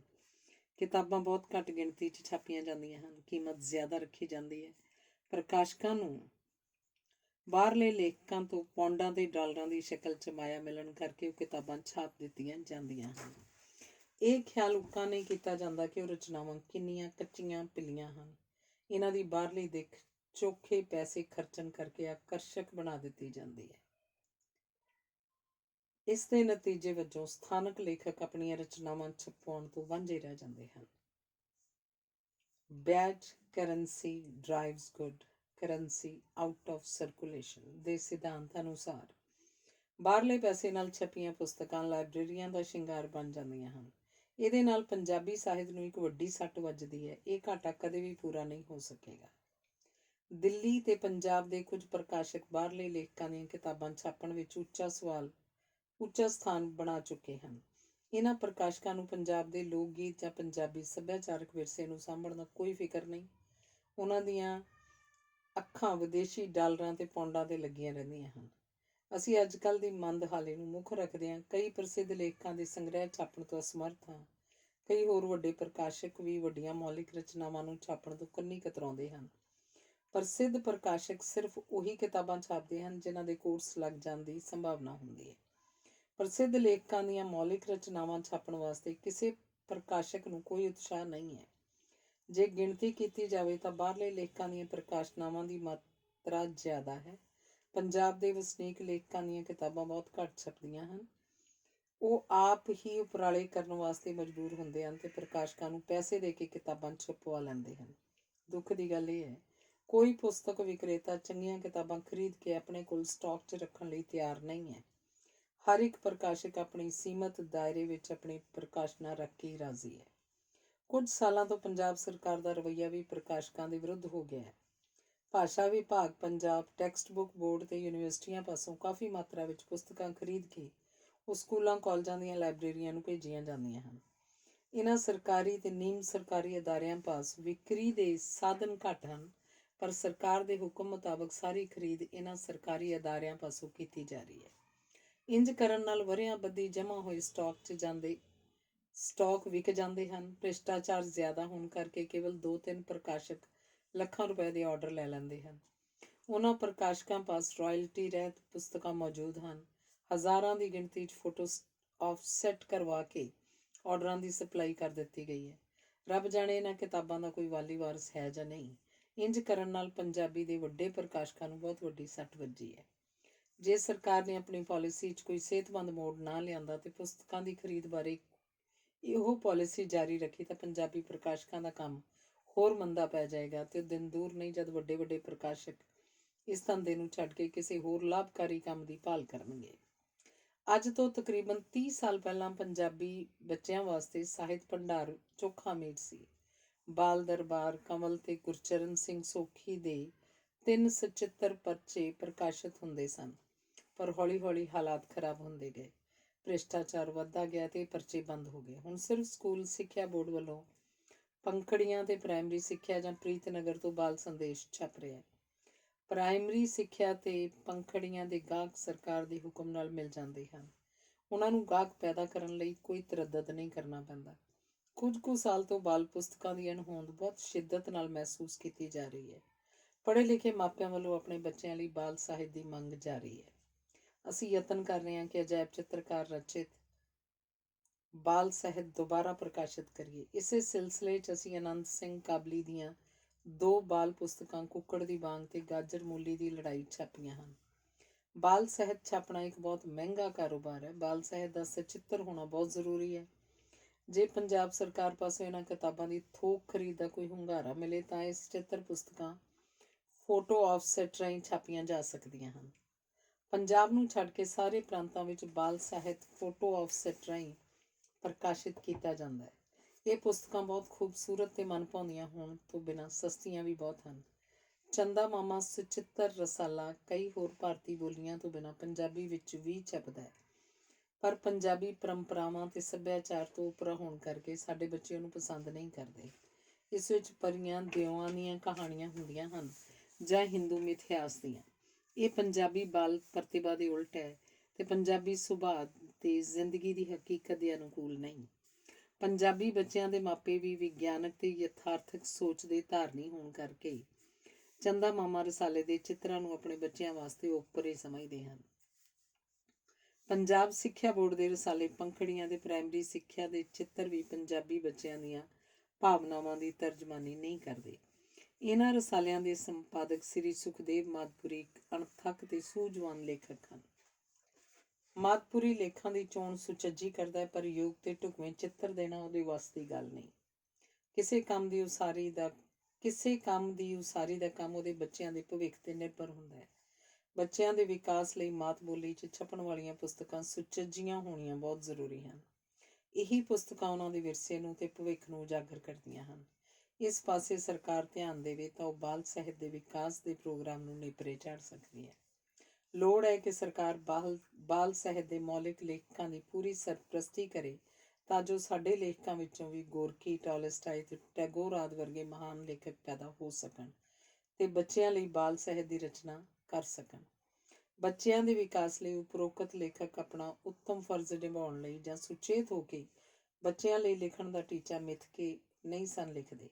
ਅਚੇਤ ਤੌਰ 'ਤੇ ਹੀ ਉਹਨਾਂ ਦੇ ਮਨ 'ਚੋਂ ਕੁਦਰਤੀ ਸੋਮਿਆਂ ਵਾਂਗ ਬਾਲ ਸਾਹਿਤ ਦੇ ਸੋਮੇ ਫੁੱਟਦੇ ਸਨ। ਸਾਡੇ ਵਿੱਚ ਵੀ ਲਿਖਣ ਵਾਲਿਆਂ ਦਾ ਘਾਟਾ ਨਹੀਂ, ਪਰ ਪ੍ਰਕਾਸ਼ਨ ਦੇ ਸੀਮਤ ਸਾਧਨ ਤੇ ਸਰਕਾਰ ਵੱਲੋਂ ਅਣਗਹਿਲੀ ਕਾਰਨ ਸਿਰਜਣਾਤਮਕ ਸੋਮਿਆਂ ਨੂੰ ਫੁੱਟਣ ਦਾ ਮੌਕਾ ਨਹੀਂ ਮਿਲਦਾ। ਬਾਜ਼ਾਰ ਮਾਈ ਸੇਵਾ ਦੇ ਪ੍ਰਕਾਸ਼ਕ। ਪੰਜਾਬ ਵਿੱਚ ਪੰਜਾਬੀ ਪ੍ਰਕਾਸ਼ਨਾਂ ਦਾ ਆਰੰਭ ਅੰਮ੍ਰਿਤਸਰ ਸ਼ਹਿਰ ਦੇ ਬਾਜ਼ਾਰ ਮਾਈ ਸੇਵਾ ਤੋਂ ਹੋਇਆ। ਜਿੰਨੇ ਵੀ ਯਾਤਰੂ ਦੇਸਾਂ ਵਿਦੇਸ਼ਾਂ ਤੋਂ ਦਰਬਾਰ ਸਾਹਿਬ ਦੇ ਦਰਸ਼ਨਾਂ ਨੂੰ ਆਉਂਦੇ, ਉਹ ਲੋੜ ਅਨੁਸਾਰ ਗੁਟਕੇ, ਪੋਥੀਆਂ, 5 ਗ੍ਰੰਥੀ, 10 ਗ੍ਰੰਥੀ, ਭਗਤ ਬਾਣੀ ਤੇ 22 ਵਾਰਾਂ ਆਦਿ ਨਾਲ ਲੱਗਦੇ ਬਾਜ਼ਾਰ ਮਾਈ ਸੇਵਾ ਤੋਂ ਖਰੀਦ ਕੇ ਲੈ ਜਾਂਦੇ। ਬਾਜ਼ਾਰ ਮਾਈ ਸੇਵਾ ਦੇ ਹੋਂਦ 'ਚ ਆਉਣ ਤੋਂ ਪਹਿਲਾਂ ਪੁਸਤਕ ਵਿਕਰੇਤਾ ਦਰਬਾਰ ਸਾਹਿਬ ਦੀ ਪਰਿਕਰਮਾ ਦੇ ਇੱਕ ਪਾਸੇ ਬਹਿ ਕੇ ਸਟਾਲਾਂ ਦੀ ਸ਼ਕਲ 'ਚ ਆਪਣਾ ਕੰਮ ਚਲਾਈ ਰੱਖਦੇ ਸਨ।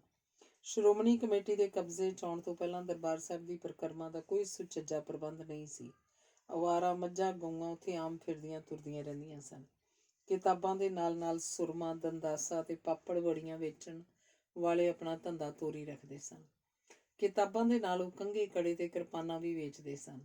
ਬਾਅਦ ਵਿੱਚ ਪੁਸਤਕਾਂ ਲਈ ਬਾਜ਼ਾਰ ਮਾਈ ਸੇਵਾ ਬਣ ਗਿਆ ਤੇ ਉਸ ਦੇ ਲਾਗੇ ਹੀ ਪਾਪੜ ਵੜੀਆਂ ਦਾ ਬਾਜ਼ਾਰ ਵੀ ਖੁੱਲ੍ਹ ਗਿਆ। ਬਾਜ਼ਾਰ ਮਾਈ ਸੇਵਾ ਦੇ ਨੇੜੇ ਤੇੜੇ ਗੁਟਕੇ, ਪੋਥੀਆਂ ਤੇ ਹੋਰ ਧਾਰਮਿਕ ਪੁਸਤਕਾਂ ਛਾਪਣ ਲਈ ਛੋਟੇ-ਮੋਟੇ ਪ੍ਰੈਸ ਵੀ ਸ਼ੁਰੂ ਹੋ ਗਏ। ਆਮ ਤੌਰ 'ਤੇ ਕਿਤਾਬਾਂ ਛਾਪਣ ਵਾਲੇ ਬਹੁਤੇ ਪੜ੍ਹੇ ਲਿਖੇ ਨਹੀਂ ਹੁੰਦੇ। ਉਹਨਾਂ ਨੂੰ ਕਦੇ ਖਿਆਲ ਨਹੀਂ ਸੀ ਹੁੰਦਾ ਕਿ ਧਾਰਮਿਕ ਪੁਸਤਕਾਂ ਠੀਕ ਛਪਵਾਈਆਂ ਜਾਣ ਜਾਂ ਕਿਸੇ ਠੀਕ ਤੇ ਢੁਕਵੇਂ ਟਾਈਪ ਦੀ ਚੋਣ ਕੀਤੀ ਜਾਵੇ। ਜਦ ਕਦੇ ਕੋਈ ਧਾਰਮਿਕ ਪੋਥੀ ਜਾਂ ਕਿਤਾਬ ਛਪਣੀ ਹੁੰਦੀ ਤਾਂ ਆਪਣੇ ਵਾਕਫਕਾਰ ਪ੍ਰੈਸ ਵਾਲੇ ਨੂੰ ਬੁਲਾ ਕੇ ਕਹਿੰਦੇ, ਲੈ ਬਈ ਆਹ ਪੋਥੀ ਲੈ ਜਾ ਤੇ ਇਹਦੇ ਫਰਮੇ ਜਲਦ ਸਾਜ਼ ਕੋਲ ਪਹੁੰਚਾ ਦੇਵੀਂ। ਲੋੜੀਂਦਾ ਕਾਗਜ਼ ਪਹੁੰਚਾ ਦਿੱਤਾ ਜਾਂਦਾ ਤੇ ਪ੍ਰੂਫ ਆਦਿ ਪ੍ਰੈਸ ਵਾਲੇ ਨੂੰ ਆਪ ਹੀ ਪੜ੍ਹਨੇ ਪੈਂਦੇ। ਟਾਈਪ ਦੀ ਚੋਣ ਵੀ ਪ੍ਰੈਸ ਤੇ ਛੱਡ ਦਿੱਤੀ ਜਾਂਦੀ। ਬਾਜ਼ਾਰ ਮਾਈ ਸੇਵਾ ਦੀਆਂ ਪੁਸਤਕਾਂ ਦਾ ਹੁਣ ਤੱਕ ਵੀ 24.36 ਪੁਆਇੰਟ ਵਿੱਚ ਛਾਪੀਆਂ ਜਾ ਰਹੀਆਂ ਹਨ। ਉਹਨਾਂ ਪ੍ਰਕਾਸ਼ਕਾਂ ਨੇ ਉੱਕਾ ਧਿਆਨ ਨਹੀਂ ਦਿੱਤਾ ਕਿ ਚੰਗਾ ਟਾਈਪ, ਚੰਗਾ ਕਾਗਜ਼ ਤੇ ਚੰਗੀ ਜਿਲਦ ਬਣਾਉਣ ਨਾਲ ਪੁਸਤਕ ਤਿਆਰ ਕਰਨ ਦੇ ਖਰਚੇ ਵਿੱਚ ਬਹੁਤ ਫਰਕ ਨਹੀਂ ਪੈਂਦਾ। ਕਿਤਾਬਾਂ ਦਾ ਸੂਏ ਨਾਲ ਢਿੱਡ ਪਾੜ ਕੇ ਸਿਲਾਈ ਕੀਤੀ ਜਾਂਦੀ। ਇਸ ਤਰ੍ਹਾਂ ਹਰ ਪਾਸਿਓਂ ਅਣਗਹਿਲੀ ਵਰਤੀ ਜਾਂਦੀ ਸੀ। ਪੰਜਾਬ ਦੇ ਲੋਕਾਂ ਦੀ ਨਿਗਾਹ ਉਹਨਾਂ ਦੀ ਸਿਹਤ ਦੇ ਅਨੁਕੂਲ ਭਾਰਤ ਦੇ ਬਾਕੀ ਪ੍ਰਾਂਤਾਂ ਦੇ ਲੋਕਾਂ ਨਾਲੋਂ ਚੰਗੀ ਹੈ, ਪਰ ਬਾਜ਼ਾਰ ਮਾਈ ਸੇਵਾ ਵਾਲਿਆਂ ਨੇ ਇਹਨਾਂ ਨੂੰ ਮੋਟੇ ਟਾਈਪ ਵਾਲੀਆਂ ਪੁਸਤਕਾਂ ਪੜ੍ਹਨ ਦੀ ਆਦਤ ਪਾ ਦਿੱਤੀ ਹੈ। ਹਾਲੀ ਵੀ ਪਿੰਡਾਂ ਦੇ ਲੋਕ ਬਰੀਕ ਟਾਈਪ 'ਚ ਛਪੀਆਂ ਕਿਤਾਬਾਂ ਪੜ੍ਹਨ ਤੋਂ ਕੰਨੀ ਕਤਰਾਉਂਦੇ ਹਨ। ਹਾਲੀ ਤੱਕ ਵੀ 24 ਤੇ 36 ਪੁਆਇੰਟ ਵਿੱਚ ਧਾਰਮਿਕ ਕਿਤਾਬਾਂ ਦੇ ਕਿੱਸੇ ਛਾਪੇ ਜਾ ਰਹੇ ਹਨ। ਇਹਦੀ ਸਾਰੀ ਜ਼ਿੰਮੇਵਾਰੀ ਬਾਜ਼ਾਰ ਮਾਈ ਸੇਵਾ ਦੇ ਪ੍ਰਕਾਸ਼ਕਾਂ ਦੇ ਸਿਰ ਆਉਂਦੀ ਹੈ। ਬਾਰੀਕ ਟਾਈਪ ਵਿੱਚ ਕਿਤਾਬਾਂ ਛਾਪਣ ਨਾਲ ਕੇਵਲ ਕਾਗਜ਼ ਦੀ ਹੀ ਬੱਚਤ ਨਹੀਂ ਹੁੰਦੀ, ਸਗੋਂ ਕਿਤਾਬ ਦੀ ਸਜਾਵਟ ਤੇ ਜਿਲਦ ਸਾਜ਼ੀ ਦਾ ਪੂਰਾ ਧਿਆਨ ਰੱਖ ਕੇ ਪੁਸਤਕਾਂ ਦੀ ਕੀਮਤ ਵੀ ਜਾਇਜ਼ ਰੱਖੀ ਜਾ ਸਕਦੀ ਹੈ। ਬਾਹਰਲੇ ਦੇਸ਼ਾਂ ਵਿੱਚ ਧਾਰਮਿਕ ਸਾਹਿਤ ਬਾਰੀਕ ਟਾਈਪ 'ਚ ਛਪਦਾ ਹੈ। ਆਮ ਤੌਰ ਤੇ ਬਾਈਬਲ ਰਾਈਸ ਪੇਪਰ ਤੇ ਛਾਪੀ ਜਾਂਦੀ ਹੈ। ਬਾਰੀਕ ਟਾਈਪ ਨਾਲ ਪਾਠਕਾਂ ਦੀ ਸੋਚ ਸਵਾਦ ਦੀ ਰੁਚੀ 'ਚ ਵਾਧਾ ਹੁੰਦਾ ਹੈ। ਉਹਨਾਂ ਦੀਆਂ ਅੱਖਾਂ ਵੀ ਬਰੀਕ ਟਾਈਪ ਨੂੰ ਪੜ੍ਹਨ ਦੀਆਂ ਆਦੀ ਹੋ ਜਾਂਦੀਆਂ ਹਨ। ਸਾਡੇ ਲੋਕ ਇਸ ਮਾਮਲੇ ਵਿੱਚ ਬਹੁਤ ਪਛੜ ਗਏ ਹਨ। ਉਹਨਾਂ ਦੀਆਂ ਸੂਖਸ਼ਮ ਰੁਚੀਆਂ ਨੂੰ ਵਿਕਸਿਤ ਹੋਣ ਦਾ ਮੌਕਾ ਨਹੀਂ ਮਿਲਦਾ। ਬਾਜ਼ਾਰ ਮਾਈ ਸੇਵਾ ਵਾਲਿਆਂ ਨੇ ਹੀਰ ਵਾਰਸ ਛਾਪਣ ਵਿੱਚ ਵੀ ਅਣਗਹਿਲੀ ਵਰਤੀ ਹੈ। ਪ੍ਰਕਾਸ਼ਕ ਨੇ ਕਿਸੇ ਪ੍ਰੈਸ ਵਾਲੇ ਨੂੰ ਕਹਿ ਦੇਣਾ, ਲੈ ਵੀ ਤੈਨੂੰ ਇੰਨੇ ਰਿਮ ਕਾਗਜ਼ ਦੇ ਰਿਹਾ, ਤੂੰ ਹੀਰ ਛਾਪ ਕੇ ਦੇ ਜਾਈਂ ਤੇ ਹਰ ਹਫ਼ਤੇ ਛਪਾਈ ਦੇ ਪੈਸੇ ਲੈ ਜਾਇਆ ਕਰੇ। ਜੇ ਉਸ ਪ੍ਰੈਸ ਵਿੱਚ ਕੋਈ ਪੇਂਡੂ ਕੰਪੋਜ਼ਿਟਰ ਹੀਰ ਗਾਉਣ ਦਾ ਸ਼ੌਕੀਨ ਹੋਵੇ ਤਾਂ ਉਹ ਆਪਣੇ ਕੋਲੋਂ ਕੋਈ ਸੁਣੇ ਸੁਣਾਏ ਸ਼ੇਅਰ ਵੀ ਇਸ 'ਚ ਸ਼ਾਮਲ ਕਰ ਦਿੰਦਾ ਹੈ। ਇਸ ਤਰ੍ਹਾਂ ਹੀਰ ਦਾ ਹੁਲੀਆ ਕੁਝ ਸਾਲਾਂ ਬਾਅਦ ਹੋਰ ਦਾ ਹੋਰ ਹੋ ਜਾਂਦਾ ਹੈ ਤੇ ਪ੍ਰਕਾਸ਼ਕ ਬੜੇ ਮਾਣ ਨਾਲ ਸਰਵਰਕ ਤੇ ਛਪਵਾ ਦਿੰਦਾ ਹੈ। ਸਭ ਤੋਂ ਵੱਡੀ ਪੁਰਾਣੀ ਤੇ ਪ੍ਰਸਿੱਧ ਹੀਰ ਪੇਸ਼ ਕੀਤੀ ਜਾ ਰਹੀ ਹੈ। ਬਾਅਦ ਵਿੱਚ ਹੀਰ ਦੇ ਖੋਜੀ ਪਾਠਕਾਂ ਨੂੰ ਅਸਲ ਹੀਰ ਲੱਭਣ ਲਈ ਕਾਫੀ ਸਿਰਦਰਦੀ ਕਰਨੀ ਪੈਂਦੀ ਹੈ। ਫਾਲਤੂ ਦਰਜ ਕੀਤੇ ਸ਼ੇਅਰ ਕੱਢ ਕੇ ਨਵੇਂ ਸਿਰਿਓਂ ਸੋਧੇ ਐਡੀਸ਼ਨ ਤਿਆਰ ਕਰਨਾ ਪੈਂਦਾ ਹੈ। ਮੋਟੇ ਟਾਈਪ ਵਿੱਚ ਕਿਤਾਬਾਂ ਛਾਪਣ ਨਾਲ ਕਾਗਜ਼ ਦਾ ਕਿੰਨਾ ਨੁਕਸਾਨ ਹੋਇਆ ਤੇ ਸਮੁੱਚੀ ਕੌਮ ਦੇ ਮਾਨਸਿਕ ਵਿਕਾਸ ਵਿੱਚ ਕਿੰਨਾ ਘਾਟਾ ਪਿਆ। ਬਾਜ਼ਾਰ ਮਾਈ ਸੇਵਾ ਵਿੱਚ ਜੋ ਪ੍ਰਕਾਸ਼ਕ ਉੱਭਰ ਕੇ ਸਾਹਮਣੇ ਆਇਆ ਉਹ ਸਿੰਘ ਬ੍ਰਦਰਜ਼ ਹੈ। ਇਸ ਫਰਮ ਨੇ ਪਿਛਲੇ 50 ਸਾਲਾਂ 'ਚ ਕੇਵਲ ਸਿਹਤਮੰਦ ਸਾਹਿਤ ਹੀ ਨਹੀਂ ਛਾਪਿਆ, ਬਲਕਿ ਪੁਸਤਕਾਂ ਸੁਚੱਜੇ ਤੇ ਸਾਦੇ ਢੰਗ ਨਾਲ ਛਾਪਣ ਵਿੱਚ ਯੋਗਦਾਨ ਵੀ ਪਾਇਆ। ਇੰਨਾ ਕੁਝ ਕਰਨ ਦੇ ਬਾਵਜੂਦ ਇਹਨਾਂ ਦੀਆਂ ਕਿਤਾਬਾਂ ਦੀਆਂ ਕੀਮਤਾਂ ਮੁਨਾਸਿਬ ਤੇ ਵਾਜਬੀ ਰੱਖੀਆਂ ਜਾਂਦੀਆਂ ਹਨ। ਇਹਨਾਂ ਦੀਆਂ ਕਿਤਾਬਾਂ ਦੇ ਟਾਈਟਲਾਂ ਦੀ ਚੋਣ ਵੀ ਸੁਚੱਜੀ ਹੁੰਦੀ ਹੈ। ਦਿੱਲੀ ਦੇ ਕਈ ਪ੍ਰਕਾਸ਼ਕ ਆ ਕੇ ਸਾਡੇ ਪਾਸੋਂ ਪੁੱਛਦੇ ਹਨ ਕਿ ਸਿੰਘ ਬ੍ਰਦਰਜ਼ ਕਿਤਾਬਾਂ ਦੀਆਂ ਕੀਮਤਾਂ ਇੰਨੀਆਂ ਘੱਟ ਕਿਸ ਤਰ੍ਹਾਂ ਰੱਖ ਲੈਂਦੇ ਹਨ। ਅਸਲ ਗੱਲ ਇਹ ਹੈ ਕਿ ਉਹਨਾਂ ਦੀਆਂ ਕਿਤਾਬਾਂ ਦੀ ਵਾਜਬੀ ਕੀਮਤ ਹੋਣ ਕਰਕੇ ਵਿਕਰੀ ਕਾਫੀ ਹੈ। ਥੋੜ੍ਹਾ ਨਫਾ ਵੀ ਕਿਤਾਬਾਂ ਦੀ ਬਹੁਤ ਵਿਕਰੀ ਕਾਰਨ ਉਹਨਾਂ ਨੂੰ ਵਾਰਾ ਖਾ ਜਾਂਦਾ ਹੈ। ਚੰਗੇ ਵਿਹਾਰ ਕਾਰਨ ਉਹਨਾਂ ਦਾ ਇਤਬਾਰ ਤੇ ਸਾਖ ਬਾਹਰਲੇ ਦੇਸ਼ਾਂ ਵਿੱਚ ਵੀ ਬਣ ਚੁੱਕੀ ਹੈ। ਇਸੇ ਵਾਸਤੇ ਉਹਨਾਂ ਨੇ ਐਕਸਪੋਰਟ ਦਾ ਕੰਮ ਸੰਭਾਲਿਆ ਹੋਇਆ। ਇਸ ਫਰਮ ਦੀ ਸੁਚੱਜੀ ਕਾਰਗੁਜ਼ਾਰੀ ਤੋਂ ਪ੍ਰਭਾਵਿਤ ਹੋ ਕੇ ਬਾਜ਼ਾਰ ਮਾਈ ਸੇਵਾ ਦੇ ਹੋਰ ਪ੍ਰਕਾਸ਼ਕ ਆਪਣੀ ਕੁਚੱਜੀ ਚਾਲ ਠੀਕ ਨਹੀਂ ਕਰ ਸਕੇ। ਪੁਸਤਕ ਦੀ ਕੀਮਤ 70 ਰੁਪਏ ਛਪਵਾ ਦਿੰਦੇ ਹਨ ਤੇ ਉਹੀ ਕਿਤਾਬ ਬਾਜ਼ਾਰ 'ਚ 35-40 ਰੁਪਏ ਤੋਂ ਮਿਲ ਜਾਂਦੀ ਹੈ। ਇੰਜ ਕਰਨ ਨਾਲ ਉਹ ਆਪਣੇ ਪਾਠਕਾਂ ਦਾ ਭਰੋਸਾ ਜਿੱਤਣ 'ਚ ਸਫਲ ਨਹੀਂ ਹੁੰਦੇ। ਅੰਮ੍ਰਿਤਸਰ 'ਚ ਰਵੀ ਸਾਹਿਤ ਪ੍ਰਕਾਸ਼ਨ 10-12 ਸਾਲਾਂ ਤੋਂ ਆਪਣਾ ਕੰਮ ਸੁਚੱਜੇ ਢੰਗ ਨਾਲ ਚਲਾ ਰਿਹਾ ਹੈ।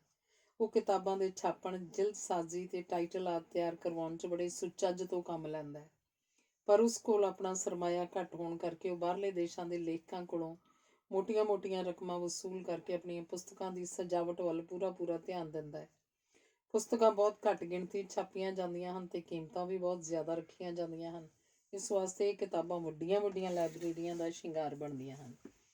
ਪ੍ਰਕਾਸ਼ਨ ਦਾ ਤਾਂ ਮੁੱਖ ਮੰਤਵ ਇਹ ਹੈ ਕਿ ਹਰ ਚੰਗੀ ਪੁਸਤਕ ਦਾ ਪੂਰਾ ਐਡੀਸ਼ਨ ਛਾਪਿਆ ਜਾਵੇ, ਕੀਮਤ ਮੁਨਾਸਿਬ ਰੱਖੀ ਜਾਵੇ ਤਾਂ ਜੋ ਆਮ ਪਾਠਕ ਉਸ ਕਿਤਾਬ ਨੂੰ ਖਰੀਦ ਸਕਣ। ਲਿਖਾਰੀਆਂ ਪਾਸੋਂ ਪੈਸੇ ਲੈ ਕੇ ਕਿਤਾਬਾਂ ਛਾਪਣ ਦੀ ਜੋ ਗਲਤ ਰੁਚੀ ਪੈਦਾ ਹੋ ਚੁੱਕੀ ਹੈ, ਉਹ ਸਮੁੱਚੇ ਸਾਹਿਤ ਲਈ ਘਾਤਕ ਹੈ। ਇੰਜ ਕਰਨ ਨਾਲ ਨਾ ਤਾਂ ਪ੍ਰਕਾਸ਼ਕ ਤੇ ਨਾ ਹੀ ਲੇਖਕ ਦੇ ਸਾਹਿਤਕ ਪੱਧਰ ਦਾ ਅੰਦਾਜ਼ਾ ਹੋ ਸਕਦਾ ਹੈ। ਸਾਰਾ ਜ਼ੋਰ ਸਜਾਵਟ ਤੇ ਲਾ ਕੇ ਥੋੜ੍ਹੀ ਜਿਹੀ ਗਿਣਤੀ 'ਚ ਪੁਸਤਕ ਛਾਪ ਕੇ ਪੇਟ ਪਾਲਣ ਦਾ ਫਿਕਰ ਕਰਨਾ ਗਲਤ ਹੈ, ਕਿਉਂਕਿ ਪੁਸਤਕ ਦੀ ਕੀਮਤ ਬਹੁਤ ਜ਼ਿਆਦਾ ਰੱਖੀ ਜਾਂਦੀ ਹੈ। ਇਸ ਕਾਰਨ ਉਹਦੀ ਵਿਕਰੀ ਘੱਟ ਹੁੰਦੀ ਹੈ ਤੇ ਪ੍ਰਕਾਸ਼ਨ ਦਾ ਮੂਲ ਮੰਤਵ ਵੀ ਅਸਫਲ ਹੋ ਕੇ ਰਹਿ ਜਾਂਦਾ ਹੈ, ਜਿਨ੍ਹਾਂ ਉੱਤੇ ਮੈਂ ਮਾਣ ਕਰਦਾ ਹਾਂ। ਇੱਕ ਦਿਨ ਇੱਕ ਦਿੱਲੀ ਦਾ ਪ੍ਰਕਾਸ਼ਕ ਇੱਕ ਮਧਰੇ ਜਿਹੇ ਮੁੰਡੇ ਕੋਲੋਂ ਟਰੰਕ ਚੁਕਵਾਈ ਘੰਟਾ ਘਰ ਵਾਲੀ ਦੁਕਾਨ ਤੇ ਆਇਆ। ਮੁੰਡੇ ਦਾ ਰੰਗ ਸਾਂਵਲਾ ਤੇ ਅੱਖਾਂ ਬੇਹੱਦ ਜ਼ਹੀਨ ਸਨ। ਉਹਨੇ ਸਿਰ ਤੋਂ ਟਰੰਕ ਉਤਾਰਦਿਆਂ ਹੀ ਕਿਤਾਬਾਂ ਦੇ ਸ਼ੈਲਫ ਦੇਖਣੇ ਸ਼ੁਰੂ ਕਰ ਦਿੱਤੇ। ਇੱਥੇ ਤਾਂ ਬੜੀਆਂ ਪੜ੍ਹਨਯੋਗ ਕਿਤਾਬਾਂ ਹਨ, ਉਹ ਬੋਲਿਆ। ਮੈਂ ਹੌਲੀ ਜੀ ਉਹਨੂੰ ਕਿਹਾ, ਤੂੰ ਆਪਣੀ ਦਿਹਾੜੀ ਖਤਮ ਕਰਕੇ ਕੱਲ੍ਹ ਮੈਨੂੰ ਮਿਲੀ। ਪੁੱਛਣ ਤੇ ਦੱਸਣ ਲੱਗਾ ਕਿ ਮੈਂ ਮੈਟ੍ਰਿਕ ਪਾਸ ਹਾਂ, ਇੱਥੇ ਮਜ਼ਦੂਰੀ ਕਰਕੇ ਆਪਣਾ ਪੇਟ ਪਾਲਦਾ। ਮੁੰਡੇ ਦਾ ਨਾਂ ਰਮੇਸ਼ ਕਪਲਾ ਸੀ। ਮੈਂ ਉਹਨੂੰ ਕਿਹਾ, ਰਮੇਸ਼, ਜੇ ਤੈਨੂੰ ਕਿਤਾਬਾਂ ਦਾ ਸ਼ੌਕ ਹੈ ਤਾਂ ਤੂੰ ਇੱਥੇ ਆ ਜਾ। ਦੁਕਾਨ ਤੇ ਕੋਈ ਅਸਾਮੀ ਖਾਲੀ ਨਹੀਂ ਸੀ, ਪਰ ਫਿਰ ਵੀ ਮੈਂ ਉਹਨੂੰ ਉਹਦੀ ਸਾਹਿਤਕ ਰੁਚੀ ਦੇਖ ਕੇ ਕੰਮ ਤੇ ਲਾ ਲਿਆ। ਦੁਕਾਨ ਦਾ ਮਾਹੌਲ ਸਾਹਿਤਕ ਸੀ। ਸਤਪਾਲ ਆਨੰਦ, ਕੁਮਾਰ ਵਿਕਲ ਤੇ ਅਜੈਬ ਚਿੱਤਰਕਾਰ ਪਹਿਲਾਂ ਹੀ ਕੰਮ ਕਰ ਰਹੇ ਸਨ। ਰਮੇਸ਼ ਇਸ ਸਾਰੇ ਸਟਾਫ ਨਾਲ ਘੁਲ ਮਿਲ ਗਿਆ। 1 ਮਹੀਨੇ ਦੇ ਅੰਦਰ ਅੰਦਰ ਦੁਕਾਨ ਦੇ ਸਾਰੇ ਕੰਮਕਾਰ ਨੂੰ ਸਮਝਣ ਲੱਗ ਪਿਆ। ਸਤਪਾਲ ਆਨੰਦ ਨੇ ਪ੍ਰਾਈਵੇਟ ਤੌਰ ਤੇ BA ਪਾਸ ਕਰ ਲਿਆ ਸੀ। ਰਮੇਸ਼ ਨੇ ਵੀ ਪ੍ਰਾਈਵੇਟ ਤੌਰ ਤੇ ਪੜ੍ਹਾਈ ਜਾਰੀ ਰੱਖੀ ਤੇ BA ਪਾਸ ਕਰਨ ਬਾਅਦ ਉਹ ਜਲੰਧਰ ਹਿੰਦੀ ਭਵਨ ਪਾਸ ਚਲਾ ਗਿਆ। ਉੱਥੇ ਫਿਰਦਾ ਤੁਰਦਾ ਚੰਡੀਗੜ੍ਹ ਪਹੁੰਚ ਗਿਆ। ਆਪਣੀ ਪ੍ਰਤਿਭਾ ਦੇ ਆਸਰੇ ਇੰਡੀਅਨ ਐਕਸਪ੍ਰੈਸ ਦਾ ਸਪੈਸ਼ਲ ਨੁਮਾਇੰਦਾ ਹੋ ਗਿਆ। ਅੱਜ ਉਸ ਪਾਸ ਆਪਣੀ ਕਾਰ ਹੈ, ਬਾਲ ਬੱਚੇਦਾਰ ਹੈ ਤੇ ਖੁਸ਼ਹਾਲ ਹੈ। ਮੈਨੂੰ ਇਹਨਾਂ ਸਾਰਿਆਂ ਤੇ ਮਾਣ ਹੈ ਕਿ ਸਾਰੇ ਜ਼ਿੰਦਗੀ 'ਚ ਤਰੱਕੀ ਕਰ ਗਏ ਹਨ। ਅਜੈਬ ਚਿੱਤਰਕਾਰ PAU ਤੋਂ ਚੀਫ ਆਰਟਿਸਟ ਦੇ ਤੌਰ ਤੇ ਰਿਟਾਇਰ ਹੋ ਗਿਆ। ਸਤਪਾਲ ਆਨੰਦ ਪੰਜਾਬੀ ਯੂਨੀਵਰਸਿਟੀ ਦੇ ਕਾਰਸਪੋਂਡੈਂਸ ਵਿਭਾਗ ਦਾ ਡਾਇਰੈਕਟਰ ਹੋ ਗਿਆ ਹੈ ਤੇ ਕੁਮਾਰ ਵਿਕਲ ਪੰਜਾਬ ਯੂਨੀਵਰਸਿਟੀ 'ਚ ਆਪਣਾ ਨਿਵੇਕਲਾ ਸਥਾਨ ਰੱਖਦਾ ਹੈ। ਉਹ ਦੇਸ਼ ਦਾ ਪ੍ਰਮੁੱਖ ਹਿੰਦੀ ਕਵੀ ਹੈ। ਇੱਕ ਹੋਰ ਵਿਅਕਤੀ ਬ੍ਰਿਜਮੋਹਨ ਢਿਲਵਾਂ ਦਾ ਰਹਿਣ ਵਾਲਾ ਮੇਰੇ ਕੋਲ ਡਿਸਪੈਚਰ ਦੇ ਤੌਰ ਤੇ ਕੰਮ ਕਰਦਾ ਸੀ। ਉਹਨੇ ਵੀ ਮੇਰੇ ਨਾਲ ਰਹਿੰਦਿਆਂ BA ਪਾਸ ਕਰ ਲਈ। ਇੱਕ ਦਿਨ ਮੈਨੂੰ ਕਹਿਣ ਲੱਗਾ, ਤੁਹਾਡੇ ਕੋਲ ਰਹਿੰਦਿਆਂ ਸਤਪਾਲ ਆਨੰਦ MA ਇੰਗਲਿਸ਼ ਪਾਸ ਕਰ ਗਿਆ। ਮੈਂ ਵੀ ਸਤਪਾਲ ਆਨੰਦ ਦੀਆਂ ਪੈੜਾਂ ਤੇ ਚੱਲਣਾ ਚਾਹੁੰਦਾ। ਮੈਂ ਦੂਜੇ ਦਿਨ ਉਹਨੂੰ ਪੰਜਾਬ ਯੂਨੀਵਰਸਿਟੀ ਦੇ doctor Gurdev Singh Gosal, head of geography department ਕੋਲ ਲੈ ਗਿਆ। ਗੋਸਲ ਸਾਹਿਬ ਨੇ ਮੇਰੇ ਕਹਿਣ ਤੇ ਉਹਨੂੰ ਕਲਰਕ ਰੱਖ ਲਿਆ। ਉੱਥੇ ਰਹਿੰਦਿਆਂ ਉਹਨੇ ਈਵਨਿੰਗ ਕਾਲਜ ਵਿੱਚੋਂ MA ਇੰਗਲਿਸ਼ ਪਾਸ ਕਰ ਲਈ। ਅੱਜ ਕੱਲ੍ਹ ਉਹ DAV ਕਾਲਜ ਅੰਬਾਲੇ ਅੰਗਰੇਜ਼ੀ ਵਿਭਾਗ ਦਾ ਹੈੱਡ ਹੈ। ਮੈਨੂੰ ਇਹਨਾਂ ਸਾਰਿਆਂ ਤੇ ਮਾਣ ਹੈ ਕਿ ਸਾਰੇ ਆਪਣੀ ਪ੍ਰਤਿਭਾ ਤੇ ਮਿਹਨਤ ਸਦਕਾ ਉੱਚੀਆਂ ਪਦਵੀਆਂ ਤੇ ਪਹੁੰਚ ਗਏ ਹਨ। ਮੇਰੀਆਂ ਸ਼ੁਭ ਕਾਮਨਾਵਾਂ ਉਹਨਾਂ ਤੇ ਉਹਨਾਂ ਦੇ ਪਰਿਵਾਰਾਂ ਨਾਲ ਹਨ। ਧੰਨਵਾਦ।